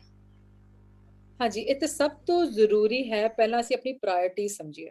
ਪ੍ਰਾਇੋਰਟੀਜ਼ ਮਤਲਬ ਕਿ ਸਾਡੀ ਲਾਈਫ ਦੇ ਵਿੱਚ ਸਾਡੇ ਲਈ ਇੰਪੋਰਟੈਂਸ ਕਿਸ ਚੀਜ਼ ਦੀ ਹੈਗੀ ਹੈ। ਜਦੋਂ ਅਸੀਂ ਪ੍ਰਾਇੋਰਟੀ ਸੈੱਟ ਕਰ ਲਵਾਂਗੇ ਨਾ, ਸਾਡਾ ਟਾਈਮ ਨਹੀਂ ਖਰਾਬ ਹੋਏਗਾ। ਸਾਡੇ ਕੋਲ ਟਾਈਮ ਬਹੁਤ ਹੁੰਦਾ, ਵੈਸੇ ਟਾਈਮ ਬਹੁਤ ਹੁੰਦਾ, ਪਰ ਅਸੀਂ ਖਰਾਬ ਇੰਨਾ ਕਰ ਦਿੰਦੇ ਆ ਕਿ ਅਸੀਂ, ਮੰਨ ਲਓ ਤੁਸੀਂ ਹੁਣ ਤੁਹਾਡੇ ਇੱਥੇ ਚਲੋ ਰਾਤ ਪੈ ਗਈ ਨਾ, ਤੁਸੀਂ ਸੌਣ ਤੋਂ ਪਹਿਲਾਂ ਮੰਨ ਲਓ ਕਿ ਜਿਹੜੇ ਬੱਚੇ ਨੇ ਜਾਂ ਕੋਈ ਵੀ ਬੱਚਾ ਜਿਹਨੇ ਸਵਾਲ ਪੁੱਛਿਆ, ਜੇ ਮੈਂ ਉਹਨੂੰ ਹੀ ਕਵਾਂ ਡਾਇਰੈਕਟਲੀ ਕਿ ਉਹ ਕੱਲ ਦਾ ਆਪਣਾ ਪਲਾਨ ਕਰਕੇ ਆਪਣਾ ਇੱਕ ਸ਼ੈਡਿਊਲ ਲਿਖ ਲਵੇ ਔਰ ਸੌਂ ਜਾਵੇ। ਓਕੇ, ਮੈਂ ਇੰਨੇ ਵਜੇ ਉੱਠਣਾ, ਇੰਨੇ ਵਜੇ ਮੈਂ ਆ ਕਰਨਾ ਮੋਟਾ ਮੋਟਾ ਲਿਖ ਲਵੇ। ਹੁਣ ਮੰਨ ਲਓ ਉਹਨੇ ਕਿਹਾ ਵੀ ਮੈਂ ਫॉर एग्जांपल मैं 6 ਵਜੇ ਉੱਠਿਆ, ਮੈਂ ਇਸ਼ਨਾਨ ਪਾਣੀ ਕੀਤਾ, ਮੈਂ ਆਪਣਾ ਨਿਤਨੇਮ ਕੀਤਾ, ਨਾਮ ਅਭਿਆਸ ਕੀਤਾ, ਮੈਂ ਬ੍ਰੈਕਫਾਸਟ ਕੀਤਾ, ਉਸ ਤੋਂ ਬਾਅਦ ਹੁਣ ਮੈਂ ਇਹ ਸਾਰਾ ਕੁਝ ਕਰਨ ਚ ਮੇਰੇ ਤਕਰੀਬਨ ਮੰਨ ਲਓ ਉਹਦੇ 2-3 ਘੰਟੇ ਲੱਗ ਗਏ। ਹੁਣ ਉਸ ਤੋਂ ਬਾਅਦ ਮੈਂ ਪੜ੍ਹਨਾ ਹੈ, ਠੀਕ ਹੈ, ਪੜ੍ਹਨਾ ਹੈ, ਮੰਨ ਲਓ ਪੜ੍ਹਨ ਦਾ ਟਾਈਮ ਮੰਨ ਲਓ ਸੀ 10 ਤੋਂ 11 ਵਜੇ, ਤਾਂ ਉਹ ਪੜ੍ਹਨ ਦੇ ਵੇਲੇ ਮੈਂ ਪੜ੍ਹਨਾ ਹੈ ਤੇ ਪੜ੍ਹਨਾ ਹੀ ਹੈ। ਇਹ ਨਹੀਂ ਕਿ ਹੁਣ ਮੈਨੂੰ ਕਿਸੇ ਦੋਸਤ ਦਾ ਫੋਨ ਆ ਗਿਆ ਜਾਂ ਕੋਈ ਟੀਵੀ ਤੇ ਮੂਵੀ ਆ ਗਈ ਜਾਂ ਡਰਾਮਾ ਆ ਗਿਆ ਜਾਂ ਆਈ ਡੋਨਟ ਨੋ ਸਨੈਪਚੈਟ ਔਰ ਫੇਸਬੁੱਕ ਔਰ ਵਟਐਵਰ ਆ ਗਿਆ, ਉਹ ਚੀਜ਼ ਨਹੀਂ ਆਏਗੀ ਤੇ ਨਹੀਂ ਆਏਗੀ। ਉਹ ਬਲੌਕ ਹੈ ਤਾਂ ਬਲੌਕ ਹੀ ਹੈ, ਕਿਉਂਕਿ ਇੰਨਾ ਸਮਾਂ ਉਹਦੇ ਵਿੱਚ ਅੱਜ ਕੱਲ ਦਾ ਯੂਥ ਖਰਾਬ ਕਰ ਰਿਹਾ। ਅਸੀਂ ਵੀ ਉਹਦੇ ਵਿੱਚ ਸਾਰੇ ਕੁਝ, ਤੇ ਦੇਖੋ ਉਹ ਚੀਜ਼ਾਂ ਨੂੰ ਅਸੀਂ ਪੋਜ਼ਿਟਿਵ ਵੀ ਯੂਜ਼ ਕਰ ਸਕਦੇ ਹਾਂ, ਪੜ੍ਹਾਈ ਲਈ ਵੀ ਯੂਜ਼ ਕੀਤਾ ਜਾ ਸਕਦਾ, ਪਰ ਉਹ ਟਾਈਮ ਵੇਸਟ ਦੇ ਵਿੱਚ, ਕਿਉਂਕਿ ਡਿਸਟਰੈਕਸ਼ਨਸ ਬਹੁਤ ਜ਼ਿਆਦਾ ਨੇ, ਅਸੀਂ ਉਹਨੂੰ ਬਲੇਮ ਵੀ ਨਹੀਂ ਕਰ ਸਕਦੇ। ਪਰ ਅਸੀਂ ਉਸ ਵੇਲੇ, ਜੇ ਤੁਹਾਨੂੰ ਫੋਨ ਦੀ ਜਾਂ ਮੀਡੀਆ ਦੀ ਲੋੜ ਨਹੀਂ ਹੈਗੀ, ਕਿਸੇ ਟੈਕ ਦੀ ਲੋੜ ਨਹੀਂ ਹੈ, ਤਾਂ ਉਸ ਚੀਜ਼ ਨੂੰ ਆਪਣੇ ਤੋਂ ਦੂਰ ਰੱਖ ਦਿਓ ਕਿ 10 ਤੋਂ 11 ਦੇ ਵਿੱਚ ਮੈਂ ਤੇ ਮੇਰੀਆਂ ਬੁੱਕਸ ਹੀ ਨੇ ਤੇ ਹੋਰ ਕੁਝ ਨਹੀਂ ਹੈਗਾ। ਜਾਂ 2 ਘੰਟੇ ਜਿਹੜੇ ਵੀ ਤੁਸੀਂ ਸੈੱਟ ਕੀਤੇ ਆ, ਤੁਸੀਂ ਦੇਖੋਗੇ ਕਿ ਇੱਕ ਤਾਂ ਜਦੋਂ ਤੁਸੀਂ ਸਵੇਰੇ ਟਾਈਮ ਤੇ ਉੱਠੇ ਹੋ, ਤੁਹਾਡੀ ਲਾਈਫ ਦੇ ਵਿੱਚ ਤੁਹਾਨੂੰ ਐਕਸਟਰਾ, ਜੇ ਮੈਂ ਕਹਾਂ ਕਿ ਤੁਹਾਨੂੰ ਪੂੰਜੀ ਮਿਲ ਗਈ, ਪੂੰਜੀ ਇਜ਼ ਦਾ ਰਾਈਟ ਵਰਡ, ਕਿ ਇਦਾਂ ਸੋਚੋ ਵੀ ਤੁਹਾਨੂੰ ਦਿਹਾੜੀ, ਕੋਈ ਬੰਦਾ ਦਿਹਾੜੀ ਲਾਂਦਾ ਤਾਂ ਉਹਨੂੰ ਆਈ ਡੋਨਟ ਨੋ ਤੁਹਾਨੂੰ 1000 ਰੁਪਇਆ ਮਿਲਣਾ ਸੀ, ਮੰਨ ਲਓ ਸਾਰਾ ਦਿਨ ਕੰਮ ਕਰਕੇ ਤੁਹਾਡੀ ਮਜ਼ਦੂਰੀ ਹੈ, ਤਾਂ ਤੁਹਾਨੂੰ 1000 ਦੀ ਬਜਾਏ ਤੁਹਾਨੂੰ 1900 ਮਿਲ ਰਿਹਾ। ਕਿਉਂ? ਕਿਉਂਕਿ ਜਿਹੜਾ ਬੰਦਾ ਸਵੇਰੇ ਛੇਤੀ ਉੱਠ ਗਿਆ ਨਾ, ਉਹਨੂੰ ਜਿਹੜੇ ਐਕਸਟਰਾ ਆਵਰਸ ਲਾਈਫ 'ਚ ਮਿਲ ਗਏ, ਸਪੈਸ਼ਲੀ ਜਿਹੜੇ ਮਾਰਨਿੰਗ ਆਵਰਸ ਮਿਲ ਗਏ, ਉਦੋਂ ਤੁਸੀਂ ਫਰੈਸ਼ ਹੁੰਦੇ ਹੋ, ਤੁਹਾਡੀ એનર્ਜੀ ਲੈਵਲਸ ਬਹੁਤ ਹਾਈ ਹੁੰਦੇ ਨੇ। ਤੁਹਾਡੀ ਮਰਜ਼ੀ ਹੈ ਉਹ એનર્ਜੀ ਨੂੰ ਕਿਹੜੇ ਪਾਸੇ ਲੈ ਕੇ ਜਾਣਾ ਹੈ, ਕਿਉਂਕਿ ਤੁਸੀਂ ਰਾਤ ਜਦੋਂ ਤੁਸੀਂ ਬੱਚੇ ਨੂੰ ਪੂਰੀ ਨੀਂਦ ਦਿਓ, ਬੱਚਾ ਪਹਿਲੀ ਗੱਲ ਆਪਾਂ ਇੱਕ ਰਾਤ ਪਹਿਲੇ ਤੋਂ ਸ਼ੁਰੂ ਕਰਦੇ ਹਾਂ, ਲੇਟ ਨਹੀਂ ਸੌਣਾ। ਜਦੋਂ ਪੇਰੈਂਟਸ ਲੇਟ ਸੌਣਗੇ ਬੱਚੇ ਲੇਟ ਸੌਣਗੇ। ਮੈਂ ਵੀ ਪੰਜਾਬ 'ਚ, ਹੁਣ ਮੈਂ ਮੇਰੀ ਪਿਛਲੇ ਸਾਲ ਮੇਰਾ ਚੱਕਰ ਲੱਗਿਆ ਸੀ, ਤਾਂ ਮੈਂ ਫੈਮਲੀਜ਼ ਨਾਲ ਕਾਫੀਆਂ ਨੇ ਮੈਨੂੰ ਇਹ ਸਵਾਲ ਪੁੱਛਿਆ ਕਿ ਬੱਚੇ ਗੱਲ ਨਹੀਂ ਮੰਨ ਰਹੇ, ਜਾਂ ਬੱਚਿਆਂ ਦਾ ਕੰਮ ਨਹੀਂ ਪੂਰਾ ਹੋ ਰਿਹਾ, ਇਹ ਬਾਣੀ ਕਦੋਂ ਪੜਨ। ਤਾਂ ਮੈਂ ਉਹਨਾਂ ਨੂੰ ਪੁੱਛਿਆ ਤੁਸੀਂ ਸੌਂਦੇ ਕਿੰਨੇ ਵਜੇ ਹੋ? 11 12 1 ਵੱਜ ਜਾਂਦਾ ਹੈ, ਹਨਾ। ਤਾਂ ਦੇਖੋ ਜਿਹੜੀ ਫੈਮਿਲੀ 12 1 ਵਜੇ ਸੋ ਰਹੀ ਹੈ, ਤਾਂ ਫਿਰ ਮੈਂ ਕਿਹਾ ਕਹਿੰਦੇ ਬੱਚੇ ਪੈਂਦੇ ਨਹੀਂ ਜਿੰਨਾ ਚਿਰ ਅਸੀਂ ਨਹੀਂ ਪੈਂਦੇ। ਤਾਂ ਕਿਉਂ ਅਸੀਂ ਆਪਣੀ ਲਾਈਫ ਦੇ ਜਿਹੜਾ 12 1 ਵਜੇ ਸੋ ਰਿਹਾ, ਉਹ ਕਿੱਦਾਂ ਅੰਮ੍ਰਿਤ ਵੇਲੇ ਉੱਠੇਗਾ, ਕਿੱਦਾਂ ਉੱਠੇਗਾ ਸਵੇਰੇ? ਉਹ ਬੱਚੇ ਨੂੰ ਤੁਸੀਂ ਉਠਾ ਲਓਗੇ 6 ਵਜੇ? ਕਿਉਂਕਿ ਬੱਚੇ ਨੂੰ ਘੱਟੋ ਘੱਟ 6-7 ਘੰਟੇ ਦੀ ਨੀਂਦ ਚਾਹੀਦੀ ਹੈ, ਉਹਦੀ ਗਰੋਥ ਉਦੋਂ ਹੋ ਰਹੀ ਹੈ ਜਦੋਂ ਸੋ ਰਿਹਾ। ਔਰ ਹੁਣ ਤੁਸੀਂ, ਇਹ ਵੀ ਲੰਬਾ ਟੌਪਿਕ ਹੋ ਜਾਣਾ, ਪਰ ਤੁਸੀਂ ਗੂਗਲ ਤੇ ਸਰਚ ਕਰ ਲਿਓ ਕਿ ਤੁਹਾਡੇ ਜਿਹੜੇ ਡੀਪ ਸਲੀਪ ਪੈਟਰਨਸ ਨੇ, ਤੁਸੀਂ ਜਿਹੜੇ ਲੋਕੀ ਫਿਟਬਿਟ ਲਾਉਂਦੇ ਉਹਨਾਂ ਨੂੰ ਵੀ ਪਤਾ ਲੱਗ ਜਾਣਾ ਉਹਦੇ ਤੋਂ ਕਿ ਤੁਹਾਨੂੰ ਕਿਹੜੇ ਆਵਰਸ ਦੇ ਵਿੱਚ ਡੀਪ ਸਲੀਪ ਪੈਟਰਨ ਮਿਲ ਰਿਹਾ। ਜਿਹੜੇ ਲੋਕੀ ਤਾਂ ਡੀਪ ਸਲੀਪ ਕਰ ਰਹੇ ਨੇ, ਉਹਨਾਂ ਨੇ 2-3 ਘੰਟੇ ਦੇ ਵਿੱਚ ਫਰੈਸ਼ ਹੋ ਜਾਣਾ। ਜਿਹੜਾ ਬੰਦਾ 12 ਵਜੇ ਸੌ ਰਿਹਾ, ਉਹਨੂੰ ਸਾਰੀ ਰਾਤ ਡੀਪ ਸਲੀਪ ਮਿਲਣੀ ਹੀ ਨਹੀਂ, ਕਿਉਂਕਿ ਉਹਦਾ ਟਾਈਮ ਜਿਹੜਾ ਹਿਊਮਨ ਕਲੌਕ ਦੇ ਨਾਲ ਜਿਹੜਾ ਸਾਡਾ ਸਿਸਟਮ ਬਣਿਆ ਹੋਇਆ, ਉਹ ਲੰਘ ਚੁੱਕਿਆ ਆਲਰੇਡੀ। ਜਿਹੜਾ ਬੰਦਾ ਆਲਰੇਡੀ 9 ਵਜੇ ਬੈੱਡ 'ਚ ਹੈਗਾ, ਬਾਏ ਦਾ ਟਾਈਮ 10 ਵਜੇ ਨੇ ਉਹ ਆਲਰੇਡੀ ਸੌ ਚੁੱਕਾ। ਤਾਂ ਜਿਹੜੀ ਉਹਨੂੰ ਪਹਿਲੇ 2-3 ਘੰਟੇ ਦੀ ਸਲੀਪ ਮਿਲਣੀ ਹੈ, ਕਿਉਂਕਿ ਉਹ ਕੁਦਰਤ ਦੇ ਨਾਲ ਸਾਡਾ ਕਨੈਕਸ਼ਨ ਉਸ ਤਰ੍ਹਾਂ ਦਾ ਬਣਿਆ, ਉਹ ਡੀਪ ਸਲੀਪ ਦੇ ਨਾਲ ਬੱਚਾ ਫਰੈਸ਼ ਸੌਏਗਾ, ਫਰੈਸ਼ ਉੱਠੇਗਾ, ਟਾਈਮ ਤੇ ਉੱਠੇਗਾ। ਉਹਨੂੰ ਪਹਿਲਾਂ ਹੀ ਤੁਸੀਂ ਐਕਸਟਰਾ ਆਪਣੀ ਬੈਂਕ ਦੇ ਵਿੱਚ 2-3 ਘੰਟੇ ਲੈ ਲਏ। ਜਿਹੜਾ ਟਾਈਮ ਅਸੀਂ ਕਹਿਣਾ ਸੀ ਵੀ ਮੇਰੇ ਕੋਲ ਤਾਂ ਨਿਤਨੇਮ ਨਹੀਂ ਹੁੰਦਾ ਕਿਉਂਕਿ ਟਾਈਮ ਨਹੀਂ ਹੈਗਾ, ਉਹ ਟਾਈਮ ਦੇ ਵਿੱਚ ਅਸੀਂ ਸਾਰੀ ਆਪਣੀ ਸਪਿਰਿਚੁਅਲ ਰੂਟੀਨ ਪੂਰੀ ਕਰ ਲਈ, ਹਾਲੇ ਸੰਸਾਰ ਸੁੱਤਾ ਹੋਇਆ ਔਰ ਅਸੀਂ ਬਿਲਕੁਲ ਫਰੈਸ਼ ਦੇ ਫਰੈਸ਼ ਹਾਂ। ਅਸੀਂ ਆਪਣਾ ਟਾਈਮ ਤੇ ਖਾਦਾ ਪੀਤਾ, ਕਿਉਂਕਿ ਜਦੋਂ ਲੇਟ ਉੱਠੋਗੇ ਬ੍ਰੇਕਫਾਸਟ ਵੀ ਤੁਹਾਡਾ ਲੇਟ ਹੋਏਗਾ, ਤੁਹਾਡੀ એનર્ਜੀ ਲੈਵਲਸ ਆਲਰੇਡੀ ਡਾਊਨ ਨੇ, ਤੁਸੀਂ ਪੜ੍ਹਾਈ ਕਰਨ ਦੀ ਕੋਸ਼ਿਸ਼ ਕਰੋਗੇ, ਖਾਣੇ ਕੋਈ ਗੱਲ ਪੈਣੀ ਨਹੀਂ, ਠੀਕ ਹੈ। ਇਸ ਕਰਕੇ ਪੇਰੈਂਟਸ ਦੇ ਲਈ ਵੀ ਬਹੁਤ ਜ਼ਰੂਰੀ ਹੈ ਕਿ ਉਹ ਟਾਈਮ ਤੇ ਪੈਣ, ਤਾਂ ਕਿ ਬੱਚਿਆਂ ਦੀ ਰੂਟੀਨ ਵੀ ਬਣ ਸਕੇ, ਟਾਈਮ ਤੇ ਉੱਠਣ, ਬੱਚਿਆਂ ਨੂੰ ਟਾਈਮ ਤੇ ਉਠਾਣੇ, ਇੱਕ ਡਿਸਿਪਲਿਨ। ਔਰ ਹਾਂ, ਇੱਕ ਗੱਲ ਹੋਰ, ਤੁਸੀਂ ਬੱਚਿਆਂ ਨੂੰ ਕੋ ਟਾਈਮ ਟੇਬਲ ਬਣਾਉਣ, ਤੁਸੀਂ ਬਣਾ ਕੇ, ਪੇਰੈਂਟਸ ਬਣਾ ਕੇ ਬੱਚਿਆਂ ਤੇ ਇੰਪੋਜ਼ ਨਾ ਕਰਨ। ਤੁਸੀਂ ਬੱਚਿਆਂ ਨੂੰ ਪੇਪਰ ਦਿਓ, ਪੈਨ ਦਿਓ, ਉਹਨਾਂ ਨੂੰ ਕੋ ਟਾਈਮ ਟੇਬਲ ਬਣਾਓ, ਕਿੰਨੇ ਵਜੇ ਆਪਾਂ ਖਾਈਏ, ਕਿੰਨੇ ਵਜੇ ਆਪਾਂ ਉੱਠੀਏ ਐਜ਼ ਕਿਡਸ, ਔਰ ਕਿੰਨੇ ਵਜੇ you should be in the bed, ਤੁਸੀਂ ਰਾਤ ਨੂੰ ਬੈੱਡ 'ਚ ਹੋਣੇ ਚਾਹੀਦੇ ਹੋ। ਉਹ ਜਦੋਂ ਆਪ ਟਾਈਮ ਟੇਬਲ ਬਣਾਉਣਗੇ ਨਾ, ਉਹਦੀ ਰਿਸਪੈਕਟ ਕਰਨਗੇ। ਜੇ ਤੁਸੀਂ ਬਣਾ ਕੇ ਦੋਗੇ, ਉਹਨਾਂ ਨੇ ਕਹਿਣਾ ਮੰਮੀ ਨੇ ਫਿਰ ਦਿੱਤਾ, ਮੈਂ ਨਹੀਂ ਗੱਲ ਮੰਨਣੀ, ਯੂ ਨੋ, ਇਸ ਦਾ ਐਟੀਟਿਊਡ, ਐਂਡ ਦੈਟਸ ਓਕੇ। ਤਾਂ ਤੁਸੀਂ ਆਪ ਬਣਾਓ ਬੱਚਿਓ ਟਾਈਮ ਟੇਬਲ, ਆਪ ਆਪਣੇ ਟਾਈਮ ਟੇਬਲ ਤੇ ਪਹਿਰਾ ਦਿਓ, ਘੱਟੋ ਘੱਟ 40 ਦਿਨ ਪਹਿਰਾ ਦਿਓ।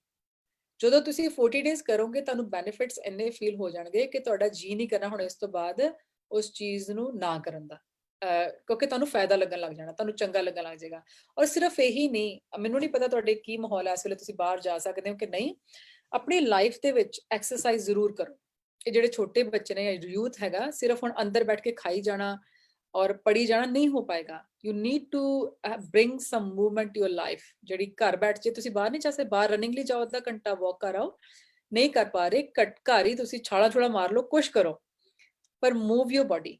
ਉਹਦੇ ਨਾਲ ਹੁਣ ਜਦੋਂ ਤੁਸੀਂ ਬੈਠੇ ਵੀ ਤੁਹਾਨੂੰ ਨੀਂਦ ਆਉਣ ਲੱਗ ਗਈ ਨਾ, ਜਾਂ ਤੁਸੀਂ ਬਹੁਤ ਟਾਇਰਡ ਫੀਲ ਕਰ ਰਹੇ ਹੋ, ਮੈਂ ਆਪਣੀ ਬੇਟੀ ਨਾਲ ਏਦਾਂ ਕਰਦੀ ਹਾਂ, ਮੈਂ ਉਹਨੂੰ ਖੜੇ ਹੋ ਕੇ ਕਹਿੰਦੀ ਤੂੰ ਸ਼ੇਕ ਕਰ ਆਪਣੀ ਬਾਡੀ। ਏਦਾਂ ਹੁਣ ਮੈਂ ਤੁਹਾਨੂੰ ਕੀ ਕਰਕੇ ਦਿਖਾਵਾਂ, ਏਦਾਂ ਖੜੇ ਹੋ ਕੇ ਜਸਟ ਸ਼ੇਕ ਯੋਰ ਬਾਡੀ। ਤੁਸੀਂ ਦੇਖਿਆ ਹੋਏਗਾ ਜਿਹੜੇ ਜਾਨਵਰ ਨੇ ਆਪਣੇ ਉਹਨੂੰ ਸ਼ੇਕ ਕਰਦੇ ਨੇ, ਜਾਂ ਤੁਸੀਂ ਦੇਖਿਆ ਹੋਏਗਾ ਜਦੋਂ ਇੱਕ ਸ਼ੇਰ ਹੈਗਾ, ਸ਼ੇਰ ਕਿਸੇ ਗਿੱਦੜ ਦੇ ਪਿੱਛੇ ਮੰਨ ਲਓ ਭੱਜਿਆ ਉਹਨੂੰ ਖਾਣ ਲਈ, ਪਰ ਗਿੱਦੜ ਬਚ ਗਿਆ, ਤਾਂ ਗਿੱਦੜ ਕੀ ਕਰਦਾ ਉਸ ਤੋਂ ਬਾਅਦ, ਜਾਂ ਜ਼ੈਬਰਾ ਕੀ ਕਰਦਾ, ਆਪਣੇ ਆਪ ਨੂੰ ਸ਼ੇਕ ਕਰਦਾ। ਉਹ ਕਿਉਂ ਕਰਦਾ? ਉਹ ਸ਼ੇਕ ਕਰਕੇ ਆਪਣਾ ਸਾਰਾ ਫੀਅਰ, ਸਾਰੀ ਚਿੰਤਾ, ਸਾਰੀ ਐਂਗਜ਼ਾਇਟੀ ਉੱਥੇ ਹੀ ਸੁੱਟ ਦਿੰਦਾ ਔਰ ਆਪਣੀ ਲਾਈਫ ਅਗਲੇ ਸਟੈਪ 'ਚ ਨਵੀਂ ਸ਼ੁਰੂ ਕਰ ਲੈਂਦਾ। ਅਸੀਂ ਕੀ ਕਰਦੇ ਹਾਂ, ਉਹ ਇੱਕ ਇਨਸੀਡੈਂਟ ਨੂੰ ਸਾਰੀ ਉਮਰ ਲੈ ਕੇ ਬੈਠੇ ਰਹਿੰਦੇ ਹਾਂ ਔਰ ਦੁਖੀ ਹੋਈ ਜਾਂਦੇ ਹਾਂ। ਉਹ ਦੇਖੋ, ਸਾਨੂੰ ਉਹਦੇ ਤੋਂ ਸਿੱਖਣਾ ਪਏਗਾ, ਉਸ ਜਾਨਵਰ ਤੋਂ। ਉਹਨੇ ਉੱਥੇ ਸ਼ੇਕ ਕੀਤਾ, ਔਰ ਉਹ ਸ਼ੇਕ ਕਰਨ ਨਾਲ ਤੁਸੀਂ ਆਪਣੇ ਹੱਥਾਂ ਦੇ ਵਿੱਚ એનર્ਜੀ ਫੀਲ ਕਰੋਗੇ। ਇਹਦੇ ਪਿੱਛੇ ਵੀ ਹੁਣ ਚਲੋ ਵੱਖਰੀ ਸਾਇੰਸ ਹੈ, ਇਹ ਸਾਨੂੰ ਸਾਰਾ ਕੁਝ ਸਰੀਰ ਦੇ ਵਿੱਚ ਦਿੱਤਾ ਹੈ। એનર્ਜੀ ਫੀਲ ਕਰੋਗੇ ਤੁਸੀਂ, ਫਿਰ ਨਵਾਂ ਸ਼ੁਰੂ ਕਰੋ, ਪਾਣੀ ਦਾ ਗਲਾਸ ਪੀਓ, ਅੱਛੀ ਡਾਈਟ ਰੱਖੋ ਆਪਣੀ। ਤਾਂ ਇਹਦੇ ਤੇ ਤਾਂ ਤੁਸੀਂ, ਇਹ ਬਹੁਤ ਅੱਛਾ ਸਵਾਲ ਹੈ, I am very passionate about it, ਇਸ ਕਰਕੇ ਥੋੜਾ ਲੰਬਾ ਆਨਸਰ ਹੋ ਗਿਆ ਕਿ ਤੁਸੀਂ ਬੱਚਿਆਂ ਨੂੰ ਥੋੜੀ ਕਮਾਂਡ ਦਿਓ, ਬੱਚਿਆਂ ਨੂੰ ਓਨਰਸ਼ਿਪ ਦਿਓ ਕਿ ਆਪਣੀ ਰੂਟੀਨ ਲਿਖਣ ਆਪ, ਤੁਸੀਂ ਉਹਨਾਂ ਦੀ ਹੈਲਪ ਕਰੋ ਉਹਨਾਂ ਦੀ ਰੂਟੀਨ ਫੁੱਲਫਿਲ ਕਰਨ ਲਈ। ਇਹ ਨਹੀਂ ਕਿ ਤੁਸੀਂ ਉਹਨਾਂ ਨੂੰ ਕਹੋ ਤੂੰ ਸੌਂ ਚੱਲਾ ਤੇ ਮੈਂ ਮੂਵੀ ਦੇਖਣ ਲੱਗਾ। ਦੇਖੋ ਤੁਸੀਂ ਮੂਵੀ ਦੇਖੋਗੇ ਤੇ ਉਹਨਾਂ ਦਾ ਵੀ ਜੀ ਕਰੇਗਾ ਦੇਖਣ ਨੂੰ, ਹਨਾ। ਆਪਾਂ ਉਹਨਾਂ ਤੇ ਉਹ ਰੂਲਸ ਨਹੀਂ ਅਪਲਾਈ ਕਰ ਸਕਦੇ ਜਿਹੜੇ ਤੇ ਅਸੀਂ ਆਪ ਧਾਰਨੇ ਨਹੀਂ ਹੈਗੇ। ਔਰ ਜੇ ਅਸੀਂ ਬੱਚਿਆਂ ਨੂੰ ਕਹਿੰਦੇ ਆ ਕਿ ਬੱਚੇ ਉੱਠ ਕੇ ਅਭਿਆਸ ਕਰਨ, ਨਾਮ ਜਪਣ, ਬਾਣੀ ਪੜਨ, ਤਾਂ ਕੀ ਉਹ ਆਪਣੇ ਪੇਰੈਂਟਸ ਨੂੰ ਦੇਖ ਰਹੇ ਨੇ ਕਿ ਪੇਰੈਂਟਸ ਕਰ ਰਹੇ ਨੇ? ਉਹਨਾਂ ਨੂੰ ਰੋਲ ਮਾਡਲ ਕਿਸ ਤਰ੍ਹਾਂ ਦੇ ਮਿਲ ਰਹੇ ਨੇ? ਹੁਣ ਬਾਲੀਵੁੱਡ ਹੀ ਦੇਖੀ ਜਾਣੇ, ਸ਼ਾਹਰੁਖ ਖਾਨ ਦੇਖਣਗੇ ਤਾਂ ਸ਼ਾਹਰੁਖ ਖਾਨ ਹੀ ਬਣਨਗੇ, ਹਨਾ। ਜੇ ਗੁਰਸਿੱਖ ਪਿਆਰੇ ਦੇਖਣਗੇ ਤਾਂ ਗੁਰਸਿੱਖ ਪਿਆਰੇ ਬਣਨਗੇ। ਉਹਨਾਂ ਨੂੰ ਜੇ ਮੂਵੀਜ਼ ਵੀ ਦਿਖਾਣੀਆਂ ਤਾਂ ਇਦਾਂ ਦੀਆਂ ਮੂਵੀਜ਼, ਜਾਂ ਹੁਣ ਘਰ ਬੈਠੇ ਮੈਨੂੰ ਪਤਾ ਟੀਵੀ ਦੇਖਦੇ ਹੋਣਗੇ, ਇਦਾਂ ਦੀ ਚੀਜ਼ ਦਿਖਾਓ ਜਿਹੜੀ ਉਹਨਾਂ ਨੂੰ ਇਨਸਪਾਇਰ ਕਰੇ ਕੁਝ ਉੱਚਾ ਸੋਚਣ ਬਾਰੇ, ਨਾ ਕਿ ਉਹੀ ਗੱਲਾਂ ਮੁੜ ਕੇ ਮਾਰ ਲਓ, ਭਜਾ ਲਓ, ਤਾਂ ਨੈਗੇਟਿਵ ਥਿੰਕਿੰਗ ਬਾਰੇ। ਠੀਕ ਹੈ। ਹੋਪ ਇਹਦੇ ਚ ਬਹੁਤ ਹੋਰ ਟੈਕਨੀਕਸ ਆ ਸਕਦੀਆਂ ਨੇ, ਪਰ ਸਿਰਫ ਇਹ ਕੁਝ ਗੱਲਾਂ ਤੁਸੀਂ ਕਰਕੇ ਦੇਖੋ। ਇੱਕ ਤਾਂ ਘਰ 'ਚ ਮਾਹੌਲ ਬਣਾਓ, ਉਹਨਾਂ ਨੂੰ ਓਨਰਸ਼ਿਪ ਦਿਓ, ਉਹਨਾਂ ਦੀ ਟਾਈਮ ਟੇਬਲ ਦੀ ਰਿਸਪੈਕਟ ਵੀ ਕਰੋ, ਔਰ ਜਿਹੜੇ ਡਿਸਟਰੈਕਸ਼ਨਸ ਨੇ ਉਹਨਾਂ ਤੋਂ ਬਚਾ ਕੇ ਰੱਖੋ, ਸਪੈਸ਼ਲੀ ਜਿਹੜਾ ਸਮਾਂ ਪੜ੍ਹਨ ਦਾ। ਔਰ ਸਾਰਾ ਦਿਨ ਬੱਚਾ ਪੜ੍ਹ ਨਹੀਂ ਸਕਦਾ, ਇਹਦਾ ਵੀ ਧਿਆਨ ਰੱਖਣਾ। ਜੇ ਤੁਸੀਂ ਕਹੋ ਹੁਣ 8 ਘੰਟਾ ਬੱਚਾ ਪੜ੍ਹ ਹੀ ਜਾਏ, ਨੋ, ਘੰਟਾ 2 ਘੰਟੇ ਪੜ੍ਹ ਲਿਆ, ਗੋ ਫॉर ਅ ਵਾਕ, ਜਾਂ ਤੁਸੀਂ ਉਹਨਾਂ ਨਾਲ ਕੋਈ ਗੇਮ ਖੇਡੋ ਬੈਠ ਕੇ, ਜਾਂ ਉਹਨਾਂ ਨਾਲ ਕੋਈ whatever, bring some fun with them। ਹਾਂਜੀ, ਜਿਵੇਂ ਭੈਣ ਜੀ ਨੇ ਦੱਸਿਆ ਕਿ ਜੇ ਆਪਾਂ ਬੱਚਿਆਂ ਨੂੰ ਓਨਰਸ਼ਿਪ ਦਈਏ, ਉਹਨਾਂ ਨੂੰ ਇੰਪੋਰਟੈਂਟ ਫੀਲ ਕਰਾਈਏ ਕਿ ਹਾਂ ਤੁਸੀਂ ਆਪਣੀ ਚੀਜ਼ਾਂ ਨੂੰ ਪ੍ਰਾਇੋਰਟਾਈਜ਼ ਕਰੋ, ਤੁਸੀਂ ਆਪਣੇ ਥਾਟਸ ਨੂੰ ਪ੍ਰਾਇੋਰਟਾਈਜ਼ ਕਰੋ, ਤੇ ਦੇਖੋ ਕੀ ਤੁਹਾਡੇ ਲਈ ਇੰਪੋਰਟੈਂਟ ਹੈ ਕੀ ਨਹੀਂ। ਜੇ ਅਸੀਂ ਉਹਨਾਂ ਨੂੰ ਸੋਚਣ ਦਾ ਮੌਕਾ ਦਈਏ ਤੇ ਉਹ ਅੱਗੇ ਵੱਧ ਸਕਦੇ ਨੇ। ਤੇ ਸੈਕੰਡ ਥਿੰਗ ਇਜ਼ ਕਿ ਅਸੀਂ ਆਪ ਉਹ ਚੀਜ਼ ਫੋਲੋ ਕਰੀਏ ਜਿਹੜਾ ਅਸੀਂ ਆਪਣੇ ਬੱਚਿਆਂ ਨੂੰ ਫੋਲੋ ਕਰਾਉਣਾ ਚਾਹੁੰਦੇ ਆ। ਆਪ ਜੀ ਦਾ ਬਹੁਤ ਬਹੁਤ ਧੰਨਵਾਦ ਭੈਣ ਜੀ, ਆਪ ਜੀ ਨੇ ਇੰਨਾ ਸਮਾਂ ਕੱਢਿਆ ਤੇ ਸੰਗਤ ਨੂੰ ਇੰਨੇ ਚੰਗੀ ਚੰਗੀ ਚੀਜ਼ਾਂ ਦੱਸੀਆਂ, ਗੁਰਬਾਣੀ ਬਾਰੇ ਦੱਸਿਆ। ਆਪ ਜੀ ਦਾ ਬਹੁਤ ਬਹੁਤ ਧੰਨਵਾਦ ਜੀ। ਤੇ ਹੁਣ ਮੈਂ, ਹਾਂਜੀ, ਜੇ ਕੋਈ ਗਲਤੀ ਹੋ ਗਈ ਤਾਂ ਮਾਫ ਕਰ ਦੇਣਾ ਜੀ, ਔਰ ਅਰਦਾਸ ਬੇਨਤੀ ਕਰਨਾ ਵੀ ਆਪਾਂ ਸਾਰੇ ਜੀ ਲੜ ਲੱਗ ਕੇ ਜੀਵਨ ਬਤੀਤ ਕਰ ਸਕੀਏ। ਥੈਂਕ ਯੂ ਸੋ ਮਚ ਭੈਣ ਜੀ। ਤੇ ਹੁਣ ਮੈਂ ਬੁਲਾਉਣਾ ਚਾਹਾਂਗੀ ਰੋ ਵਟ ਯੂ ਸੀ ਦੇ ਕੋ ਟੀਮ ਮੈਂਬਰ ਹਰਪਾਲ ਵੀਰ ਜੀ ਨੂੰ, ਕਿ ਉਹ ਆ ਕੇ ਅੱਗੇ ਦਾ ਪ੍ਰੋਗਰਾਮ ਦੱਸਣ ਜੀ। ਵਾਹਿਗੁਰੂ ਜੀ ਕਾ ਖਾਲਸਾ, ਵਾਹਿਗੁਰੂ ਜੀ ਕੀ ਫਤਿਹ। ਵਾਹਿਗੁਰੂ ਜੀ ਕੀ ਫਤਿਹ ਮੇਰੀ ਜੀ। ਆਵਾਜ਼ ਆ ਰਹੀ ਹੈ ਜੀ? ਹਾਂਜੀ ਵੀਰ ਜੀ। ਬਹੁਤ ਬਹੁਤ ਧੰਨਵਾਦ ਬੀਬੀ ਮਨਦੀਪ ਕੌਰ ਜੀ, ਆਪ ਜੀ ਦਾ। ਆਪ ਜੀ ਨੇ ਬੜੇ ਅੱਛੇ ਵਿਚਾਰ ਅੱਜ ਸੰਗਤਾਂ ਨਾਲ ਸਾਂਝੇ ਕੀਤੇ। ਵਾਕਈ ਜਿਵੇਂ ਤੁਸੀਂ ਸ਼ੁਰੂਆਤ ਜਿਹੜੀ ਗੱਲ ਕੀਤੀ ਕਿ ਸਾਰੀ ਗੁਰਬਾਣੀ ਹੀ ਜੈਮਸ ਹੈ, ਉਹਦੇ ਵਿੱਚੋਂ ਸਾਨੂੰ ਇਹ ਸਮਝ ਆਉਣੀ ਚਾਹੀਦੀ ਹੈ ਜਦੋਂ ਅਸੀਂ ਬਾਣੀ ਪੜ੍ਹਦੇ ਹਾਂ। ਤੇ ਤੁਸੀਂ ਇੱਕ ਜਿਹੜੀ ਐਗਜ਼ਾਮਪਲ ਅੱਜ ਬਾਬਾ ਫਰੀਦ ਜੀ ਦੇ ਸ਼ਲੋਕ ਦੀ ਸਾਡੇ ਨਾਲ ਸਾਂਝੀ ਕੀਤੀ, ਸੱਚਮੁੱਚ ਅਗਰ ਅਸੀਂ ਸਿਰਫ ਉਹਨਾਂ ਗੁਣਾਂ ਨੂੰ ਹੀ ਜਿਹੜੇ ਅੱਜ ਬਾਬਾ ਫਰੀਦ ਜੀ ਦੇ ਸ਼ਲੋਕ ਵਿੱਚ ਅਸੀਂ ਪੜ੍ਹੇ ਨੇ ਔਰ ਵਿਚਾਰ ਕੀਤੀ ਹੈ, ਉਹਨਾਂ ਨੂੰ ਹੀ ਕਿਤੇ ਆਪਣੇ ਜੀਵਨ ਵਿੱਚ ਧਾਰਨ ਕਰ ਲਈਏ ਤੇ ਸ਼ਾਇਦ ਬੜਾ ਕੁਝ ਸਿੱਧੇ ਰਸਤੇ ਵਿੱਚ ਆ ਜਾਏ। ਵਿਸ਼ੇਸ਼ ਤੌਰ ਤੇ ਮੈਂ ਜਦੋਂ ਵੀ ਕਿਤੇ ਮੌਕਾ ਮਿਲਦਾ ਨਾ ਕਿਸੇ ਦੇ ਆਨੰਦ ਕਾਰਜ ਤੇ ਮੈਂ ਇਸ ਸ਼ਲੋਕ ਦੇ ਵਿਚਾਰ ਜ਼ਰੂਰ ਕਰਦਾ ਹਾਂ ਵੀ ਇਹਨਾਂ ਗੁਣਾਂ ਨੂੰ ਜਦੋਂ ਅਸੀਂ ਧਾਰਨ ਕਰ ਲਵਾਂਗੇ ਨਾ, ਤੇ ਫਿਰ ਦੁਨਿਆਵੀ ਕੰਤ ਵੀ ਤੇ ਪਰਮਾਤਮਾ ਕੰਤ ਵੀ ਸਾਡੇ ਵੱਸ ਵਿੱਚ ਆ ਜਾਏਗਾ, ਔਰ ਸੱਚਮੁੱਚ ਸਾਡੀ ਜ਼ਿੰਦਗੀ ਜਿਹੜੀ ਆ ਉਹ ਬਦਲ ਜਾਏਗੀ। ਕਿਉਂਕਿ ਗੁਰੂ ਸਾਹਿਬ ਨੇ ਸਾਨੂੰ ਗੱਲ ਹੀ ਇਹੀ ਸਮਝਾਈ ਹੈ ਕਿ ਅਸੀਂ ਗੁਣਾਂ ਦੇ ਧਾਰਨੀ ਬਣਨਾ ਹੈ। ਗੁਰੂ ਸਾਹਿਬ ਜਿਸ ਕਿਸੇ ਨੂੰ ਵੀ ਜਦੋਂ ਗੱਲ ਕਰ ਰਹੇ ਨੇ ਤੇ ਗੁਣਾਂ ਦੇ ਧਾਰਨੀ ਬਣਨ ਦੀ ਗੱਲ ਕਰ ਰਹੇ ਨੇ। ਗੁਰੂ ਸਾਹਿਬ ਜਦੋਂ ਜਨੇਊ ਦੀ ਗੱਲ ਕਰਦੇ ਨੇ ਤਾਂ ਕਹਿੰਦੇ ਨੇ ਕਿ ਗੁਣਾਂ ਵਾਲਾ ਜਨੇਊ ਪਾਉਣਾ ਹੈ। ਜਦੋਂ ਗੁਰੂ ਸਾਹਿਬ ਨਮਾਜ਼ ਦੀ ਗੱਲ ਕਰਦੇ ਨੇ ਉੱਥੇ 5 ਗੁਣਾਂ ਦੀ ਗੱਲ ਕਰ ਦਿੰਦੇ ਨੇ। ਜਦੋਂ ਗੁਰੂ ਸਾਹਿਬ ਯੋਗੀ ਦੀ ਗੱਲ ਕਰਦੇ ਨੇ ਤਾਂ ਉਹਨੂੰ ਵੀ ਕਹਿੰਦੇ ਨੇ ਕਿ ਮੁੰਡਾ ਸੰਤੋਖ ਸ਼ਰਮ ਪੱਛ ਹੋਦੀ ਵਾਲੀ ਗੱਲ।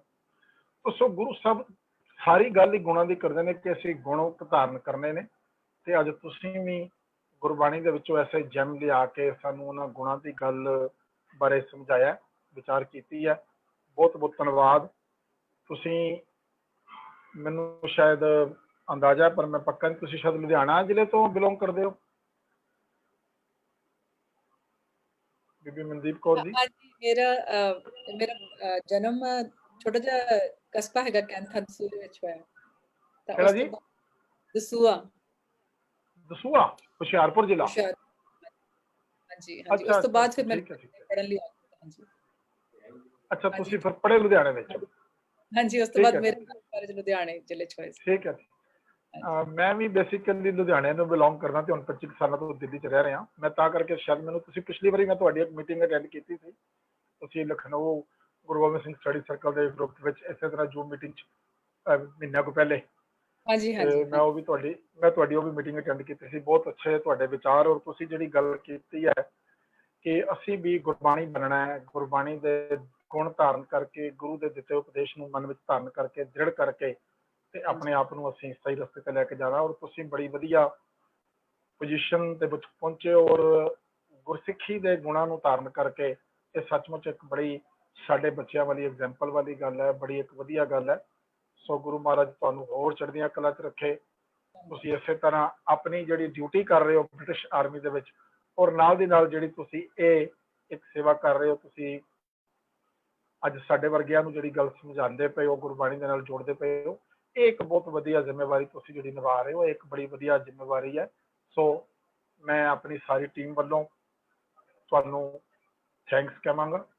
ਵੈਸੇ ਥੈਂਕਸ ਬੜਾ ਛੋਟਾ ਜਿਹਾ ਲਫ਼ਜ਼ ਹੈ ਐਡੇ ਵੱਡੇ ਜੈਮਸ ਦੇ ਲਈ, ਪਰ ਫਿਰ ਵੀ ਇਹ ਸਾਡੇ ਕੋਲ ਸ਼ਬਦਾਵਲੀ ਇਹੀ ਹੈ ਕਿ ਤੁਹਾਡਾ ਬਹੁਤ ਬਹੁਤ ਧੰਨਵਾਦ, ਤੁਸੀਂ ਸਮਾਂ ਕੱਢਿਆ। ਗੁਰੂ ਮਹਾਰਾਜ ਤੁਹਾਨੂੰ ਹੋਰ ਚੜ੍ਹਦੀਆਂ ਕਲਾਂ ਬਖਸ਼ੇ। ਤੁਸੀਂ ਇਸੇ ਤਰ੍ਹਾਂ ਗੁਰਮਤ ਨਾਲ ਬਾਕੀ ਹੋਰਾਂ ਦੀ ਵੀ ਸਾਂਝ ਪਾਉਂਦੇ ਰਹੋ ਤੇ ਆਪਣੇ ਆਪ ਨੂੰ ਤੁਸੀਂ ਜੋ ਗੁਰਮਤ, ਇੱਕ ਗੱਲ ਕੇਵਲ ਬਾਹਰੀ ਗੁਣਾਂ ਦੀ ਨਹੀਂ ਹੁੰਦੀ, ਗੱਲ ਤੁਹਾਡੀ ਕਿੱਥੇ ਆਪਣੀ ਆਪਾਂ ਵਰਦੀ ਦੀ ਗੱਲ ਕਰਦੇ ਹਾਂ, ਵਰਦੀ ਨਾਲ ਗੱਲ ਨਹੀਂ ਹੁੰਦੀ ਜਦ ਤੱਕ ਅੰਦਰ ਗੁਣ ਨਾ ਜਾਣ। ਤੋ ਇਹ ਤੁਸੀਂ ਗੁਣਾਂ ਦੀ ਗੱਲ ਜਿਹੜੀ ਕਰ ਰਹੇ ਹੋ, ਜਿਹੜੇ ਤੁਸੀਂ ਗੁਣ ਸਮਝਾ ਰਹੇ ਹੋ, ਇਹ ਬੜੀ ਇੱਕ ਜ਼ਰੂਰੀ ਗੱਲ ਹੈ, ਬੜੀ ਵਧੀਆ ਗੱਲ ਹੈ। ਸੋ ਇੱਕ ਵਾਰੀ ਫੇਰ ਸਾਰੀ ਟੀਮ ਵੱਲੋਂ ਆਪ ਜੀ ਦਾ ਬਹੁਤ ਬਹੁਤ ਧੰਨਵਾਦ। ਤੁਸੀਂ ਸਾਨੂੰ ਸਮਾਂ ਦਿੱਤਾ ਤੇ ਆਉਣ ਵਾਲੇ ਪ੍ਰੋਗਰਾਮਾਂ ਵਿੱਚ ਵੀ ਜਦੋਂ ਕਿਤੇ ਫੇਰ ਜ਼ਰੂਰਤ ਸਮਝਾਂਗੇ ਫਿਰ ਤੁਹਾਨੂੰ ਯਾਦ ਕਰਾਂਗੇ ਤੇ ਆਸ ਹੈ ਕਿ ਤੁਸੀਂ ਸਾਡੀ ਬੇਨਤੀ ਨੂੰ ਪ੍ਰਵਾਨ ਕਰੋਗੇ। ਤੋ ਆਉਣ ਵਾਲੇ ਜਿਹੜੇ ਸਾਡੇ ਬਾਕੀ ਪ੍ਰੋਗਰਾਮ ਨੇ, ਮੈਂ ਵੀਰ ਜੀ ਨੂੰ ਕਹਾਂਗਾ ਕਿ ਉਹ ਵੀ ਸ਼ੇਅਰ ਕਰ ਦੇਣ ਵੀ ਸਾਡੇ ਅਗਲੇ ਹਫਤੇ ਤੋਂ ਵੀ ਹਰ ਸੈਚਰਡੇ ਸੰਡੇ ਦਾ ਜਿਹੜਾ ਸਾਡਾ ਪ੍ਰੋਗਰਾਮ ਹੁੰਦਾ ਹੈ, ਅਗਲੇ ਸੈਚਰਡੇ ਨੂੰ ਸਾਡੇ ਕੋਲ ਵੀਰ ਰੁਪਿੰਦਰ ਸਿੰਘ ਜੀ ਜੋ IPS ਆਫਿਸਰ ਨੇ, ਤੁਸੀਂ ਬ੍ਰਿਟਿਸ਼ ਪੁਲਿਸ ਵਿੱਚੋਂ, ਉਹ ਇੰਡੀਅਨ ਪੁਲਿਸ ਵਿੱਚੋਂ ਆ ਰਹੇ ਨੇ। ਔਰ ਅਗਲੇ ਸੰਡੇ ਨੂੰ ਭਾਈ ਮਨਪ੍ਰੀਤ ਸਿੰਘ ਜੀ ਕਾਨਪੁਰੀ ਜੋ ਬੜੇ ਮਹਾਨ ਕੀਰਤਨੀਏ ਨੇ ਸਾਡੀ ਕੌਮ ਦੇ, ਉਹ ਸਾਂਝ ਪਾਣਗੇ। ਔਰ ਉਸ ਤੋਂ ਨੈਕਸਟ ਸੈਚਰਡੇ ਮੌਲਾਨਾ ਉਸਮਾਨ ਲੁਧਿਆਣਵੀ ਜੋ ਉੱਥੋਂ ਦੀ ਆਪਾਂ ਸ਼ਾਹੀ ਇਮਾਮ ਉਹ ਕਹਿ ਲਈਏ, ਉਹਨਾਂ ਦੇ ਸਪੁੱਤਰ ਨੇ ਤੇ ਆਪ ਡਿਪਟੀ ਸ਼ਾਹੀ ਇਮਾਮ ਨੇ। ਔਰ ਸੰਡੇ 5 ਜੁਲਾਈ ਨੂੰ ਕੌਮ ਦੇ ਮਹਾਨ ਪ੍ਰਚਾਰਕ ਇਤਿਹਾਸਕਾਰ ਡਾਕਟਰ ਸੁਖਪ੍ਰੀਤ ਸਿੰਘ ਉਦੋਕੇ ਜੀ, ਉਹ ਆਪਣੇ ਵਿਚਾਰਾਂ ਦੀ ਸਾਂਝ ਸੰਗਤਾਂ ਨਾਲ ਕਰਨਗੇ। ਸੋ ਆਉਣ ਵਾਲੇ ਦਿਨਾਂ ਵਿੱਚ ਵੀ ਅਸੀਂ ਇਹਨਾਂ ਪ੍ਰੋਗਰਾਮਾਂ ਦੇ ਨਾਲ ਜੁੜ ਕੇ ਆਪਣੇ ਆਪ ਨੂੰ ਹੋਰ ਵਧੀਆ ਤਰੀਕੇ ਨਾਲ ਗੁਰੂ ਦੇ ਰਸਤੇ ਤੇ ਲੈ ਕੇ ਜਾਣਾ, ਕਿਉਂਕਿ ਜਦੋਂ ਅਜਿਹੇ ਕਿਰਤ ਕਰਨ ਵਾਲੇ, ਜਦੋਂ ਅਜਿਹੇ ਕਰਨੀ ਵਾਲੇ ਔਰ ਗੁਰੂ ਦੇ ਨਾਲ ਜੁੜੇ ਹੋਏ ਜਿਹੜੀਆਂ ਸ਼ਖਸੀਅਤਾਂ ਨੇ, ਜਦੋਂ ਸਾਨੂੰ ਗੁਰੂ ਦੀਆਂ ਗੱਲਾਂ ਸੁਣਾਉਣਗੇ, ਗੁਰੂ ਦੀਆਂ ਬਾਤਾਂ ਸੁਣਾਉਣਗੇ, ਬਾਤਾਂ ਗੁਰੂ ਨਾਨਕ ਦੀਆਂ ਬਾਤਾਂ ਗੁਰੂ ਦੀਆਂ ਸੁਣਾਉਣਗੇ, ਤੇ ਸੱਚਮੁੱਚ ਸਾਨੂੰ ਵੀ ਗੁਰੂ ਦੇ ਰਸਤੇ ਦਾ ਪਤਾ ਲੱਗੇਗਾ ਤੇ ਅਸੀਂ ਵੀ ਉਸ ਰਸਤੇ ਨੂੰ ਅਪਣਾ ਕੇ ਤੇ ਆਪਣੇ ਜੀਵਨ ਨੂੰ ਸਫਲ ਕਰ ਲਵਾਂਗੇ। ਉਸ ਤੋਂ ਅਗਲੇ ਸੰਡੇ ਦਾ ਜੋ ਪ੍ਰੋਗਰਾਮ ਹੈ 12 ਤਰੀਕ ਦਾ, ਉਹ ਸਾਡੀ ਪੰਜਾਬੀ ਫਿਲਮ ਇੰਡਸਟਰੀ ਦੇ ਵਿੱਚ ਵੀਰ ਅੰਮ੍ਰਿਤਪਾਲ ਸਿੰਘ ਜੀ, ਜਿਨ੍ਹਾਂ ਨੂੰ ਆਮ ਤੌਰ ਤੇ ਬਿੱਲਾ ਵੀਰ ਜੀ ਕਿਹਾ ਜਾਂਦਾ ਹੈ, ਉਹ ਬੜੀਆਂ ਧਾਰਮਿਕ ਫਿਲਮਾਂ ਵਿੱਚ ਵੀ ਔਰ ਦੂਸਰੀਆਂ ਫਿਲਮਾਂ ਵਿੱਚ ਵੀ ਆਪਣੀ ਹਾਜ਼ਰੀ ਲਗਵਾਉਂਦੇ ਰਹਿੰਦੇ ਨੇ। ਔਰ ਅਸੀਂ ਇੱਕ ਫਿਲਮ ਇੰਡਸਟਰੀ ਵਿੱਚ ਰਹਿ ਕੇ ਪੂਰੇ ਸਾਬਤ ਸੂਰਤ ਔਰ ਬੜੇ ਵਧੀਆ ਤਰੀਕੇ ਨਾਲ ਗੁਰੂ ਦਾ ਪ੍ਰਚਾਰ ਵੀ ਕਰਦੇ ਨੇ। ਉਹਨਾਂ ਨੇ ਵੀ ਸਾਡੇ ਕੋਲ ਪੁੱਜਣਾ, ਸੋ ਆਪਾਂ ਉਹਨਾਂ ਨੂੰ ਵੀ ਜ਼ਰੂਰ ਸੁਣਨਾ। ਬਾਕੀ ਜੋ ਅਗਲਾ ਪ੍ਰੋਗਰਾਮ ਜਿਵੇਂ ਫਾਈਨਲ ਹੋਏਗਾ ਉਹ ਆਪ ਜੀ ਦੇ ਨਾਲ ਦੀ ਨਾਲ ਸਾਂਝਾ ਕੀਤਾ ਜਾਏਗਾ। ਇੱਕ ਵਾਰੀ ਫੇਰ ਸਭ ਦਾ ਆਪ ਜੀ ਜੋ ਲਗਭਗ 1.5 ਘੰਟੇ ਤੋਂ ਇਸ ਪ੍ਰੋਗਰਾਮ ਨਾਲ ਜੁੜੇ ਹੋ, ਸਭ ਦਾ ਬਹੁਤ ਬਹੁਤ ਧੰਨਵਾਦ। ਬੱਚੀ ਸੁਪ੍ਰੀਤ ਕੌਰ ਜਿਸ ਨੇ ਅੱਜ ਸਾਰੀ ਐਂਕਰਿੰਗ ਦੀ ਸੇਵਾ ਕੀਤੀ ਹੈ ਬੜੇ ਵਧੀਆ ਤਰੀਕੇ ਦੇ ਨਾਲ, ਉਸ ਦਾ ਵੀ ਵਿਸ਼ੇਸ਼ ਤੌਰ ਤੇ ਔਰ ਟੀਮ ਵੱਲੋਂ ਮੈਂ ਧੰਨਵਾਦ ਕਰਾਂਗਾ ਕਿ ਇਸ ਤਰ੍ਹਾਂ ਦੇ ਬੱਚੇ ਜਦੋਂ ਇੱਥੇ ਆ ਕੇ ਇਸ ਤਰੀਕੇ ਨਾਲ ਕਰਨਗੇ ਤਾਂ ਸਾਨੂੰ ਇੱਕ ਬੜਾ ਅੱਛਾ ਮੋਟੀਵੇਸ਼ਨ ਮਿਲਦਾ ਹੈ। ਸੋ ਬੜਾ ਵਧੀਆ ਉਪਰਾਲਾ। ਮੈਂ ਅੱਜ ਵੀਰ ਹਰਪ੍ਰੀਤ ਸਿੰਘ ਜੀ ਨੂੰ ਵੀ ਕਹਾਂਗਾ ਕਿ ਉਹਨਾਂ ਨੇ ਸੁਪ੍ਰੀਤ ਦੀ ਡਿਊਟੀ ਲਗਾ ਕੇ ਬੜਾ ਅੱਛਾ ਇੱਕ ਆਉਣ ਵਾਲੇ ਸਾਡੀ ਯੰਗਰ ਜਨਰੇਸ਼ਨ ਲਈ ਇਹ ਇੱਕ ਬੜਾ ਵਧੀਆ ਹੈ ਕਿ ਬੱਚੇ ਜਿਹੜੇ ਨੇ ਉਹ ਇਸ ਤਰੀਕੇ ਨਾਲ ਇਹਨਾਂ ਸਮਾਗਮਾਂ ਨੂੰ ਕੰਟਰੋਲ ਕਰਨਗੇ। ਸੋ ਇੱਕ ਵਾਰੀ ਫਿਰ ਸਭ ਦਾ ਧੰਨਵਾਦ। ਵਾਹਿਗੁਰੂ ਜੀ ਕਾ ਖਾਲਸਾ, ਵਾਹਿਗੁਰੂ ਜੀ ਕੀ ਫਤਿਹ। ਭੈਣ ਜੀ ਰਮਨ ਕੌਰ ਜੀ ਜਿਨ੍ਹਾਂ ਨੇ ਕੀਰਤਨ ਦੀ ਸੇਵਾ ਕੀਤੀ ਹੈ, ਉਹਨਾਂ ਦਾ ਵੀ ਬਹੁਤ ਬਹੁਤ ਧੰਨਵਾਦ। ਵਾਹਿਗੁਰੂ ਜੀ ਕਾ ਖਾਲਸਾ, ਵਾਹਿਗੁਰੂ ਜੀ ਕੀ